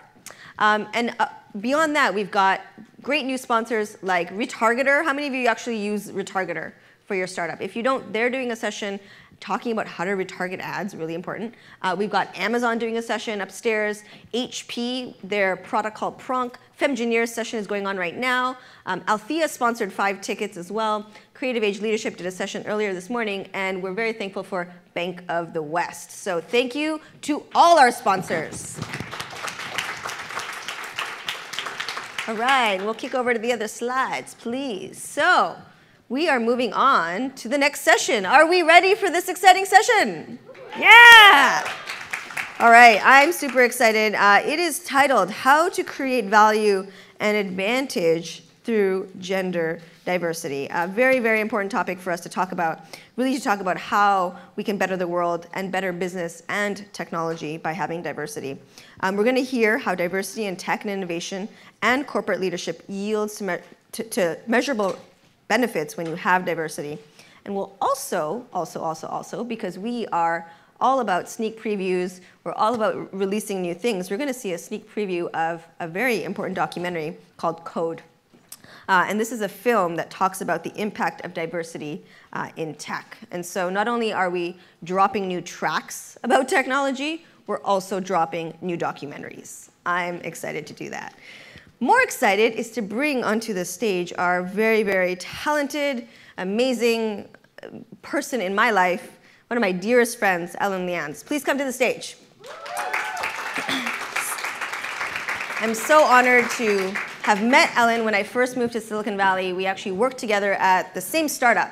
And my VP at the time said to me, I'm going to introduce you to this woman named Ellen. You're going to work together, but you're going to do more together. And it's very, very true. Not only do we work together, we're friends together, we work together here at Women 2.0, and I am honored that she is here. So just from a background perspective, Ellen has worked in Silicon Valley for over 30 years. She's worked at Apple, Google, and Facebook. And for those of you who don't know, she actually founded the first user group at Apple. Big, big deal. She's worked all across the US, Europe, Africa, and Latin America, and informs her views on tech and impact through global change. She is named one of the tech's top marketeers and Silicon Valley's Women of Influence. She currently advises early stage companies, and this is true. I have companies that I know that she advises, and they walk away always saying, oh my God, thank God I talked to Ellen, because they learn so much in just 5 minutes, and you just walk away and you're like, I should have known that, but I didn't, and there's no way I would have. So if you ever get the chance to work with Ellen because you're running a company, I highly recommend it. Because I'm her friend, I get it all the time. I am so lucky. Anyway, lucky, Ellen, thank you. Ooh, feedback. Andrew, go ahead. Hi, everybody. How are you? It's great to be here. I may be the only one here who's noticing this. I don't know, but is there something different in this room? Is this different from how it normally feels, or is that my imagination? Good? What do you notice that's happening in this room that we don't get at most tech conferences? Do we see people in this room who are different than we see in other settings? Now do we? Yes. Here's something to think about. It's what our talk is about today. And that is that the products we use and the companies that we support by buying their products or services, owning their shares, aren't run by people who represent the people in this room often enough. Yes, it's changing. Shahroz said, we've arrived, we are arriving. But today's talk is going to be about change. And we have two experts who know this business and who have measured, have studied, understand the impact that diversity, gender and otherwise, has on creating strength, intelligence, strategy, sustainability, and financial value for companies and for products that are built around them. So what I want each of you to do today is, as we listen to the guests that I'm about to introduce, I'd like each of you to remember some facts. They're going to share some. And it would be wonderful if you could remember those as you go into meetings where you feel the only woman in the room, or maybe you are the only woman in the room, or you explain why you believe in a company that has diversity in its founding ranks or on its board of directors, rather than simply the people that we're used to seeing when we come into rooms like this. So it's such an honor to share these two speakers with you today. One of them is Mary Baker, someone that I've known through the world of tech and early stage strategy for years. Not only is Mary co-founder for the advancement of women leadership at Stanford, but she's also an active board member at several diverse boards. She is a diversity advocate, and she represents that in many ways besides her support of Women 2.0. And she's an advisor to the Clayton Institute for Gender Research at Stanford. I'd also like to, Mary, do you want to come to the stage? I'd also like to introduce Robin Hauser-Reynolds, who is a filmmaker, and she's going to share today, as soon as she's up on stage and sits down, her second documentary film, which is the Code documentary, exploring the benefits of diversity in tech. And she's a filmmaker, the producer, and the director of this film. This is going to be an awesome conversation. I encourage you to tweet. I encourage you to write down the facts that they share and take them out of this room and use them to help everybody gather the intelligence that will be reflected when the rooms look as much like this as they do like the rooms we're used to entering. With that, let's bring Robin up to stage and roll the film.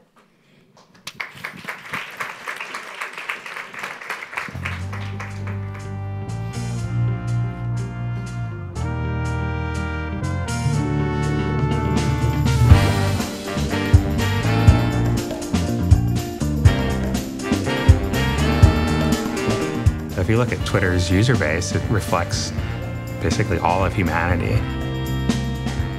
There's no doubt in my mind that technology jobs are critical to every part of the economy, every part of the way we live, the way we work. If we are somehow subtly or systemically excluding women, we are really cutting down on the size of the workforce.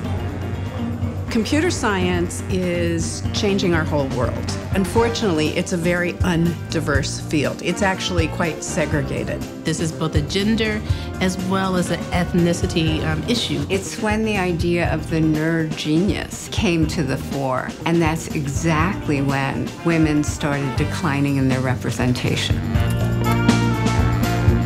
We imagine someone sort of sitting at a keyboard typing all day. We don't realize how much design and creativity goes into making software. You don't have to be antisocial. You don't have to want to not sleep. You don't have to want to spend all of your time with a computer. You don't have to be male.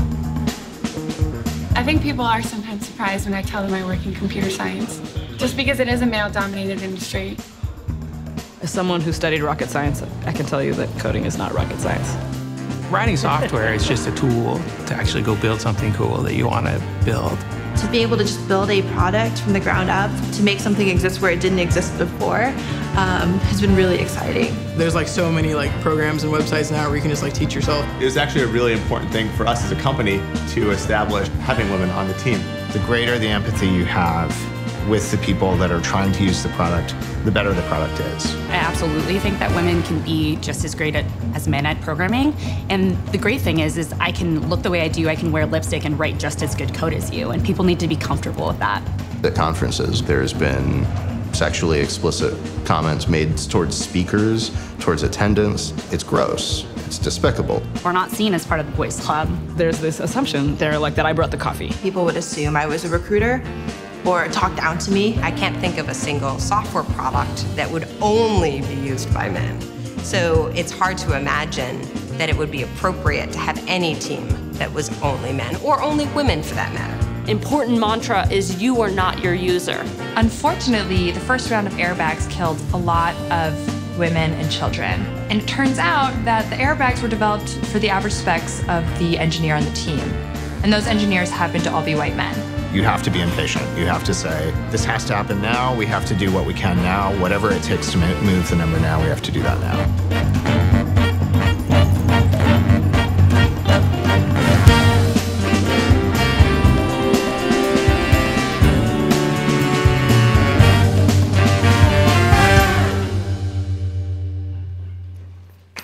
Great job. Listen, it seems obvious, based on everything I saw here, based on everything we know from dealing in the world, that diverse leadership creates more value and better products. It seems obvious, but maybe it's not. Give us some facts that we can take with us that show why that's true. Sure. I think important to first start out and look at what some of the data says here. So we look at in the world, certainly, women half the population. In the U.S., women hold 55% of the degrees every year from colleges, but yet when we look at the numbers in the top ranks, we have only 5% of Fortune 500 CEOs that are female, and only about 15% of board seats are held by women. On the other hand, women are responsible for over 70% of spending decisions, buying decisions that happen, and on a global basis, females drive $12 trillion of consumer spending out of a $18 trillion base, about 2/3 of all consumer spending globally. And yet they're not represented in the top ranks. So the key here is when women or diverse boards and executive teams are created, the return on equity for public companies is significantly higher. So in a McKinsey study, when you look at the top quartile of companies that have greater diversity versus the bottom quartile, the return on equity is over 50% greater for those top companies. So diversity helps lead to greater innovation, helps lead to greater performance on the board overall in looking at acquisitions and also in looking at divestitures. So organizations tend to run more efficiently. Additionally, in looking at public companies' stock market performance over a 10-year period, also in a McKinsey study, it was 4% greater per year for companies with greater diversity in the executive and board teams than those without. So I think there's real returns to the company, real returns to investors by having diverse representation in leadership. What do you see in product, Robin? Well, I think in product development, especially on the design and coding programming level, if you have just all white men, you really don't, you're not representing most of humanity, most of the population, and therefore you're not addressing the needs and the concerns of the greater population. So introducing women and people of color into the design area and to the coding and the development of applications is so important, because you really see that product then can serve a greater population. Great. You know, I see the two of you, you're devoting so much of your life to this movement. Are there times where you just want to stand up and scream, or you want to say, stop the insanity? What's it like for you to be this advocate, this pioneer who's looking to build this movement? Yeah, I was used to so often early in my career being the only woman in a room. I think this is probably, well, it's so amazing to be in a room where you're just looking out at all these fabulous women. And as the mother of 3 girls, one of whom is one of 2 women in her engineering major in college, she's an engineering physics major. There's only 2 girls in that entire major. You know, that's what inspires me, is just seeing a group like this. I don't think I would have seen this 20 years ago. And you know, I get excited about what that future brings. And even though, yes, we have a long way to go with women who code and women in technology fields, you know, we are making progress. You know, we are making progress in the science and technology fields generally, and we have to keep making that progress. Yeah, I would say it's an incredible privilege to be able to be telling the story and making a film about it. So I'm thrilled to be doing that. The tech sector, it's all new for me. I think as a documentarian, that's a really good thing, because I'm asking questions like the audience would as I go along. The part that makes me want to stand up and scream is when I'm in an 8th grade classroom and I ask some of the girls if they want to be coders, if they want to get into technology, and they're like, ew, that's a boy thing. You know, that's what makes me want to scream. And I think that the stereotypes are really our biggest hurdle. Wow. And that's what we need to get over, is to have girls and young women really realize and change perceptions and realize that they can be coders, and that not all of them are you know, geeky guys in hoodies, and that they're really creative, amazing jobs out there. Well, I think we'd all enjoy it if we had a unpack that and talk about how that happened. And we don't have time, or it's not really fruitful to look that much at the past, but I would love the two of you to, as people who've done a lot of thinking about this, how did this happen? How did this divide come to be? So when we look at leadership positions in corporate America, there tend to be you know, three big buckets, the largest of which is unconscious bias. That, you know, through cultural differences and norms that were in place in the workplaces, there are just assumptions that happen that women have towards the workplace, that typically the male leaders in the workplaces have about women, and that women actually as bosses have towards other women. So for example, let's take the, you know, one of the biggest issues that tends to happen with women is around having starting a family. And there's an assumption that a lot of women hold that the company will not be supportive, that I will not be able to get a flexible environment, that my boss might not be understanding of what I need to do. So one of the biggest things that needs to happen is these conversations simply need to occur. Now, on the flip side, a lot of times in corporations, and whether it's a male or a female, as a boss, we'll assume that because somebody's going out to have a baby, that they're less committed to their job. And it's just not true. There's no data that supports that. But these are these unconscious biases that we have, and the way to solve these is around communication and conversation. And women have behavior patterns. There's lots of studies that show women are less likely to raise their hand and volunteer for projects. Women are less likely to accept promotions. Women do not advocate for their own promotions, and when offered a promotion are more likely to decline it than men are. And so I think part of this, where it applies to the women in this room, is also around when you're out pitching, if you're pitching for money, you know, focus on the things that you do well, convey confidence. There's a study that says when people are promoted, only 10% of the time is it strictly based on the results. 60% of the time it's an exposure, so it's exposure to the people making the decision, and the other 30% of the time it's by basically the impression that you make. So make that impression, get to know the people who you're going to be raising money from, and deliver great results, but you can't just rely on those great results.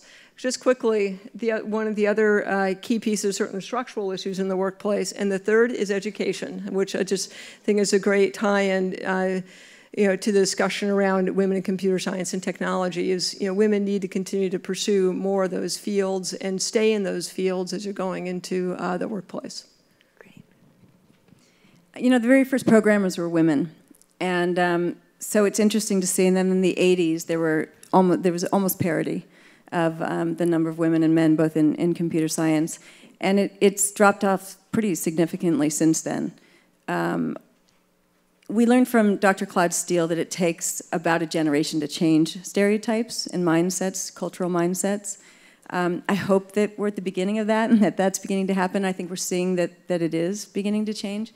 But without role models and female role models, without women of color and women in high-profile technology areas, and there's some amazing ones in this room, I think that's something that we really need. And once we have more female role models, you cannot be what you cannot see, right? So that's changing, and that's good. And once we get some of the clogs that are in the educational pipeline out of the way, I really do see that there could be more women coming through. Good. Well, one of the things I've heard more than on this stage, but a couple of times today, is sometimes it's hard for women to kind of audaciously step up to their goals and the things that they want to accomplish and achieve and own. And I want you to set an example for this audience for an exercise we're going to do later in the afternoon by saying, if you're up on stage, both of you, and you're accepting an award 10 years in the future for your impact on driving diversity in product development and in female leadership, I want you to make an acceptance speech, take a minute or two to do it, that begins with the phrase, remember when, and talk about the changes, maybe that start right here in this room, that allow you to know that you're going to meet that vision you have for yourself in creating change and building diversity. So with that, remember when? So remember when we thought it was so unusual for there to be women leading companies? Remember when we thought it was going to be so hard to add women to boards? Remember when we thought that it was going to be so hard to change policies in the workplace? Remember when it was that the United States had the worst policies towards maternity leave of any industrialized nation? Remember when it was unacceptable for fathers to take time off around a newborn in the United States? We've solved those problems. We've solved those problems, and now we are seeing more women stay in the workplace, achieve their goals, and rise through the ranks. And because of that, we're also seeing the virtuous cycle develop of better workplace policies for the next generation of women. And we're changing the unconscious bias that a lot of people held. Remember remember I told you the story when I talked so many years ago about literally talking to CEOs, male CEOs, and having them say, I didn't think women wanted to be CEOs because I don't see any, and how they would never come up again because there are so many women out there leading companies that every man who's a CEO, every man on a board knows some of the great women who are out there also running companies. How venture capitalists would look at the women coming in and pitching to them and say, great, here's another winning team of women just like those 10 others I invested in. I'm going to back these ladies because they're going to do a kick-ass job. Nice. Thank you.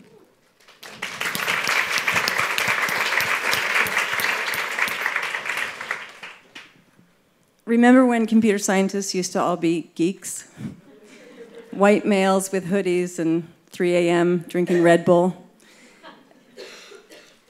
Remember when girls used to not raise their hand in science class because they didn't want to look like the smartest one? Remember when only 18% of computer science majors were girls? Well, look at us now. It's parity. It's one of the most lucrative jobs. There are girls and women of color and people of color designing amazing apps that are helping to solve problems like pollution, like homelessness, like hunger. Can't wait for that day. It's on its way. Great. And I want to say, remember when Mary and Robin and Shahroz and everybody else in this room, you helped make that happen? Wow. Just with that, I think we have time for Q&A, right? Absolutely. Great. Who has questions for this esteemed panel here? Runner, please. Thank you. I'm used to being the only woman in the room most days, and how do you deal with that dismissive tone they've perfected, where no matter what you say, they look at you like it doesn't matter. Mm-hmm. And I've been ignoring it. I've tried all different strategies. It seems like the best thing to do is just ignore it and keep doing a good job and keep your head down. But what do you guys recommend?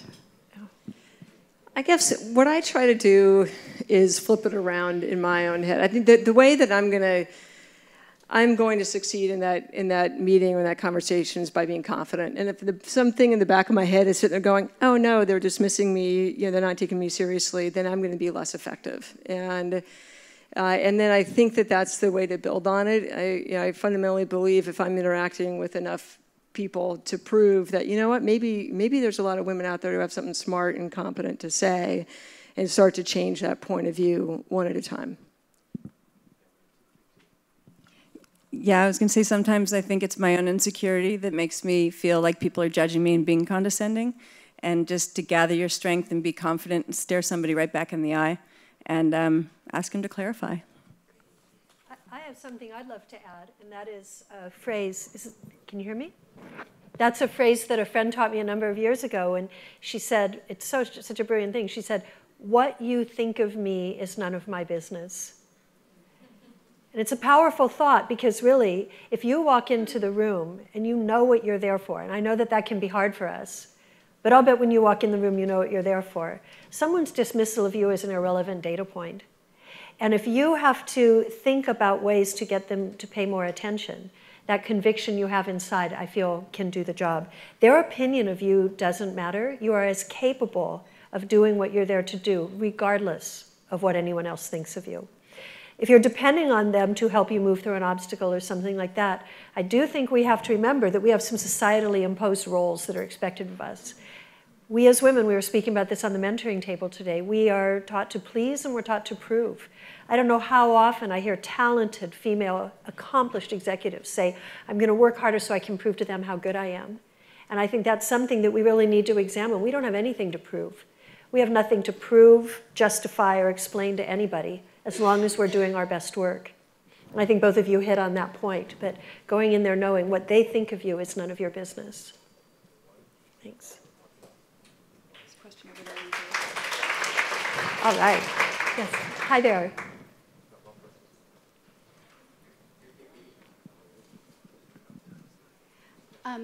My question actually is about how to get more men to the table for conversation. Mm-hmm. I acquired my husband's company about a year and a half ago. And together, we have made tremendous progress with his very talented technical team. They've worked together for 25 years. Never had a woman as part of either of those successful companies before. But they made the gamble on taking a woman CEO and founder. And it's made it much more difficult to raise money. But we have a much clearer vision, and they see the value in it. And so how do you overcome some of those kinds of challenges where more men are willing to take the gamble on working with women if it means that they may not get as much funding? I guess I'd say personally fortunate to both work for some great men without whom, I know that I wouldn't have advanced as far in my career, their support and belief in me. I've also run companies where I've had great men on my executive team. And I think part of what they believed that they could work for a CEO who could write great leadership and vision and competitive desire to really win, along with creating a better work environment. And so I've done that both in context of raising money for companies. I've had venture capitalists invest in companies, men on boards as well as women. And so I think there's plenty of men out there, and frankly, for all of us, there aren't enough women in these roles to just rely on other women. You got to go out and find the men and the way we should all be conscious, right? This term, sponsorship is the key of what's working. Better is the label versus mentoring, and you want to find somebody in a position of authority who takes a natural affinity working with you. To be able to really help, make it through the maze of the fundraising and recruiting the teams and everything matters. It certainly matters a lot, and there are plenty of great men out there. Some of them are in this room today. Right. What I'd add to it also is find the good ones who are thinking in the ways that really do make sense, and ask them who they know.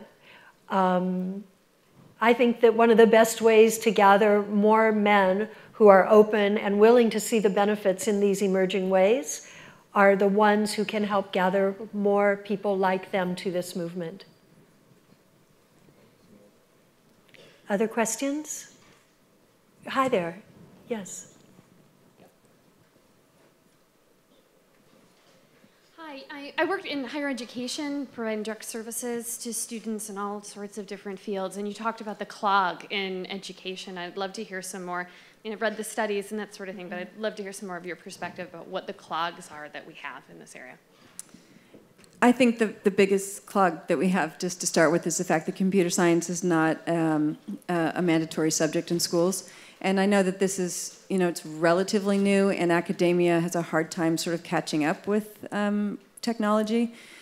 The UK just made it obligatory in schools, and I think that we need to follow suit really, really quickly. I think it's absolutely essential for the future. And as the CTO of Twitter says, Adam Messenger, he says, you have to know something if you're a kid and you're coming through the educational system now. It's absolutely imperative that in 5 years, 10 years, especially, but even just in 5 years from now, that you know something about coding. You don't have to be a coder, but you need to know something about it. It's pretty much, every one of us here in our pockets, in our purse, in our cars, that's all run by coding. So it's important that we know something about it, and that way that we can be makers and not just users. Right. And I think across all the STEM fields of science, technology, engineering, and math, I think Robin's point about comp sci is exactly correct. What's been interesting is there's now more women graduating in biological sciences than men. That's a huge change. So we've seen it change in some of these areas. And a lot of that's attributed to women or girls seeing the application. How do you apply that in the real world? And they love the idea of the healthcare, the health sciences, and fields that you can go into that are very nurturing. And so when it comes to more of the engineering, sorts of engineering and computer science, part of the issue is how we teach these subjects, where we're not really showing girls. It's not the sitting in a dark room and coding away. That's appealing, right? It's the application. What can you create with these? How do we teach these subjects in a more creative fashion?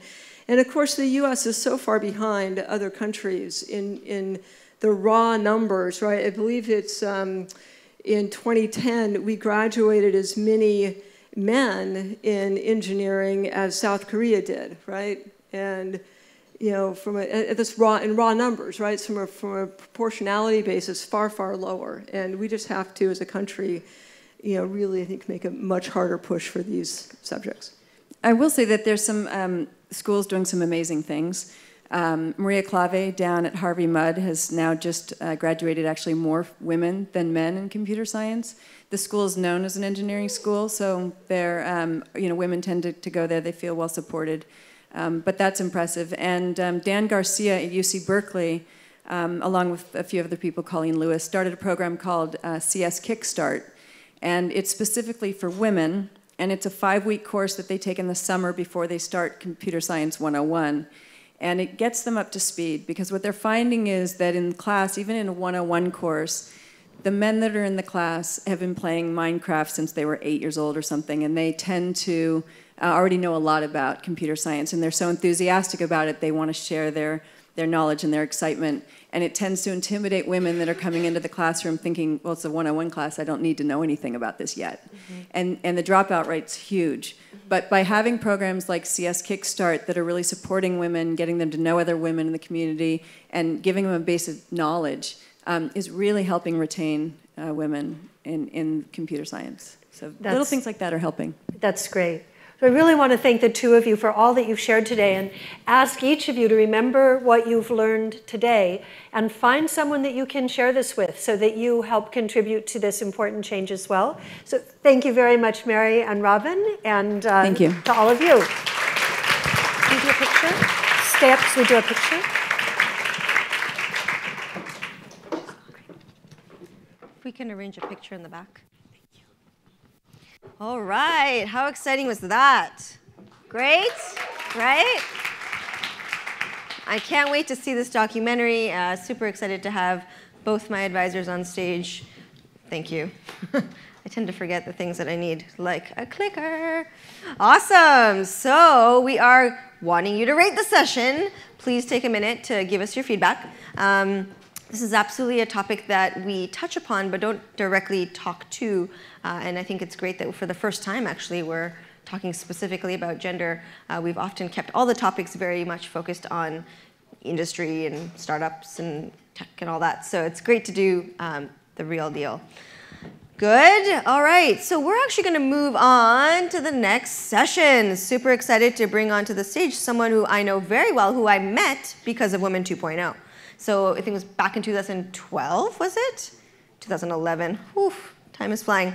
There was a thing that we used to run called Founder Labs, and it was a sort of idea lab, early stage incubator focused on getting people who just had ideas, but not necessarily a team ready to go, together for 5 weeks. So it was an amazing boot camp. We had companies come out of it, including Everett's company, who, yeah, we're so excited to see him grow all the way. So Everett runs a company called TetherPad, and it's actually built scheduling, calendar, and logistics software for mobile workers and Fortune 500 clients.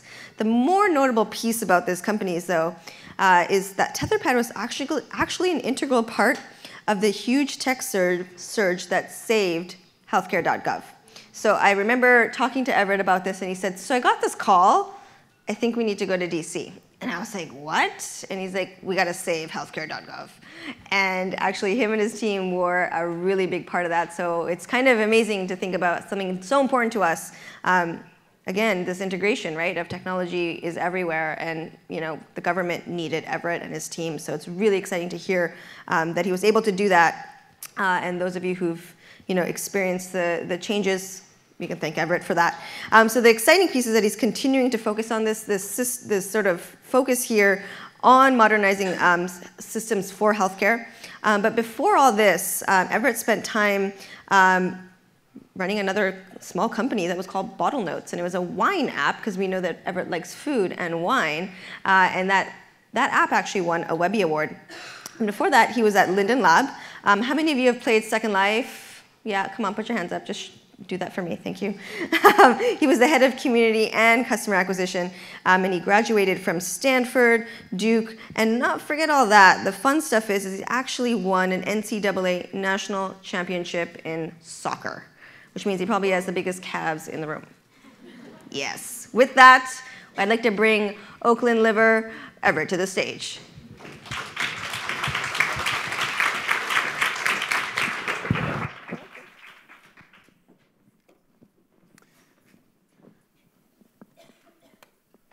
Good afternoon. And wait a minute, people haven't. Good afternoon, there we go. Good afternoon. Hey, there we go, call and response, that's good. Well, first of all, I'm really happy to be here. As Shah said, that it's amazing to be back after a couple of years of being in the trenches and being able to speak to you and share some of the things that we learned along the way. So I appreciate the invitation for sure. So I'm going to talk about partners. But just to get a sense of people in the room, how many of you who are starting companies are actively in the search for partners right now? Cool. And how many of you who are running companies or starting companies already have partners and really important partners that are germane to your business? Okay. So particularly for those of you who are in the second group, you'll relate to this. Because about a year ago today, I nearly killed my company. And the reason I nearly killed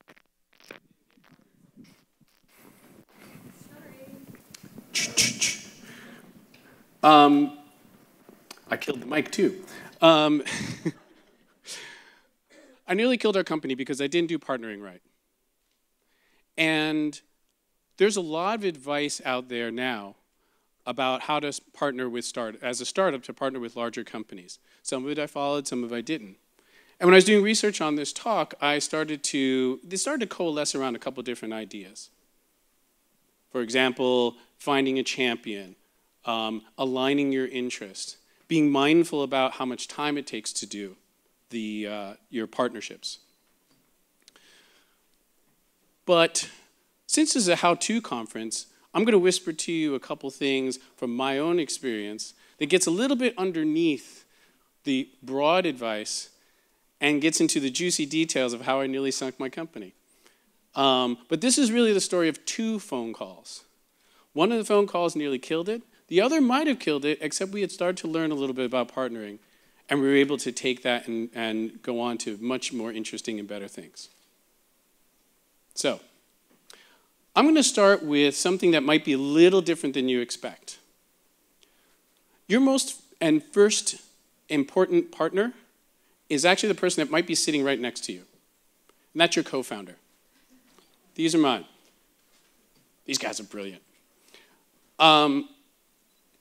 And the reason I say that is because we wouldn't have been able to survive the trials and tribulations of starting a company and going through some of the things we went through if we didn't form an effective partnership. So start with your co-founder.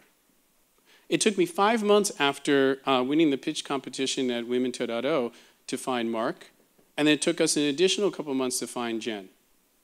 We all worked together at Linden Lab, so we had a basis of trust together, and we have a lot of complementary skills. These two are really brilliant engineers. We also have complementary temperaments. We don't always agree, and we fuss each other a lot, but we fuss each other in a way that moves the business forward, and that's really important. Now, in case you wonder whether this is a key thing, think about companies that have crashed and burned because the founders didn't get along.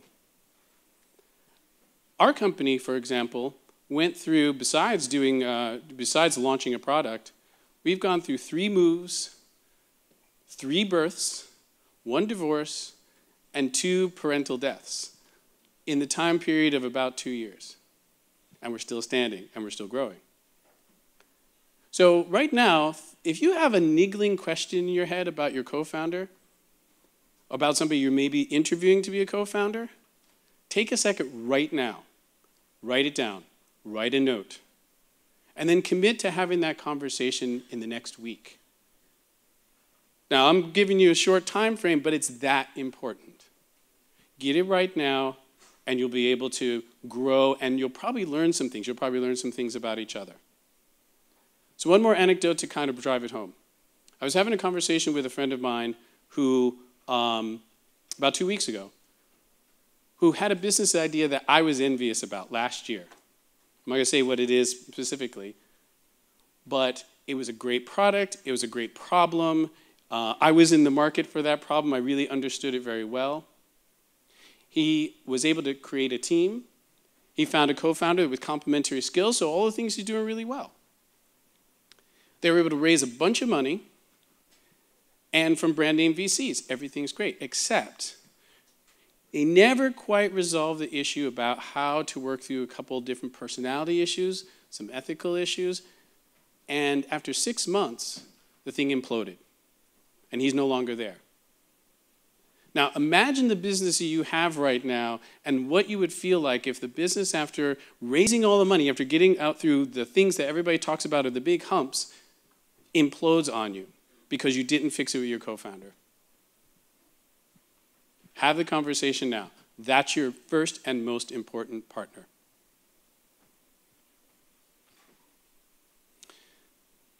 Now, to back up, we have our co-founders. What we did, we started in 2011, 2012, and we created a product called Leave Now. It's basically a calendar app.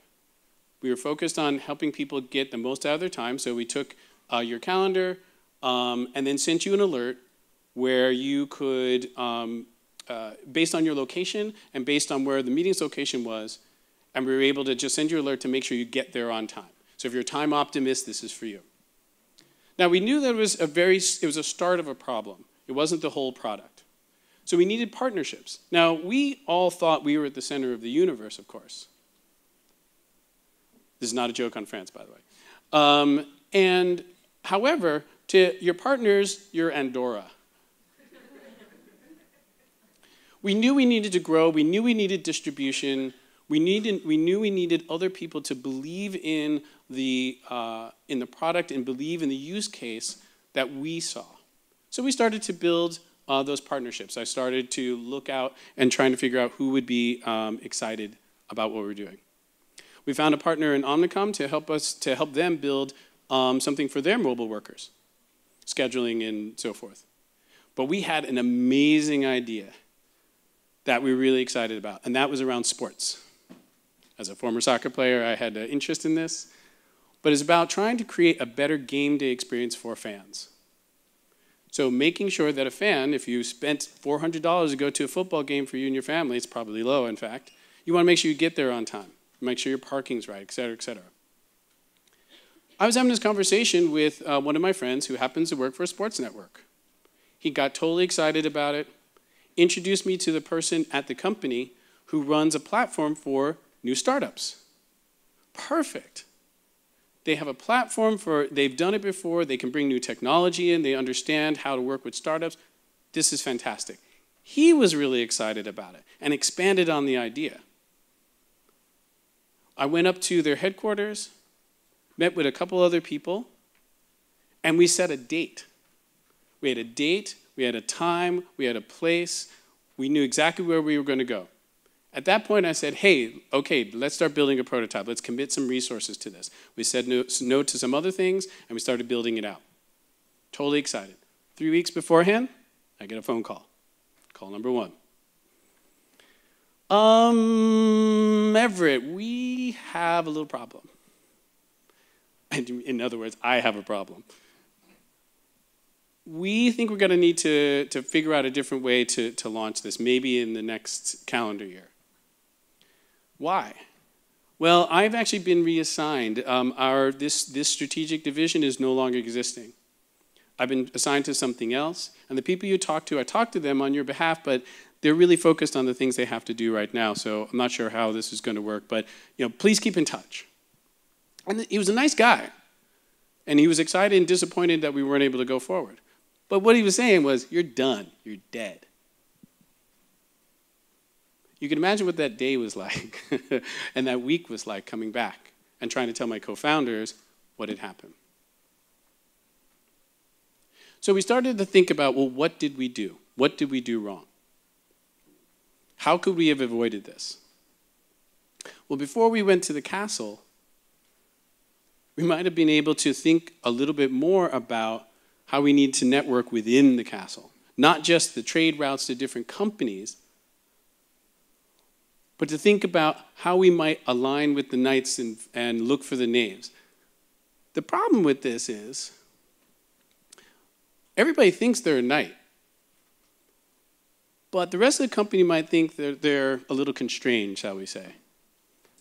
And we'd had no idea, no insight into what the rest of the company was doing. It's a big corporation. We didn't have that ability to see what was going on.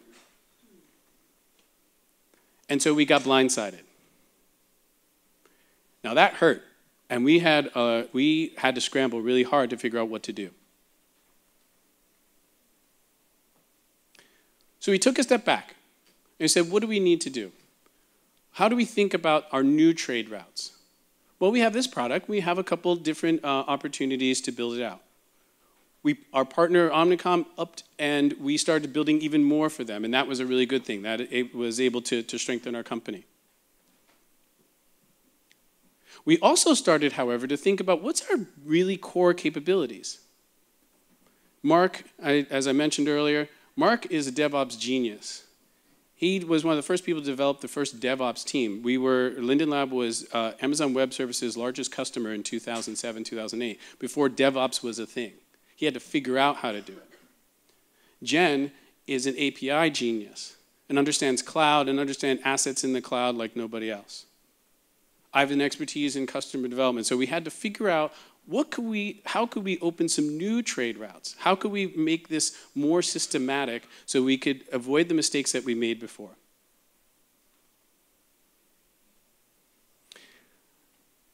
I needed a system, and lo and behold came an inspiration. This is Monica Byrne. She's an author and an accomplished playwright, and I happen to have known her since she was 8 years old. And she wrote this amazing blog post that I urge you all to read called The Anti-Resume. The Anti-Resume started as her just trying to catalog all the submissions that you have to make as a writer. Submitting manuscripts, requesting for agents, requesting for your shows being staged. And what she found in doing that was learning about how often she heard no. So for an accomplished playwright who's gotten plays staged and off-Broadway and a new book, can anybody guess what her ratio of success might have been? Anybody want to hazard a guess? Come on. Anyone? 20% success? I heard 5? Less than 1. 97% no. And she cataloged it. She used to be an MIT engineer, so she likes data too. Now, this isn't meant to be discouraging, but those of you who are pitching right now probably feel a little bit like this, right? But the point is that she was able to use this data to sort of track how well she's doing. But the other thing she realized, and the thing I got out of it was, I thought this is a brilliant article for entrepreneurs, not just artists. What do you do? Whoops. What are you doing? What are you doing, and how are you thinking about your company that enables you to get up every morning and face 97% no? How clear are you on that? Because you're going to have to get clear. And the second thing is, this was, to me, a daily practice of being able to learn how to ask. Because partnership is about getting up in front of people who may not actually want to talk to you and figuring out how to give them something of value to them that's also value for you. So I turned this into something that I call the ask list. Not as poetic, but it works. Every coffee meeting, every request for an introduction, every review of a pitch, anything that I did to ask somebody to help us move along the chain, I put in the ask list. I put their name, the time, the date I asked, like the first time I asked, and the second time, and the third time, because you know it's not going to just be one. And eventually I'd say, okay, that's a fail. What this showed me were two things that was really important. One was what it took to actually get to the people that we wanted to see. It gave me a sense of timeline. Two, it gave me a sense of momentum. There were some of those tracks that people were responding really quickly. And I could learn about how I did it that got better responses or worse responses. So now, we're in pretty good shape. We've thought about our assets, we've thought about our capabilities, we're looking at partners, I have a system to track this stuff, and then I get the second call. So I get a call from my co-founder, at 7 p.m. on a Sunday. Now, any of you that have co-founders, when you get a call at 7 p.m. on a Sunday and you're not launching something on Monday, yeah, okay, yeah. That is not a call that you necessarily want, is it? So answer the phone. Mark. Hey, Everett. What's up? I just got a call from the CTO of the United States, and I've been asked to help with the healthcare.gov, the tech surge. This is in December. I took a beat, and I said, you got to go. He says, yeah, I got to go. And I said, when are you leaving? He said, 36 hours. And I said, okay. Jen and I got the fort. You got to go. And that was basically it. Now, I hung up the phone and I shook for a while. But remember I talked about the co-founders and how important it was to get the partnership right? The key thing that we developed over time was trust that we did have his back. We could cover it. We knew we could cover it because we understood perseverance. The second thing we knew, it was an incredible honor to serve your country, to be asked to help with this. Now, he didn't think it was necessarily an honor when it was 18-hour days every day, but is there something to be able to get millions of people healthcare that wasn't able to get it before? That will certainly get you up in the morning. So our values were aligned, our abilities were aligned, and we knew we could cover it. So off he went. Now, a funny thing happened. Well, first of all, not so funny thing, but it was a very successful thing. They were able to save healthcare.gov, and it wasn't just Mark, it wasn't our team alone. There are several other really key players, and there are other people who deserve much more credit than we do. We played a small part in that, but an important part, and it was really great and gratifying to play a role in that. But the funny thing happened was, people started saying, hey, you know that thing you did with healthcare.gov? Can we have some more of that? And the reason was, our capabilities and our products and the services that we had actually aligned really well with what they needed. And we started to be able to grow our company. Now, I had learned a little bit this time. And I said, I'm going to identify all the players in this new market. And I'm going to use my ask list to figure out how I get to this particular person. How do I learn about contracting in a public sphere? How do I learn about these potential partners that we would be working with? And we mapped out in much more detail the atmosphere that we were entering into. Side note, the best company I've ever seen that does this is a company called ACS, Affiliated Computer Services. It's a huge company. It's a public company. They do business process outsourcing. And the thing that they do incredibly well is map the network. They're able to identify all the people in that network, including where they went to school, what class they were in, et cetera, to do bids that are $10 billion deals. So it's no joke. And they have a lot of resources, of course. They would even go one step further. They'd go match the person to pitch the person making the decision, and they'd go find who was their mentor, who was in their same class, who mentored their son or their daughter. Now, those of you who are experts in your field, sitting in the back of the room and being asked to kind of step back because we're going to match the person with their mentor who's going to do the primary pitch, well, for them, it worked like a charm. And it's an interesting model to sort of think about when you have your advisors and you have your co-founders, who is actually the best match to the people in that network. So you want to map the knights and knaves in these organizations. We started to do that. And lo and behold, we got to the contract stage. And I was feeling a lot better about the contract stage this time. Now, a couple of things on contracts. It makes my eyes cross. It probably makes your eyes cross, but you know how important it is. So you got to be a treaty expert. The first thing about expertise is knowing what you don't know, and you don't know you don't know the law, so get an attorney. And not just the attorney who helped you found the business, but someone who understands that part of the business, whatever the partnership might be. If it's a corporation that you're partnering with, get somebody who understands that. Even better, get somebody who used to be at that corporation because they can tell you exactly what their motivations are. There's a couple things that I want to point out here about contracts very quickly. Some of the things we did well, some of the things we did poorly. On my previous deal, a date didn't equal a deal.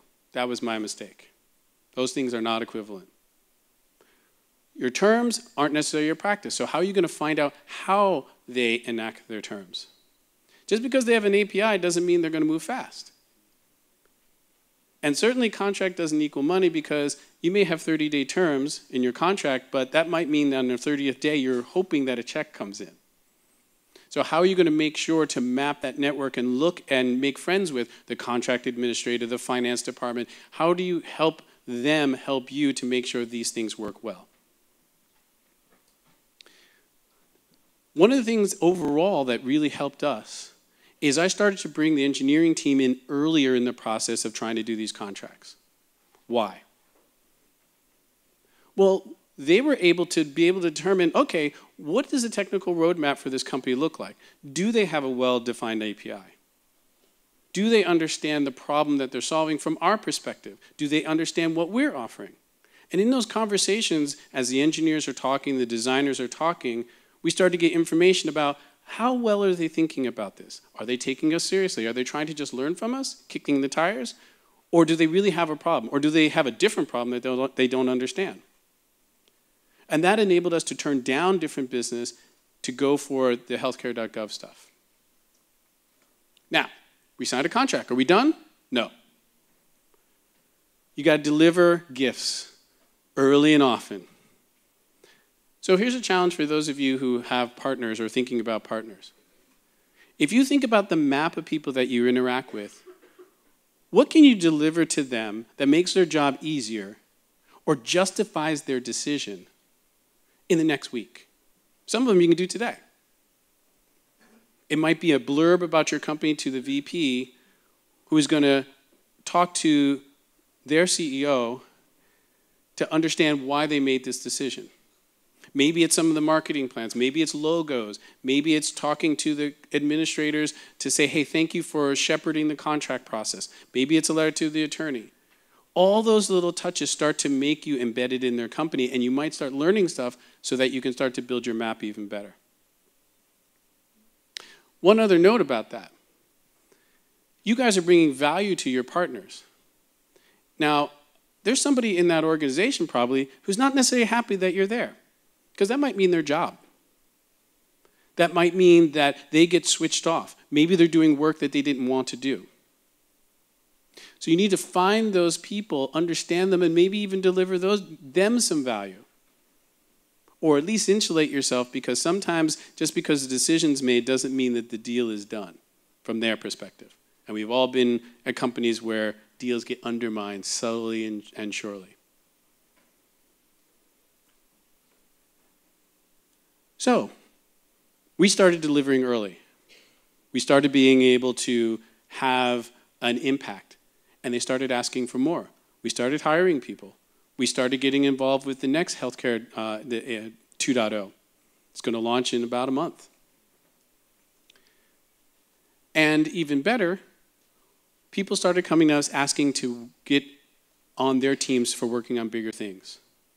So a year later, after nearly killing my company, we started to learn some things from that second call that has really propelled us into a much different space. And we're very, very excited about some of the things that are coming up. Now, I know there's going to be time at the end for question and answer, but I want to just summarize some of the key points. And I can't emphasize enough how important it is to get your co-founders right. So, thank you very, very much for your time. I really appreciate your attention and answering some of the questions.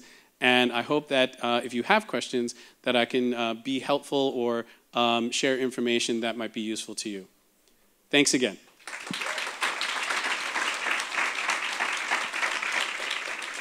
All right, we'll take questions from the audience. You got the lights. All right, way in the back there.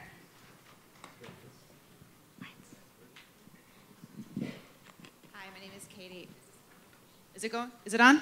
Okay. What is your advice in terms of picking your co-founders? You mentioned that you found co-founders with complementary personalities. How do you assess that, and what do you think is sort of the right mix of high energy, low energy, aggressive, more passive, et cetera? So all those factors that you mentioned are really important. My experience, I got lucky because I knew our co-founders from working all together at Linden Lab, so I had a sense of who they were. That said, two thoughts. One is sort of start with yourself. What are you good at? What are you poor at? What's your expertise level, et cetera? And try and find somebody who's not exactly that, but whose values and interests are the same. Have some of the hard conversations about ethics, about what you're really trying to go after. Are you trying to raise money? We decided not to raise money. We're still independent. Try and figure out, are you trying to go for the unicorn win, or are you trying to hit a double? Are you trying to just do something interesting? I think the other thing is that's worked for us is don't go for the whole thing. Build a prototype. Build a design sketch together. Build a marketing campaign. Build a website. Build something small together. And make it real. Like, don't fake it. Because there's nothing that teaches you better than actually working next to a person and understanding what, oh, wait, that person doesn't deliver on time. Or they're a little late, or I have to always push something. So see if there's the smallest amount of tangible outcome that you can make with your potential co-founder, and see if you actually enjoy that experience. And then wash, rinse, repeat. Yeah. Thanks. Sure. Any other questions? Saw a hand shake somewhere, and then it went away. Any last chances? All right here. Do you have any advice for early stage companies considering partnering with someone much bigger? You might end up, or they might end up, getting closer to each other in what you're actually doing. In other words, like maybe you're kind of an interesting experiment for them, and they might turn around and decide to either do it themselves or take over that space. What would you Sure. So I think partly it depends on how important it is to you that you need to be with that particular partner. Are there other alternatives? And maybe pursue those at the same time, because if you're just aligned with one, then you're subject to just their whims. Two, I wouldn't worry about them taking over your space, because if they want to take it over, they're going to do it anyway. So you don't have you can't really think about that. Practically what we've done is started to think about, well, and this is where having engineers is really helpful, or people who are building stuff, being able to get under the guts of what they're actually revealing and what they're actually revealing to you, and how are you going to actually work together, the mechanics of it. And when they start saying, well, you can't look at this and you can't look at that, then you might have some negotiation to do, or you might start to think, okay, what are they really after? And then if you can, see if there are other partners that have worked with them, because how they treat other partners might be indicative of how it's going to treat you. That's an interesting question, though. It's always a tension. All right, I think we're good. Thank you, Everett.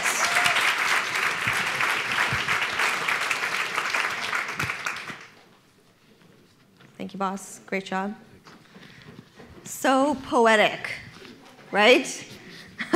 Thoughtful and poetic. Hopefully you walked away with some great nuggets, very tweetable knowledge. Thank you again, Everett, for putting that together. Very, very valuable.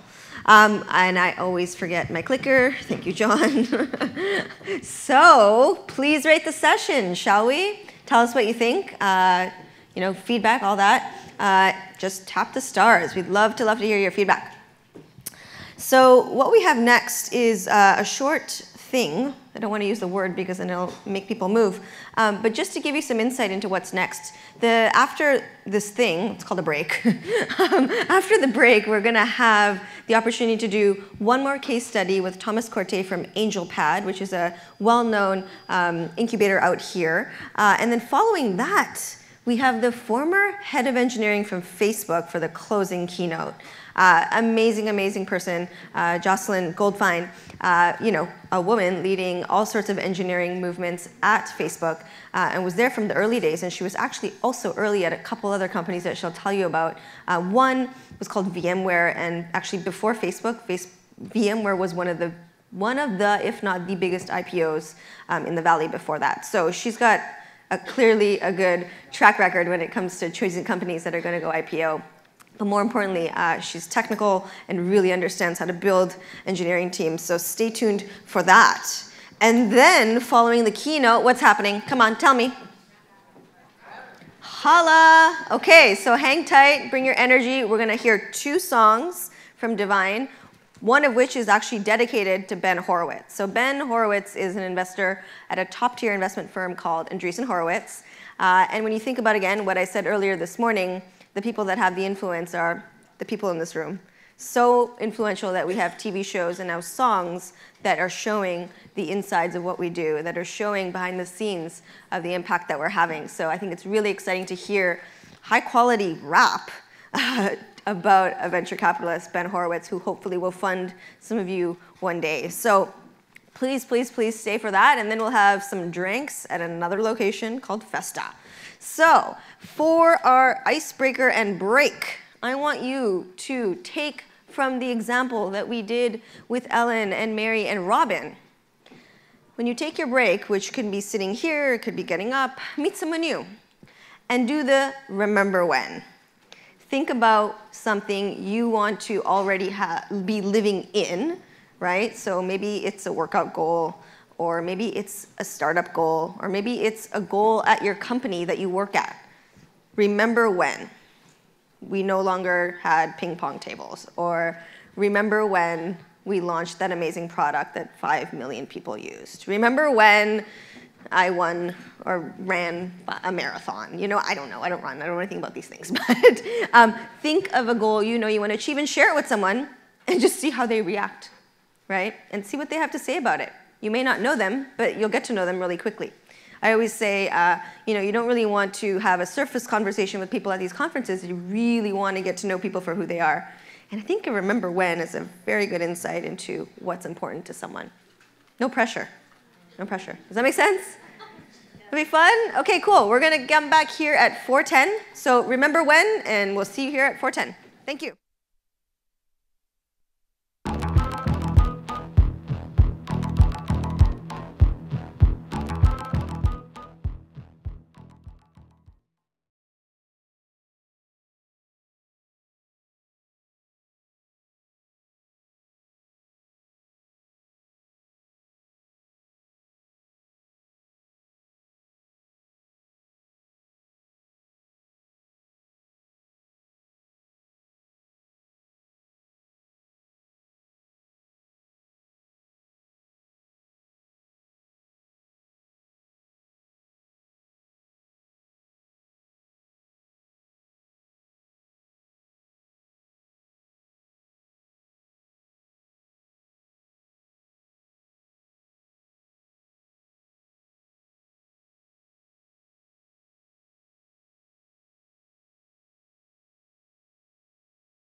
people did remember when? 1, 2. The lights are really dark right now. Darker than usual. Okay. It became a theater in here. Awesome. Well, I hope you had fun. Welcome back to the session. So we're going to move on to the next session. Really excited to bring to the stage Thomas Corte. He is the founder of an incubator called AngelPad. A startup accelerator. There's so many names, I tend to mess that up. But I remember when Thomas was first getting started, I don't know, how many years ago, 4 or 5 years ago, we were hanging out at a cafe, and he's like, I'm starting this new incubator. And I said, me too. And he kept going, and I didn't. But I thought it was amazing to see how the companies have grown, and I actually know some companies in AngelPad, and very impressed. And actually, a couple of them work in the co-working space that Women 2.0 is situated in. And so we're here in Soma, and we've got about 2 or 3 AngelPad companies and a couple that have come and gone. And so really exciting to see the growth of some of the companies that have come through AngelPad. But more about Thomas. So he's been named by MIT's 2014 Accelerator Research as the #1 3 accelerator in the US. Forbes magazine also called AngelPad a top 5 accelerator in 2012. But more about Thomas, he's actually was at Google way back in 2002, early years. He was there for 7 years. And that was, he was Google's first international product manager, which is an amazing role to have. He's also had other roles, including the European Search Agency business lead, and he was a Google evangelist. He's also the co-author of several, not books, but patents related to improving efficiencies in search engine advertising and local search results, which of course is very important. So we're going to have Thomas talk about how to avoid startup pitfalls, which, let's be honest, we do 98% of the time, and we have 98% of failure in startups, which we talked about this morning. What will be great is to hear some of the experiences that he's gone through to share all the pitfalls you can avoid so you'll completely kill it. So I'm excited to bring to the stage Thomas Corte.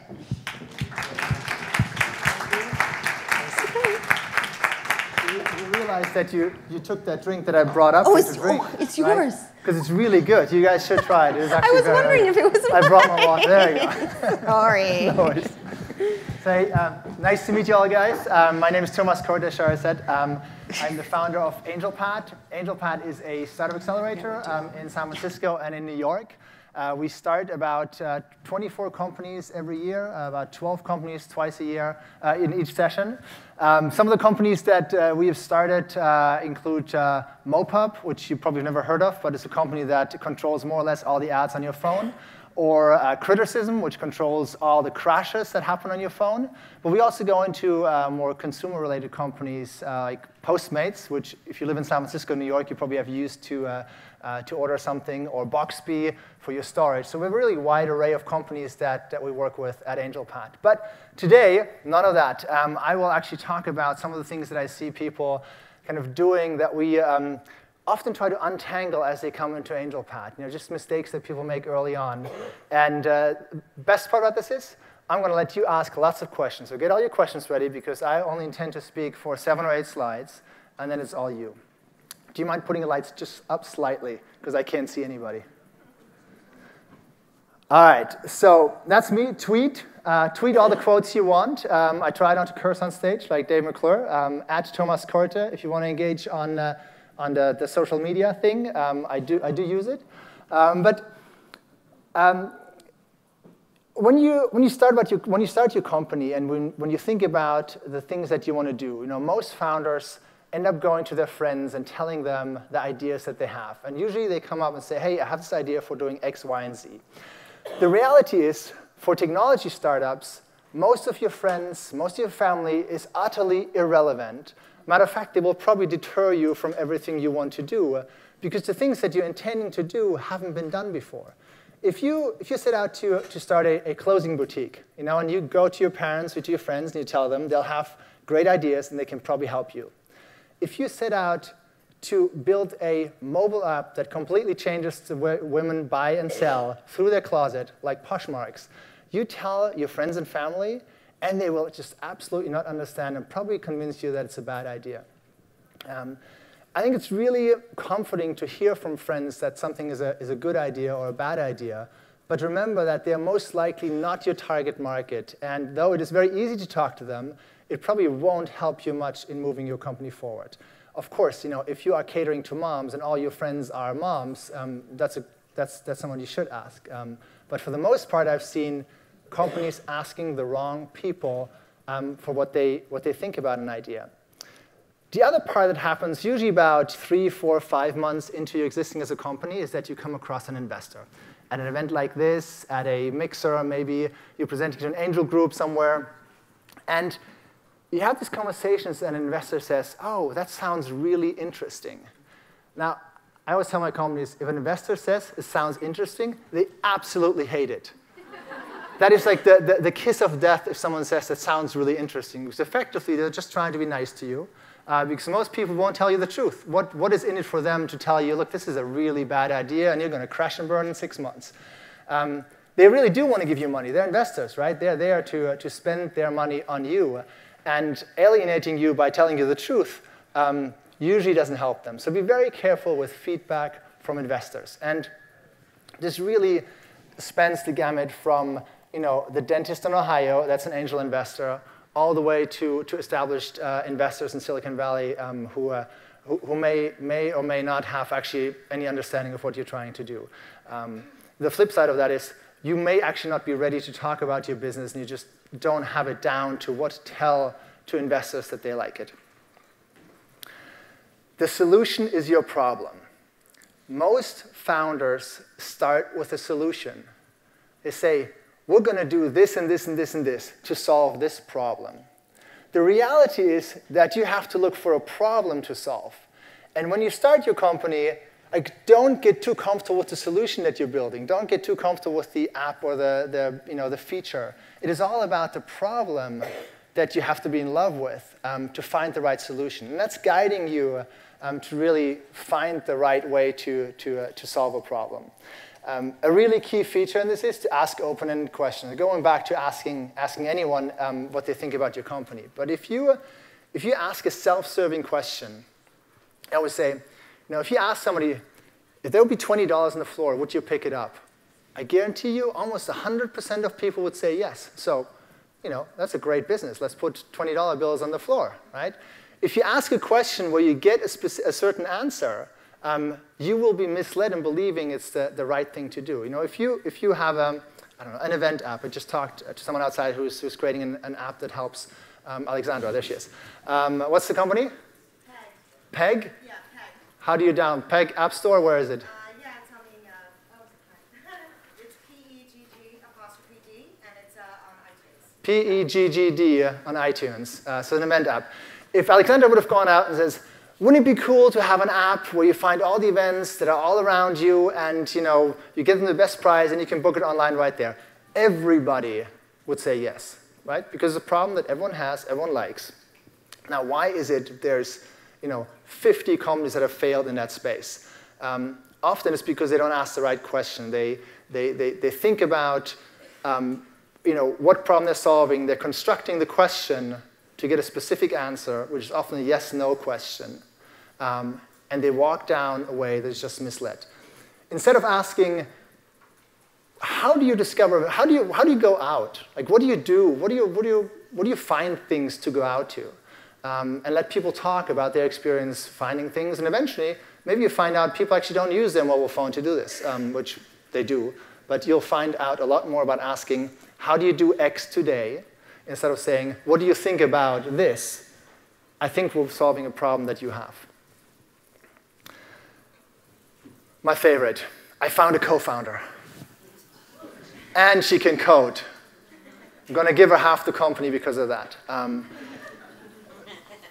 Look, every investor anywhere will tell you that you have to have a team and it has to be a co-founding team. And for the most part, I agree. It is lonely, dark, depressing. You're going all through it right now. You have gone through it. You're about to go through it. Starting a company is very lonely and very difficult. And doing it with somebody else is a lot easier.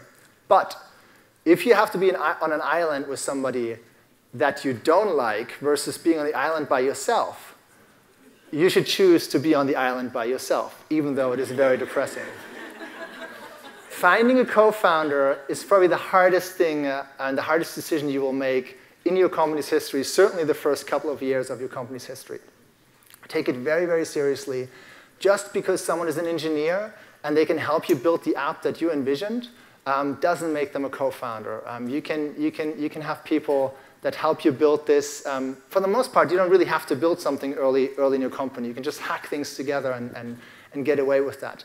But the most troubling part about this is really when people have a co-founder, they give them a big piece of equity, but that co-founder is really not in it for the long, right? And they might be with the company for 6 months or 8 months or 12 months, and there's a certain entitlement for equity in your company. And early on, 5 or 10% seems like a very, very small part of your company.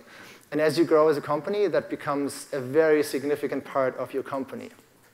I see cap tables every day where there's exited co-founders that own 6 or 8 or 10 or 15% of the company.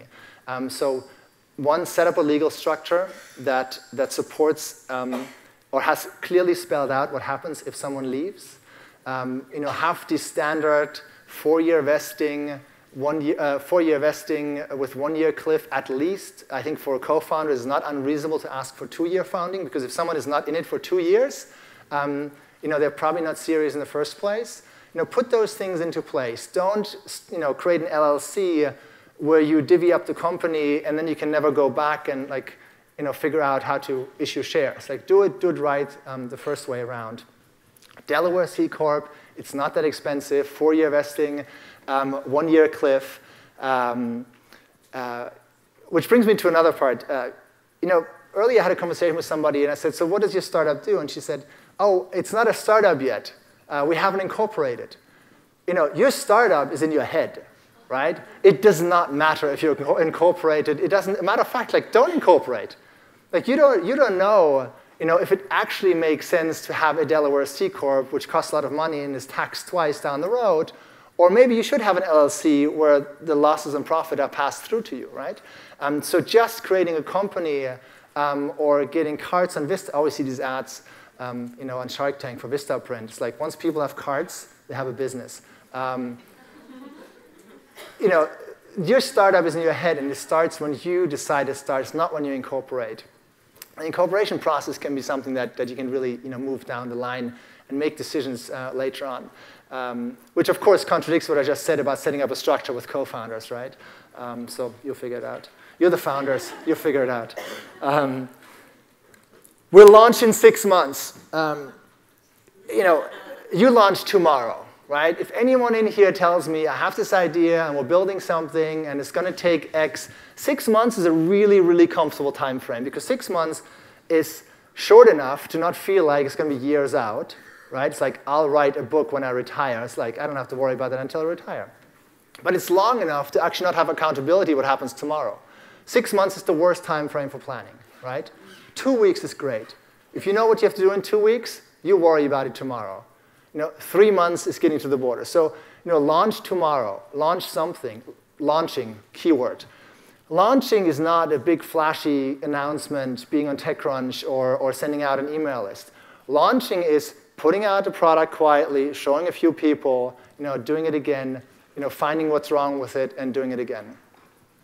Hacking things together is very undervalued. I love MailChimp. I love Wufoo. All these little tools where you can hack something together. Pretend like you have a web app by using a WordPress plugin. There's a WordPress plugin for everything. Every single business that you guys start right now, there is probably a WordPress plugin that you can hack together, right? Who's hacking on WordPress here? More hands need to go up, right? It's a very, very straightforward way to test something, to get something out, to see if people like it. Once we've written a finished business plan and a roadmap, if you have written a business plan, put it back in the drawer with all the other stuff that you learned at business school. No one writes a business plan. You waste your time on writing a business plan. The same with a product roadmap. We are not Microsoft in 1994 when you ship every 6 years, right? We ship every day. We ship every week. For you to write a product roadmap, put things on a whiteboard, that kind of ideas that you want to do in the next 2 weeks or so, and then on the other side, what you want to do in the next 2 months. That's your product roadmap. Move the buttons around as often as you can, and just delete most of the buttons. Just simplify. Simplify everything. Apps, your business plan, your revenue, everything. I was sitting earlier with somebody. Who was on my table earlier? Are they still here? No. So I can talk. No. It was a very complex business with lots of moving parts, and with different revenue possibilities and different customers and all this. And as a startup founder, you have no time, right? Time is the most precious thing you have. The only thing you can't replicate is your personal time. So simplify everything. Dumb it down to the most core thing that you can build, and build that. And by building, I don't mean coding something, just putting something together that you can use and show somebody and say, would you use that? Get your questions ready. I have like 2 slides left. I love this, advisors. Right? Most early stage startups really think it's an accomplishment to sign up somebody as an advisor. And I know in your head it is, and I know many of you have those advisors. The reality is that no advisor helps you building a business because what you build hasn't been built before. Right? What you do hasn't been done before. By definition, building super high growth, disruptive technology businesses is something that hasn't been done before. So having advisors that have done it before, just because they built a travel startup 15 years ago, pre-Google, pre-social web, pre-mobile, doesn't mean they can build a travel company today. It's a different beast. Too often I see advisors on cap tables that have 1% of the company. 1%, I know it doesn't sound much. It doesn't, like 1% of a cake is a tiny sliver, right? But 1% of a multi-billion-dollar company, even 5 times diluted, is a really, really big piece. And I'd so much rather see that in the hands of you, the founders, you, the early employees, or of course, your employees, your founders, your investors, and your employees, who actually are still working on the company. So advisory shares, just scratch it off the list. You don't need advisors. And by the way, the most successful advisors are successful, right? So they don't need 1% of your company because they already have something that's going for them. They're successful and probably wealthy. By the way, advisors that are wealthy and also investors, if they're just advisors in your company and not investors, it's a negative signal, right? Because they take your advisory shares, but they don't put their money into your vision. So if advisors are advisors and not investors, they shouldn't be advisors. We're solving a really big problem in a really big market that supports a really big outcome. I love this one. I hear it in San Francisco all the time. It's from people that have read too many startups blogs, right? Investors want to have big outcomes, and they want to tackle big markets, and they really do like big problems. But what you have to focus on as a startup is something really small, a tiny, tiny, tiny sliver of something that is very, very large, and do that really well. Look at one of our companies is called RollPoint. They're taking on ATS systems, applicant tracking systems, established industry, big billion-dollar exits, multi-hundred-million-dollar companies. They're doing something very, very specific, which is employee referrals, existing employees referring new employees into the company. And they're doing phenomenally well in this very narrow sliver that they do better than anybody else. And from there, they tackle more problems in the same vertical. Because once you're with the customer, once you sell them one part that they really like, you can go on further, right? Just like Uber used to be, black cars for rich people, and now, 20% of you came in Uber X or used Uber Rush or something, one of their services. You want to focus on a big problem, but you want to start somewhere really tangible and really small, because as a startup, everything you do is overwhelming, and the more things you take on, the more overwhelming it gets. So start small, focus small on something that can become very, very large. On the contrary, I often hear that we don't have the resources to do something big. This is more so from people that live in the real world. So I just flew in from New York last night, and I was sitting there, and happens to be a 4-hour marathon of Shark Tank. Who's watching Shark Tank? Right. So I watched 4 hours of Shark Tank.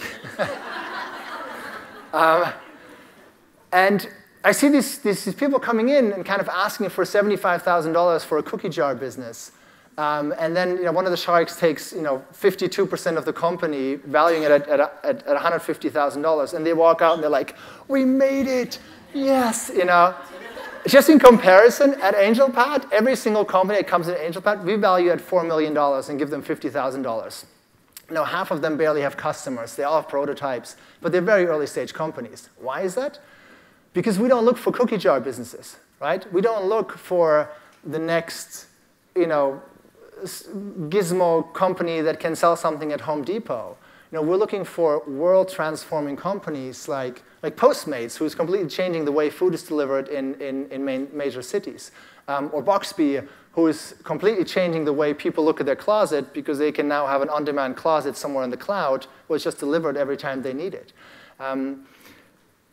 Building a big business is actually, in my opinion, much easier than you think, than most people think, because when I think about building businesses, and I think about people that rent a store and buy inventory and hire employees to sell clothes in a storefront to the people that walk by, that sounds like a really hard business. That sounds like you need real money for this. It sounds like you have to commit to a lease that is like 2 or 3 years.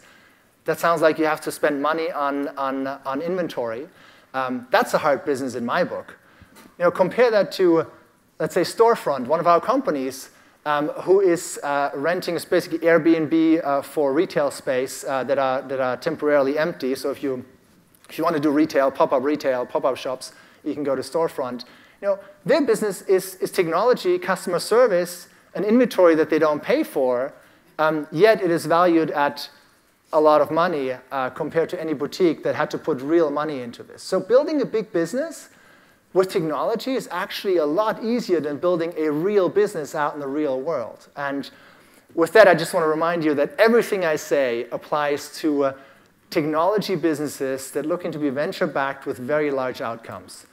If you are looking to have a boutique somewhere in Burlingame, none of this, what I just said, applied, just as a disclaimer, none of this. You should be an LLC and do it by yourself and not take investors.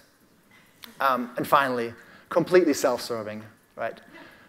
We don't need an accelerator. I actually like founders who think that they don't need an accelerator. And I actually think it's very healthy if people think this whole accelerator thing is a fad and should go away. And I think there's way too many accelerators and incubators, and I think they take an enormous part of companies' equities very early on. And founders are not discriminating against the quality enough because the early validation that you get in the same way as you get it from an early investor or early advisor seems so disproportionate to what you're embarking on that you're willing to give up quite a bit. At AngelPad, just briefly, we help companies to get from here to here faster. The companies that we like, they could do that themselves, no question. It would just take a little longer and the chance of failure would be slightly higher. What we do is to change the trajectory of companies from a growth that could go like this to a growth that goes like this. And probably one of the biggest things we do is figuring out what is a really big business that people can tackle and use technology to really fundamentally transform an industry or a vertical or a segment. With that, I'm open for questions. All right, we'll take 10 minutes of questions. To the audience, let's go. And please ask me anything, pitch your company, sit up here with me and do an interview, whatever you want. I like it. You have an open invite. This is a rare opportunity, yeah, people. Literally anything. Who's brave? Who's brave? Let's do this. All right here to the white. You. I'm looking at you. Someone in the front. Someone has the mic in the front. Oh, we have one back here. OK. Hi. So you mentioned making the idea both small enough, or the approach small enough to be feasible at first, and also large enough that you're actually tackling large markets. So when you're pitching to investors and potential accelerators, what do you think is the best way to say, hey, we're being realistic with this, but this is really the largest piece of the pie that's possible? So let's talk about your company. What are you doing? What are you tackling? We're making a dress-up game for little girls, 13 to 18 years old, that lets them dress up in real-life brands. So it's a mobile marketing platform for fashion brands. OK, and so So the big goal is to get little girls hooked on brands? Or So the big goal is to eventually let Sorry. So the big goal is to allow, is to create a marketing platform that allows everybody to dress up in, dress up clothes in, real clothes on their phones. But we're starting with 13 to 18-year-old girls because they're the most amenable to a dress-up game platform and they're willing to spend the most time on their phones at first. Okay. So, all right. So dress-up game eventually for everybody, starting with little girls because they're more on the phone, they'll use it already.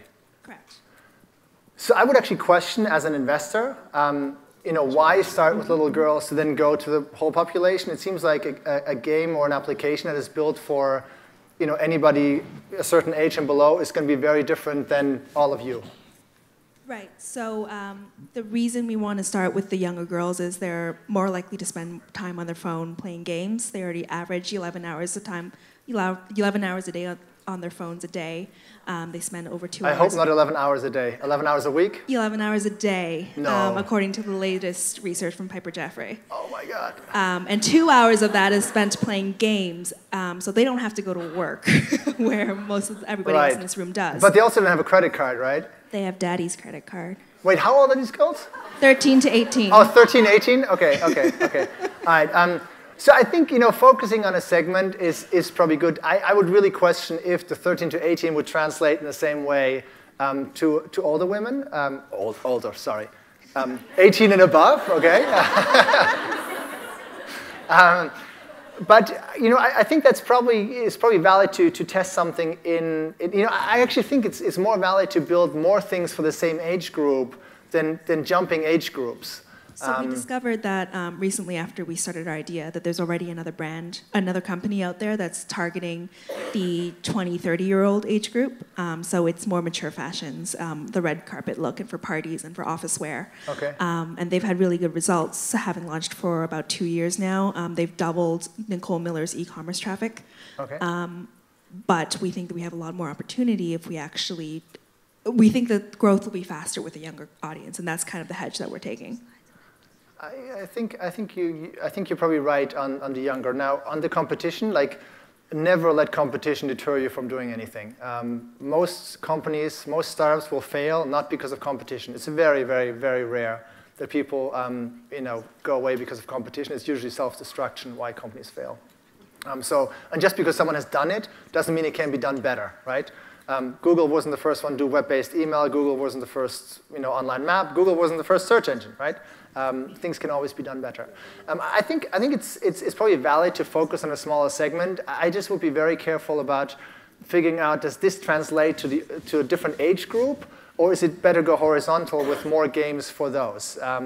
I think it's a dangerous path of building something for effectively kids or teenagers and assuming it translates into general population. I don't know actually a lot of things that are. I think the other way around is more likely, where you build Candy Crush and kids play it or cut the rope. Yeah, so we kind of took our example from Kim Kardashian that was 4 kids but made 1.5 million in in-app purchases from 40-year-old women within the first 5 days. It's also, I have to say, it's a vertical that I don't understand very well. I don't have a baby girl, and I don't spend that much time playing games. Where's the microphone? I got it, finally. Yeah. Hi, startup founder who has given tiny amounts of equity to some advisors. And my question to you is... Ask it back. They're doing a lot of work for me, like grunt work in some places, and have done a lot to get me a lot farther than I was before, and it's far less than 1%.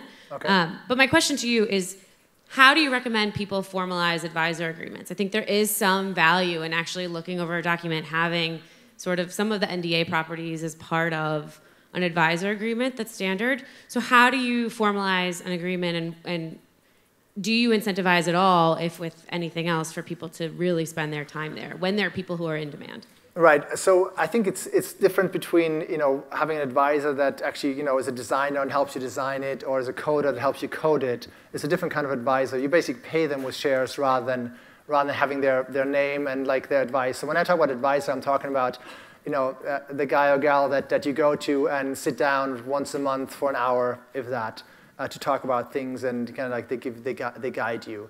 I think compensation with shares is, sometimes it's a necessary evil to do early in the history of your company because you don't have any other means to do it. It's difficult because you need to have a formal agreement for that. It's difficult because 1% of your company sounds not very much to a good designer, but who's working this for 3 weeks or 3 months. But 1% is an enormous amount because no engineer, once you have funding, will get, or maybe a few engineers get 1% of your company once you get funding. So it's kind of a double sword. I would try not to do it. I would try to. What do you do? What do I do? Yeah. What's the company? The company is called Curious, like a key and curious merged together. It's a jewelry experience technology hybrid. So the necklace I'm wearing is our beta. So you built say the name again. Curious. Curious. Keyrrious. Okay. And you make the jewelry, or you? Yeah, so we make fine jewelry that has a little bit of hidden technology in it. So it actually. So like wearable technology? It's a wearable tech enchanted object. It doesn't have a great bucket that it falls into. But imagine giving it to someone. Wearable tech, it's funded. Call it that. I was in a wearable tech incubator, so you can call it wearable tech. But it's not about your footsteps or your text messages or your calendar.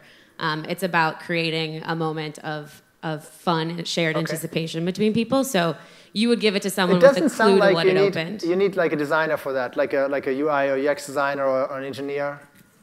I have both of them. Both? Yeah. And you pay them with equity? I pay them with a tiny bit of money and a tiny bit of equity.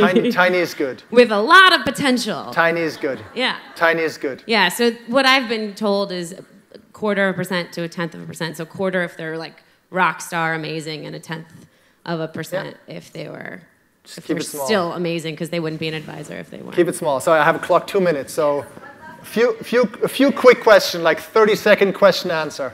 Oh, okay. So I see that one of the things that your incubator does is employment stuff and recruitment. One thing we do is what? The mic. Okay. That your incubator has some recruitment things or employment, the employee referral thing. So we're jobless. We pitched this afternoon. Freelancers and matching freelancers and employers.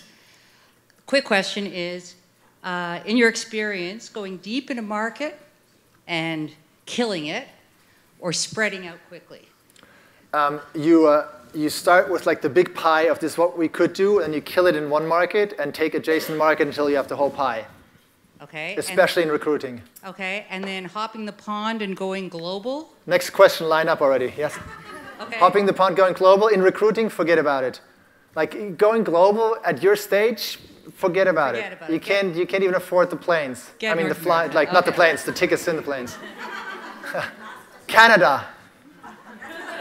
Oh, okay. So if you mean going global, coming to the US, yes.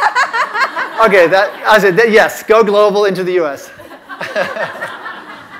Last question. Last question. Go ahead. Mary. Oh, sorry. Great presentation. Thank you so much. Quick question. Can you talk about like the real ish after the term sheet is signed? Because the what? Can I curse? The real shit that happens after a term sheet is signed. Because I had a really bad experience with my investors. That's why I have no hair. But I would just like someone to talk about the good, the bad, and the ugly, because the ugly does happen, especially if you don't really understand how to vet your investors as much as they're vetting you. So if you could talk on that a little bit, I really would appreciate that. So was this a Silicon Valley investor? Sorry, I'll get off, I'll promise. I'm from Miami. So this was a Miami investor, Miami VC firm? Ohio company, but I'm based in Miami. Okay, cool. So this often happens with kind of like out-of-network investors. They can behave poorly, meaning if you are in New York or in Silicon Valley or in established hubs, Vancouver, Chicago, as an investor, you can't behave poorly because word gets out and people will not come back to you, and it goes very, very quickly. Reputations are destroyed within 6 months to a year as an investor. We ban investors from our demo day. If we don't feel like they certainly, if they don't come through with an investment that they promise, or if they don't respect the founders or are just impolite in many ways. It's difficult. You are kind of in this position where You want their money, but you also give up a big part of your company. Be strong. Do not let people walk all over you through this process. Walk out. I mean, when I watch Shark Tank, half the time I want to scream, like, run. Like, do not do this. You got the PR. You're on TV. Walk out, right? Do not, get up in investor meetings if someone starts talking like, oh, well, this is not a business. This is never going to be a big business. Like, okay, why am I wasting my time here? Goodbye. You can do it. The balance of power from investors and founders has dramatically shifted. You are in charge. There are more investors out there than you can fathom. And you write one review on AngelList about those investors, and Naval is going to take them off AngelList. Boom. Thank you. Thanks, guys. That was amazing. Thank you. Thank you so much. So glad you did it. Oh, my God. Thomas is available. Where will we find Thomas? How about back in the hall? Find Thomas in the hall in the back, because he is obviously very, very, very interesting for so many people in the audience. So if you have questions, you will find him in the back corner there. Thank you, Thomas, so much. Really, really appreciate it. I think the audience loved it too. Do we agree? So tell us. Please rate the session. Please rate the session. Please rate the session. That was amazing. I think I learned a lot as well. There's this thing about the definition of insanity, right? It's doing the same thing over and over and expecting a different result. If one of those investors keeps telling you that, you know what, it's not a big business. You know what, it's not a big, don't go back to them. Like, they're not going to change, right? So let's not be insane. Let's be awesome. And let's move on to the next session. So we're very, very excited about the next session. Of course, the closing keynote here with Jocelyn Goldfein. She is an investor, entrepreneur, and former director of engineering at Facebook, and people are already cheering. We're definitely excited to have her here. Just to tell you a little bit about Jocelyn, her career extremely, extremely colored in a good way. So she's been in Silicon Valley, she's been in Austin, she's been in New York, all over the US working at different tech companies, ranging from a small startup that was called Message One to one of the big titans I mentioned, VMware, and of course at Facebook. She's had roles from engineer to co-founder to vice president, very, very exciting. And even on the technology side, she's worked from the low-level stock systems all the way up to mobile and web apps. She's even delivered enterprise distributed systems, shrink-wrap software, I hope you know what that means, and the ultimate consumer social network that we all know, Facebook. At Facebook, she really helped scale the engineering org from a really important time that was experiencing hypergrowth. And some of the notable releases she worked on was the Facebook camera app, because we all use that. That was awesome, thank you. And also the redesign of the homepage, praise the Lord. That was amazing. And so more recently, she's worked also on mobile. And more recently, she has moved on. So the exciting piece now is we have Jocelyn that is now doing angel investing and advising at early stage startups. She's gonna be talking about how to transition your engineering team from product delivery to product discovery. Without further ado, I bring to the stage Jocelyn.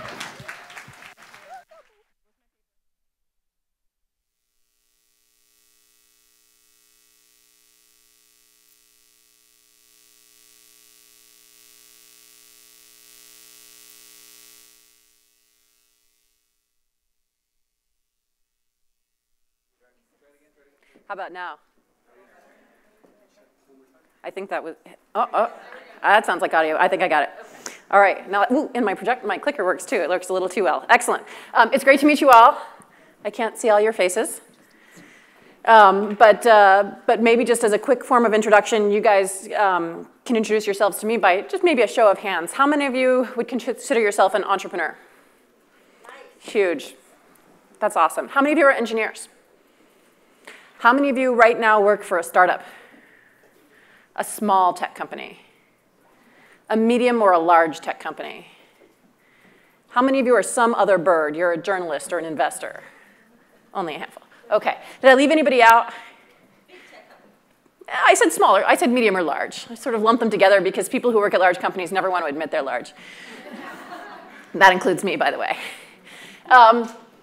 So I have worked for some big tech companies and also some small ones. I started my career at Trilogy, which was a very small software company in Texas. And it sold high-dollar enterprise software to the Fortune 500. We would do like 10, 20, $50 million deals to companies like IBM or Ford. Message One was my own startup, co-founded with 3 of my coworkers, and we sold email management and monitoring tools, or that was the original idea. We eventually pivoted into email disaster recovery, which is where we found product market fit. And then I left to join VMware when VMware was a small company. It was about 300 people when I joined, and I stayed for 7 years, and when I left, it was 10,000 employees. At that point, I joined Facebook when it was still under 2,000 people, and I think most recently, I left about a month ago, it was pushing sort of 700 or 7,500 employees. So if there has been one consistent theme in my career, it has been working at companies that are growing and experiencing a lot of change. So I'm here to talk to you today about one of those kinds of transitions that companies experience, which is the transition from discovery mode to delivery mode. And I thought I'd better start by defining those terms. Discovery mode is when you don't know yet exactly what you're building. You have a concept. You have a hypothesis. You are going fast. You are moved by creativity. You are maybe throwing things at the wall to see what sticks. You are building just enough technology to prove your hypothesis, to test your hypothesis, hopefully prove it. And then something magical happens. You discover product market fit. You maybe start to find some marquee customers if you're in the enterprise side. Maybe you start to see real user growth taking off, some virality or some stickiness on the consumer side. One way or another, you've started to build something that people want. And it's tempting at that moment in time to believe that what you have is a product. And you don't. What you have are the seed crystals on which you are going to form a product, on which you are going to bring structure and order from the liquid chaos of discovery mode. And at that moment that you feel like you've crested the mountain, you've conquered the world, you're going to get to the other side, and what you're going to find there is another mountain. And there are lots of tough questions that come up at this time. And you know that you need a team, you need a release process, or you probably know those things. I've advised startups that grew from, what characterizes these periods is incredible chaos and incredible growth. I've advised a startup that grew from 6 engineers to 40 engineers in the space of 12 months. I've advised a startup that was 6 weeks away from shipping their beta for 6 months. So that 6 weeks kept stretching. But any given week, they were 6 weeks away. And so, it would be tempting to believe that maybe these companies just didn't know what they were doing. But the tough truth is there's no one right answer. There's no one size fits all. If someone got up on the stage and said, let me tell you how your startup should release software, you should run away. Because there is not one process that works for every startup. What it is instead is that each different kind of software delivery lifecycle is optimizing for different things. And so the best you can do for yourself is not to come up with one right answer that will be a forever right answer, but to understand that you're operating in a trade-off space. And so, the kind of always right answer is to maximize engineering productivity. And then once you've got the engineering capacity you've got, there are a whole variety of things you're going to want to spend it on. Some things that you realize cost engineering productivity, some things you don't realize cost engineering productivity. But this is the trade-off space. And these are the things you've got to trade off among. And I'm very fond of a Ben Horowitz quotes where he says, some employees at your startup make a product, some make sales. CEOs make decisions. And so this trade-off space is a decision. And it is an ongoing set of decisions that it is your job as leaders in a startup to make. But let's talk about those decisions. You're not going to make them arbitrarily. You're not going to make them based on what you like to do. You're going to make them based on what is right for your own startup. The Guggenheim Museum is well known as one of the foremost examples of the architectural principle form follows function. We design for beauty, but we design it to fulfill a utility, to fulfill a purpose. And your startup has a purpose. Your startup has structure that is its DNA. And you are going to want to choose the team, the set of people, the set of processes that work for what you're trying to do and be in the world. And it is tempting to believe that your culture shapes your process, but it's almost the other way around. So let me talk about 2 of the most critical parts of your DNA that shape how you should think about this trade-off space, about these decisions. The first one, I'm an engineer, so I always think first about technology stack. And so on the technology spectrum, you can go all the way from the uber high level and live on the web, down to the uber low level and build operating systems. I have actually shipped all 4 types of products depicted on this slide. Can you read the words or the letters? Large, okay. And so what I would say is, although these different levels of the stack have different properties in terms of how easy or hard they are to debug, or what kinds of programming languages you'll use, or what types of engineers you'll hire, the dominant aspect of the technology stack that you choose, insofar as it affects your release process, is actually how you deploy it. And the nice thing about web-based software, and really the thing that enabled the web to kill desktop software pretty comprehensively until mobile brought native software back a few years ago. I'll talk about that. The greatest thing about the web is that you're deploying your software on your own hardware, on your own servers. And you can do that as often as you like. Facebook deploys its web tier literally twice a day. You may not have to do it that often, but you have the capacity to, if you should so choose. And so that means the cost of an update to you is very, very low. On the other hand, everything to the left of the web on this slide runs on somebody else's hardware, the customers, the users. And what that means, even if it's hardware that you built and sold to them, it still belongs to them, and they're the ones making the update decision. And even if you have auto install turned on mobile, that helps a lot, believe me, because it means that you can have some confidence that your update is going to get picked up by every user. It still depends on their network connectivity. It still consumes their data. It still consumes their storage space. You need, if not user intervention, you at least need users not to be unhappy with your update model. And so I assure you, Facebook does not update its mobile apps twice a day. And nobody could get away with that, not even Facebook. Desktop apps, if you have ever been in this business, there's vanishingly few of them left anymore. But in the old days when we used to print software on CDs and mail them away in shrink-wrapped boxes, you could not have very much confidence that the user would ever update at all. And this is one of the reasons why we don't like desktop software anymore. And last but not least, operating systems are maybe the hardest thing of all to update because it literally requires tons of time from users, tons of intervention, and it means their entire system is unusable and inaccessible to them while they're doing it. So being on the right-hand side of this slide means you can update a lot more frequently and be in control of your destiny. So why does anybody build software anywhere but for the web? Simple, because you get more powerful capabilities that you can't have otherwise. We build mobile apps because we can express rich native user interfaces that we can't get through web on mobile today. We build operating systems because there are entire new hardware or device capabilities we want to enable that existing operating systems don't support. So one rule of thumb I would leave you with on this slide is you want to build as far to the right as you physically can and still deliver the experience you want to your end users. All right, there's another powerful structural issue or structural force shaping your destiny and your personality and your DNA as a startup, and that is how you make money. And I've worked for a company that made money by selling software to a small number of Fortune 500 companies who paid very handsomely for the privilege, and every single one of them had a great deal of impact on our roadmap. In fact, in some cases, we would not build a feature until after we'd sold it. On the other hand, as you sell software for less and less money, or even provide free or ad-supported software to users, the relationship changes. You're going to have a much, much higher volume of users. You're maybe not going to be in a position to take direct input from every single one, but you can study aggregate feedback, and you can learn things through experimentation when you have high volumes of users.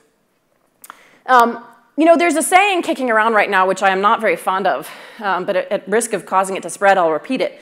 And that saying is, if you don't pay for a product, then you are the product. You've all heard this? Yes? All right. I think that's a weird way of looking at it. It's certainly the case that ad-supported software makes money when users spend time on the site. But I found that working on ad-supported software was extremely freeing as an engineer compared to working on software where we sold it to enterprises for large checks. And that was because, as an engineer, I didn't have to worry about checking boxes or competitive bake-offs. I could just purely focus on, let me build features that people love. And the test of whether I've done my job is if people want to spend more time. And I don't have to worry about making money, and I don't have to worry about doing screwed up things to drive revenue. All I have to worry about is making something people love. And if I do that, my job is done. So I can focus just on users and really never have to think about revenue. At the other end of the spectrum, but related to that, UX expectations may be much higher if you're playing in a consumer sandbox. If somebody is just spending time or choosing your product because they enjoy it, they don't have to sit there and build a cost-benefit ROI case for the check that they're writing. They just have to know if they love it or not. And so very often UX is something that is tough to put into a cost-benefit business case. And so you will find that the expectations are not as high on the enterprise side. But if someone is spending a lot of money for a certain utility or functionality, if they're even setting up a business dependency on your software, as companies did on VMware, then they will have very high expectations of reliability and very high expectations of predictability, that if they're expecting a certain update at a certain time, it being late is a big deal. It's a big deal. It may cost your company revenue. It may cost you that customer. So the way you make your money and who you're dealing with at the other end has a big impact on what you're optimizing for in that trade-off space too. And there are some other axes, by the way, that affect that trade-off space, but as a startup, your answer to them is really obvious. Do you care about growth or about profit? Growth. Do you care about new customers or do you care about making your existing customers happy? New customers. Done. All right, so let's ignore those axes and focus on the two that do affect your life. And when you put them in a space, a two-dimensional zone here, we can start plotting companies in the space. And I just put up the ones that I've worked for as an example. At Trilogy, we were charging lots of money and shipping very customized software. VMware actually, as far as enterprise software goes, is pretty cheap. You can buy a single instance, although we did large dollar deals and site licenses later in company history. The business was built on selling a copy of ESX for $2,500, which is about as cheap as enterprise software goes. And if VMware had an ethos as a software company, it was reliability and quality. So that was characterized by, VMware's engineering team was about 40% QA. Literally for every 6 developers, there were 4 QA engineers. VMware's release cycle was very predictable, like clockwork. Once a year, we would release one set of the products. ESX, the flagship operating system product, started out shipping every year and gradually went to a 2-year cadence because actually our enterprise customers didn't have the appetite to update more often than that. VMware ended up building a big sustaining team whose only job was to turn out really tiny micro point releases with bug fixes because we had big customers who didn't want to take the big upgrade with all the new features and take any risk. Kind of at the opposite end of the spectrum, getting to Facebook was like arriving on another planet and discovering that the law of gravity was just different. And Facebook obviously is the culture that invented the phrase move fast and break things. And Facebook doesn't actually have software schedules, and it does not actually have a QA team, and it does not actually have a lot of things that are sort of, in the past, were recognized as the hallmarks of what software engineering process is. Nonetheless, Facebook does have a software engineering process, although it would not like to use the P word. And it has strong opinions about the way it does it, and it even has long release cycles. A typical Facebook product release cycle will actually take about a year, but they'll be shipping bits and pieces of it the whole time and experimenting the entire way. And much of that time is spent in iteration. And what I will say is the transition from web to mobile for Facebook is something that I worked on for the last year and a half. And that transition was not just, it can be hard to understand from the outside. Why was that transition so difficult? It's a new technology. You're full of smart engineers. And I would say the parts of it that were difficult had nothing to do with learning Objective-C instead of PHP. And it had everything to do with the culture change and the change in practices that come from going from a twice-a-day train to a once-a-month train. So Facebook ships its mobile apps once a month. And the people who worked on mobile and were used to shipping desktop software and the people who were sort of old-school Facebook and were used to shipping web software each had strong opinions about what was right and true and good. And both sides suspected the other of not just like bad judgment, but bad taste or even like immorality. Like it was an ethical issue. If you think you've seen engineers go to religious war over VI versus Emacs, like this was significant. And it was a cultural schism that took the company years to work through. So even though nominally Facebook stayed in the same quadrant on this graph the whole time, it took an enormous culture change to move from one to the other.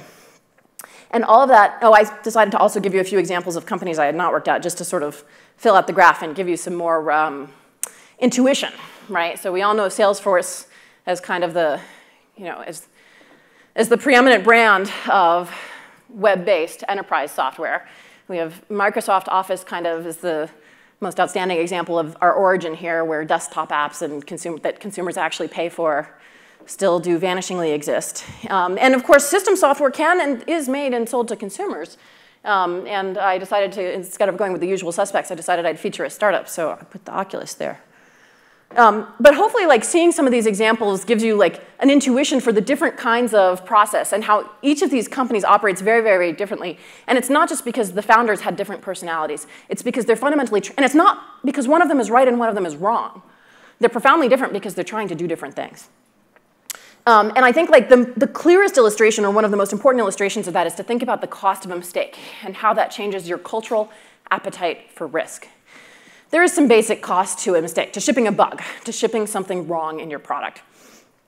And it's the cost of fixing it, and then the cost of deploying it, and then the cost of how much heartache did it cause your customers in the time that it took you to do that. Not to mention the opportunity cost that you could have been doing something else in that time. So whatever like the baseline cost of a mistake might be, let's imagine that you are a free piece of software. Nobody is betting their business. No one has a mission-critical dependency on you to solve that problem. And let's imagine that you're on the web. So as soon as you've debugged and found the problem and fixed it and tested it, you can ship it in the next hour if you deem it important enough. So whatever that cost of a mistake is, let's say in the upper right-hand quadrant is 1x. And then I made these numbers up, but they're probably logarithmic. These are probably really should be 10x. So those are exponents. Those 2 and 4 should be exponents there. All right, now let's imagine that it's the same kind of a problem, but somebody's business is depending on it. Maybe instead of web-based social networking software, you're building web-based HR software, and somebody's mission-critical business functions are depending on it. It's the last night to write your performance review, and oops, the website's down. Now I can't write performance reviews, or now I can't process paychecks because this site is down. Well, now as a customer, the cost of your mistake is much higher. Or let's go left. Let's pretend it's still a consumer using your software, but let's pretend that they are on, it's really hard for you to get a fix to them. Maybe you're Apple with an antenna issue, right? And you've got to send somebody a new phone, or at least you've got to make a big operating system update that takes a month to reach everybody. Even for Facebook, we had a bug that made photos look blank in the newsfeed of Android phones, and it took us 2 or 3 months to fix it instead of the 2 or 3 days it would have taken to fix on the web. And in that time, we lost a lot more usage. We had much greater impact on people because it just took so much longer for the fix to reach them. And that's even nominally in the top right. So as you move left, it takes longer to fix and longer to get the fix to your users. You may not ever get the fix to your users. As you move down, the impact of the fix to your users, of the mistake to your users, is much higher. So you can accept a lot less risk. And God forbid you're in the VMware quadrant, because then if you make a mistake, it's not company ending the first time. But it's really bad. It's really bad. And so if you think about engineering software release process, a whole lot of it is just about risk management and what risks you're prepared to accept and how much autonomy you're prepared to give people. And one of the huge advantages startups have over big businesses is you can afford to take a lot more risk. Because remember those other axes I said don't matter? You care more about your attracting new customers than satisfying your existing ones, and you care a lot more about growth than about profit. Those are things that let you embrace more risk and take more risks than a like company with a like business model would need. But if you're in anything but the top right quadrant, and if you're even a mobile app in the top right quadrant, you can have less appetite for risk than theoretically possible. And you're just gonna, and it's up to you to figure out the right amount. So here are some typical tactics for software release process, like some typical choices in the trade-off space that this type of company, this type of startup is apt to make. In the top right, oops, you can iterate, wow, you can iterate in the wrong direction. You can iterate very fast. You can learn through experimentation. Your software may be less reliable. You may have a fail whale showing some of the time. Probably your UX is pretty good, or you're not successful in getting a lot of user growth. You're probably optimizing for much more reliable software and a much more predictable schedule at the other end. Your UXs might be more utilitarian, maybe even clunky. And so I'm not going to, in this talk, try to give you the deep dive into each one of these quadrants, especially because each quadrant contains its own infinite variety. But hopefully, if you can see your own company in this plane, you can figure out which books to read, and you can figure out whose advice to take. And so I would draw sort of a few, I would take a couple takeaways from this. One is, if you set out at this moment in time to hire a VP of engineering, perhaps you have a technical co-founder who doesn't want to be the VP of engineering, perhaps as you grow from 6 engineers to 40, you think, okay, now is the time to bring in a professional. Go ahead, but make sure that that person comes from the right quadrant, or has lived in multiple quadrants and understands that although he or she may feel that the law of gravity is a universal law of physics, in fact, the planet whose gravity he's experienced was Jupiter, and you might be on Saturn. And so someone who's been on a couple planets is always a good deal, but if not, pick someone from the same planet as you. Now, maybe the last point I'll make on this slide is you might look at some of these trade-offs and say, that kind of sucks. Like, what if I build a web consumer product and I don't want to be unreliable? What if I want to be the first enterprise system product that has a gorgeous jaw-dropping UI? And the answer I'll say to that is you can, but it's going to cost you. It's going to cost you engineering capacity. And inevitably, the reason companies make the sacrifices that they make is because they're optimizing for something else that matters to them. And so the only thing you can do, the only get out of jail free card that isn't in and of itself a sacrifice of one of these things for another, is to increase the throughput, the capacity of your engineering team.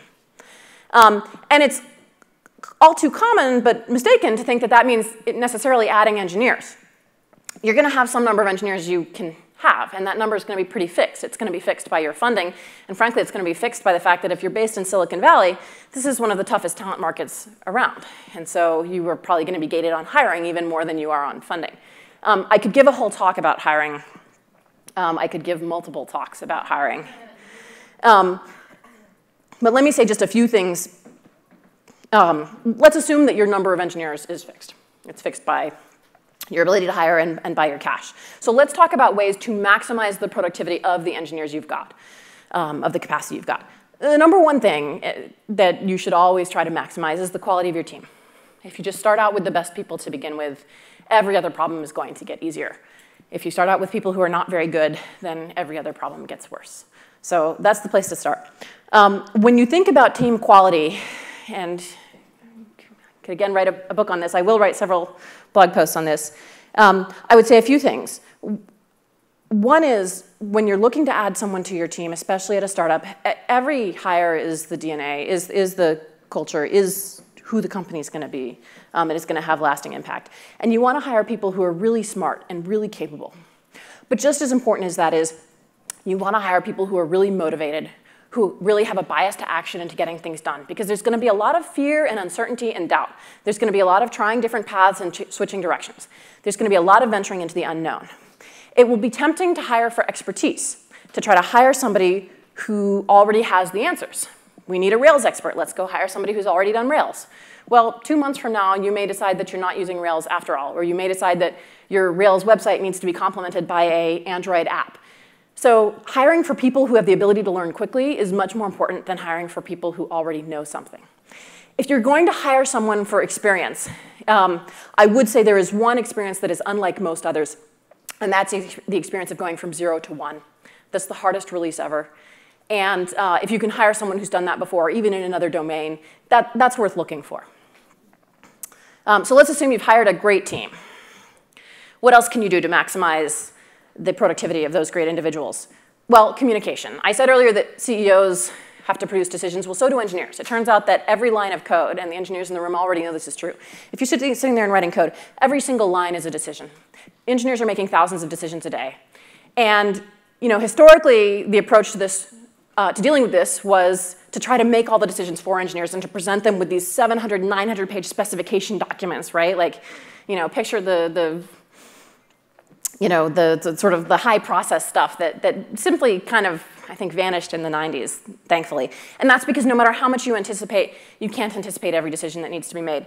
And in a lot of cases, they just don't match up. The engineering decision to be made may be something like, well, I'm writing an iOS app. I know I need a local cache. I don't know whether to use flat files or core data.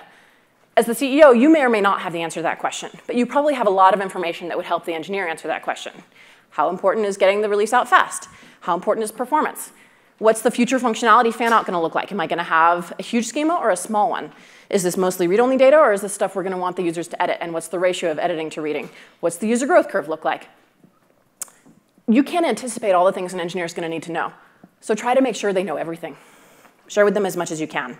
There are going to be questions that even you don't have the answer to. And so when you're building a product, one of the most important things you can give is rapid feedback. And so whatever release process you end up in, build rapid feedback into it. Whether that's an A/B style testing framework, or whether that's simply a really broad beta program. Even if you're on the bottom left enterprise program, the secret to VMware's success, its quality, comes, yes, from an amazing QA team, but also from a really long history of a huge beta program. Do the one-way mirror, UX testing. The key is let engineers watch. Make sure that that rapid feedback comes not just into product managers or business people, that it comes to the engineers. Working conditions for your engineers. The working condition that matters the most is their motivation, is their belief in the mission, the product they're building, in the leadership of the company. And if that's good, then you can get away with a lot of other poor hygiene. But there are other things you can do that will enhance engineering productivity. One of the best of them is to make sure that engineers are properly equipped. And that means get them the biggest monitor purchasable, get them the fastest machine that can be purchased, get them the standing desk or the ergo desk. I've heard startups tell me, I can't afford that. You can't afford not to do that. This isn't a perk. You will literally get, I would literally rather have 10 engineers that are equipped this way than 12 engineers that are equipped with substandard gear. So better gear is the cheapest dollar you can spend on getting more engineering horsepower. Perks matter too, especially in a talent market like ours. But when you think of perks, think of things that value the engineer's time. What's so great about free food or laundry compared to ball pits and ping pong is that they give engineers time back in the day. I would say particularly for parents, food and laundry is real. Minimize overhead. This is a joke for the few old people in the audience who recognize this device. All right, so overhead can have a really dramatic impact on engineering productivity. The most obvious ones being bureaucracy and drama. So try not to have those in your startup. You have a natural genetic advantage not to have those things. So if you sense them, kill them with fire. There is another kind of overhead, and that is collaboration overhead. This sucks, but, and it comes as a harsh lesson. If you're a team that's 6 engineers right now, when you're at 40 engineers, it is a lot harder to collaborate. And that curve, especially if you span it quickly, can be really, really killer. And the thing to understand about collaboration overhead is that, it's not just that collaborating with 40 people is 8 times more collaboration than collaborating with 5 people. It's actually 40 times 40 because it's that overhead on each of the people as opposed to the 5x collaboration for each of the 5. So it's an exponential kind of an overhead, which is why software suffers from such bad diseconomies of scale. The bigger your team gets, the less effective each person in it is. So one of the best things you can do about that as you span that kind of from 6 to 40 size of your engineering team is really to focus on divide and conquer. And is to really think about organizing your teams in a way where each team has all the people and all the resources it needs to make its own decisions and be pretty autonomous. So bias towards project teams rather than like functional teams, or this is my JavaScript team and that's my Android team. It's really tempting and really obvious to have a JavaScript team and an Android team because at first you had a JavaScript guy and an Android guy. But once you get large enough to need sub-teams, think about making project teams. I will talk about one kind of overhead that is particularly near and dear to engineers' hearts and that is often misunderstood or disliked by entrepreneurs and CEOs. And that is when the engineer comes to you and says, instead of building features in the next cycle, what I really want to do is like refactor this code or upgrade the database or switch from flat files to core data. And when you try to get them to express what value that has to the customer, they can't.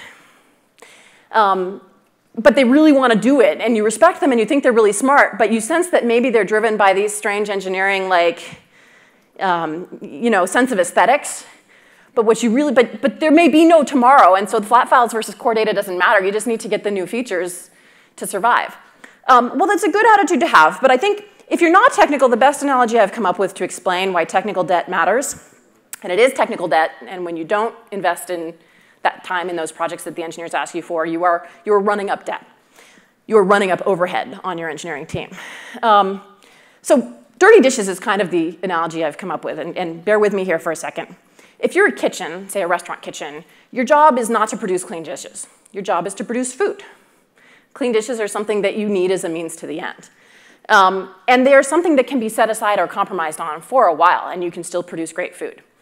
If, for example, you were competing on Iron Chef, you're probably not doing any dishes at all. You've got 30 minutes, and it's survival law of the jungle. Go big or go home. It doesn't matter how many dishes are in the sink at the end of that 30 minutes. But the time may come when your restaurant is operational, when you're seating customers every night. And if you're piling up the dishes then, well, your cooks can probably still get food out for a while, and you can keep buying some clean plates to serve dinner on for a while. But the job of the cooks is going to get harder and harder. The counters are going to get more and more crowded. The dishes are going to get yuckier and harder to clean when you do finally get to them.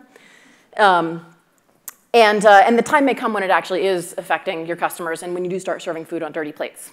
At which point the solution is not to like scrub the crumb of food off that dirty plate, not to fix the one crash, but is to actually like go figure out how you're going to systematically get all your dishes sparkly clean.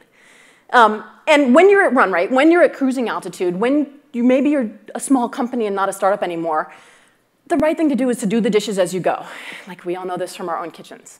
But when you're a startup, when you're not sure there's a future, you may need to postpone doing the dishes. You may need to say to the engineer, not right now. Like we don't know, we maybe are willing to take the hit of sacrificing some technical debt here. But realize that when you say no, you're sacrificing some engineering productivity, and you're going to need to pay it back down the line. So when you're sure there is a future, make time for those projects. Last but not least, doing a startup is going to be one of the bumpiest, most chaotic, most messy and upsetting and exciting and adrenaline-rushing experiences that you have in your lifetime. And you got to enjoy the ride. And I hope that you do.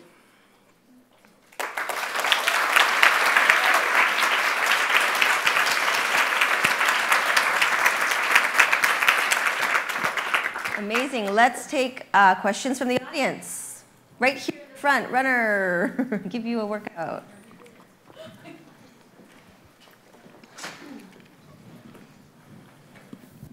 Thank you so much. This fantastic talk. I had a little question about, you talked about ramping up to, let's say, from 12 to 40 engineers very quickly. You've done that several times.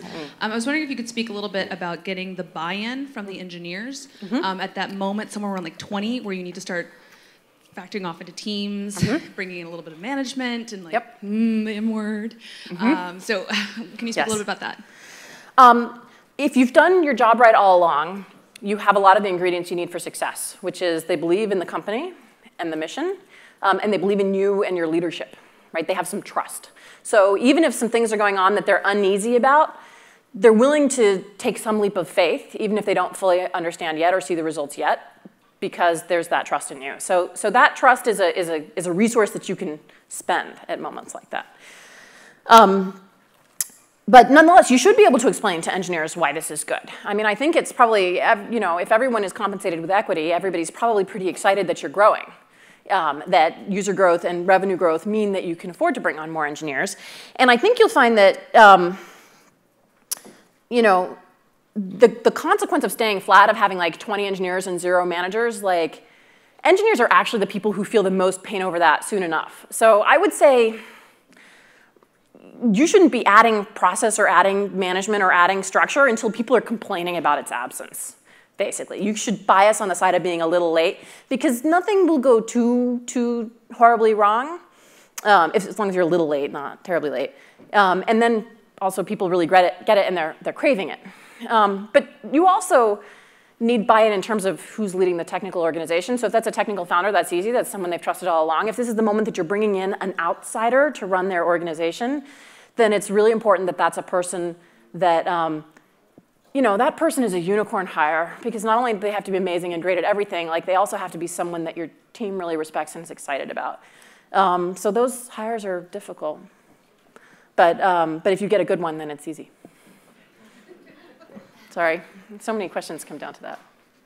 Hi. Hello? Yeah. Do you have any tips on recruiting developers or engineers for startup CEOs, CTOs? Yeah. What's a good pitch to a developer? I mean, I think that your own, what a startup has, so a startup has a lot of risk associated with it. And a startup has a lot of, like, there's some downsides to a startup, but there's some absolute upsides too. And the only people who are even gonna entertain a job with you are people who view those as upsides.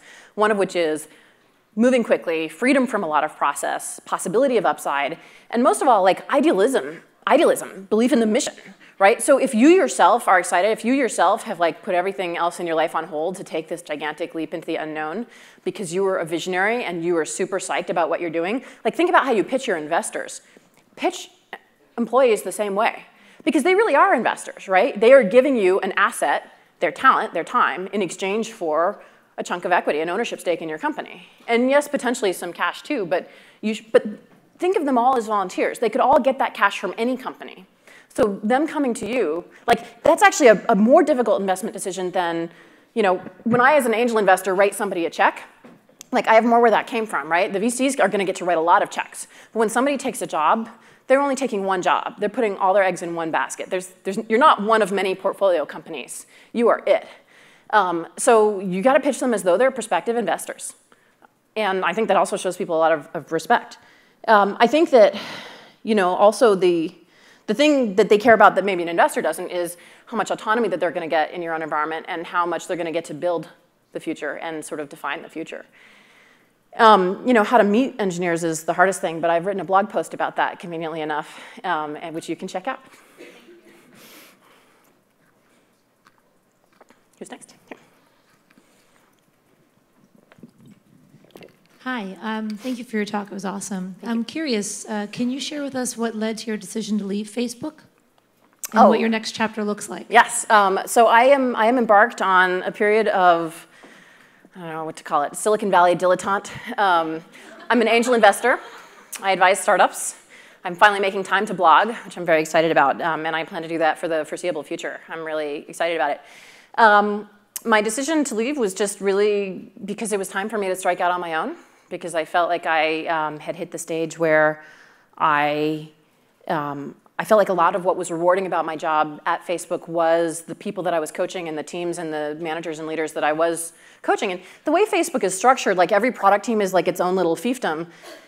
They've taken divide and conquer really seriously to heart. And so in many ways, it's like a loose coalition of many startups. And so when I'm advising the head of the photos team, it's kind of like advising the head of a photo startup. And so like that was one of the most rewarding parts of my job. And I thought, you know, I'm doing this like at this level of scale, which is to do it for one company, for Facebook. And I have the chance to do it at a much wider scale and to do it for the whole valley and maybe much more broadly in the tech industry. And so that just appealed to me more. It just felt like a more leveraged model. Any more questions? Here in the middle. I got so excited. Thanks so much. I look forward to following you on your blog. What's one piece of advice that you would have given to yourself 10 years ago? Ooh, 10 years ago, 2004. It was right before I had kids. At the time, I was convinced that if I had kids, I couldn't work hard at all anymore, and that turned out not to be true. So I would reassure myself about that.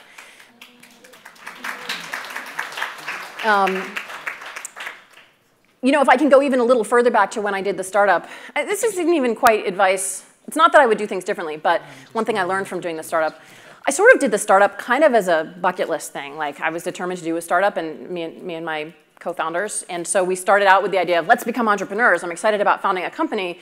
And then secondarily, okay, what product let's come up with something. And you know, I think it was still, we were no less bought in. I mean, I worked 120 hours a week for easily almost 2 years. And, you know, I think it was worthwhile. I think I learned a ton from the experience. But if I was to do a startup again, I would, on the second go-around, I would only do it for a product or a mission or a service that I really believed in and wanted to personally bring into the world.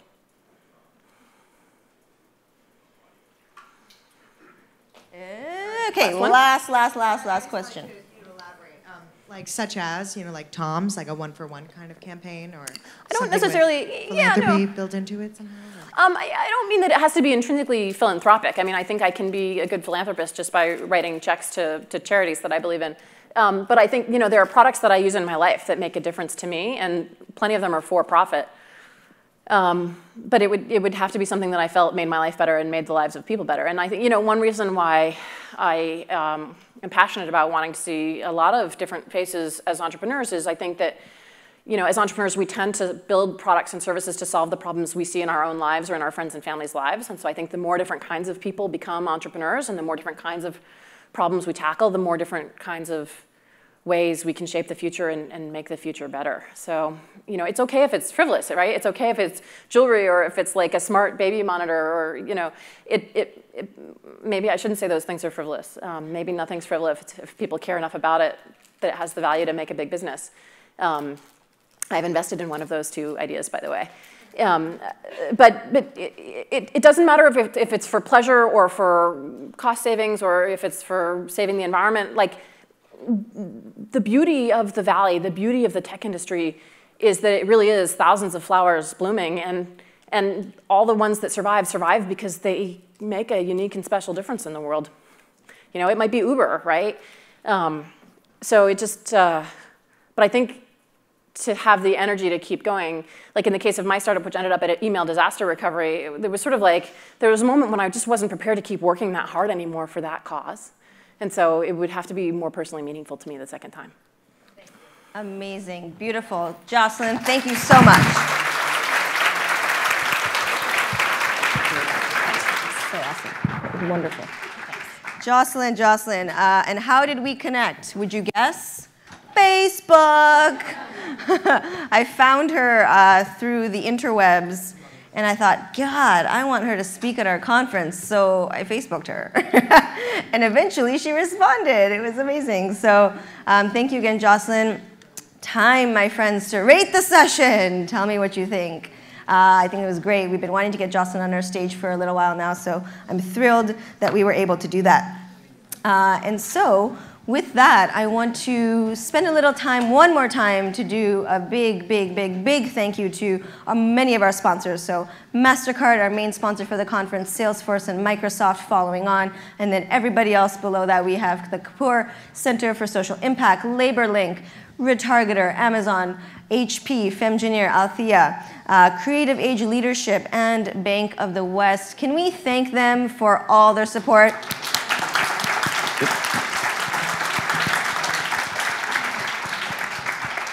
So remember I had a cough drop in my mouth earlier? It worked. Knock on wood, I'm doing okay. I've been spraying, for those of you who can see me, a throat spray all day. Yes, you can hear me, I'm excited. But again, thanks again to our sponsors. So now you have a few seconds to put in your last votes for the pitch competition. So take a look at the link there. Spend a few seconds to quickly vote if you haven't. We do have already about 100 to 150 votes already, so that means half of you are still ready to vote. So please spend some time to do that so that you have a People's Choice Award winner. I want to take a quick second again to thank the amazing team behind Woman 2.0. We can't do this without them. So Justin, are you in the room? I saw him walk in. Yay, say thank you to Justin, he's our COO. Resident male of the team. Following next to Justin is Jin. Say thank you to Jin for running City Meetup and working at the conference. Of course, the spotlights are for me. Hello. Then we have Betsy hammering away on her computer, our editor. Say thank you to Betsy.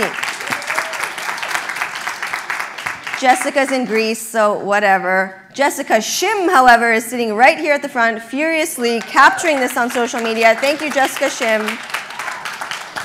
Oh my God, where are you, Julie? Julie, get out from the back and say hello. Say hello. Thank you to Julie for being our stage manager.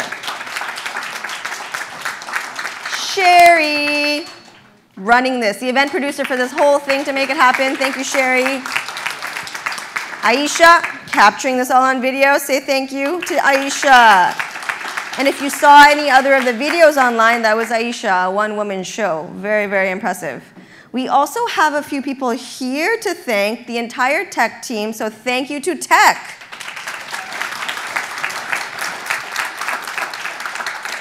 I swear. Also, looking over in this direction, I must thank Ellen again for helping me make this happen on all parts of the speakers. So thank you, Ellen, so much.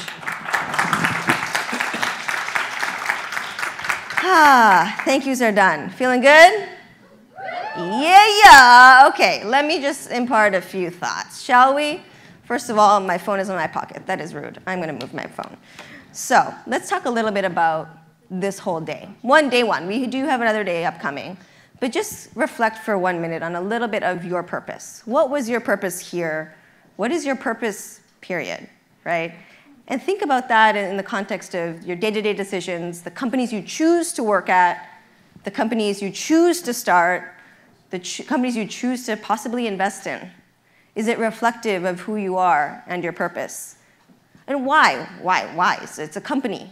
Well, companies are a backbone of our economy, right? Whether you work at one, whether you start one, or whether you invest in one. Companies are the backbone of change. Companies are the backbone of livelihood. And companies are just, everywhere, right? And that's why you're in this room, because you either want to work at one, fund one, or start one, right? So here's another piece that's important about the purpose and actually taking this, as a bigger picture. At the end of the day, I always say a startup, whether you start it or whether you actually decide to work at one or decide to fund one, is an expression of yourself. It goes back to that purpose, right? Who are you and what's important to you? When you spend your time, like Jocelyn said, hours and hours at a specific company, it is expressing who you are. It is expressing what you believe in. So make sure you're actually, aligning yourself with that. Because when more people are aligned, when more people are living out their purpose, when more people feel like this is an expression of self, I think we all agree the world would be a better place. Because when that happens, people are more enlightened, they're more aligned, they're actually leading from a place of internal truth, and they're changing things because they actually believe it deep down inside. They're improving things, and that, I think, is innovation. Do we agree? Yes. Yeah, I could use a clap. So I leave that with you to think about that, right? That connection piece for you internally, all the way down to the fact that that actually is a definition in my world of innovation. So, what's next? The fun stuff. Yeah, I'm so excited. Okay, am I the only one screaming? I want to hear you scream. Oh yeah. Okay, so here's the thing. People may be super talented as engineers, as designers, as business people. And some people are talented with their lyrics.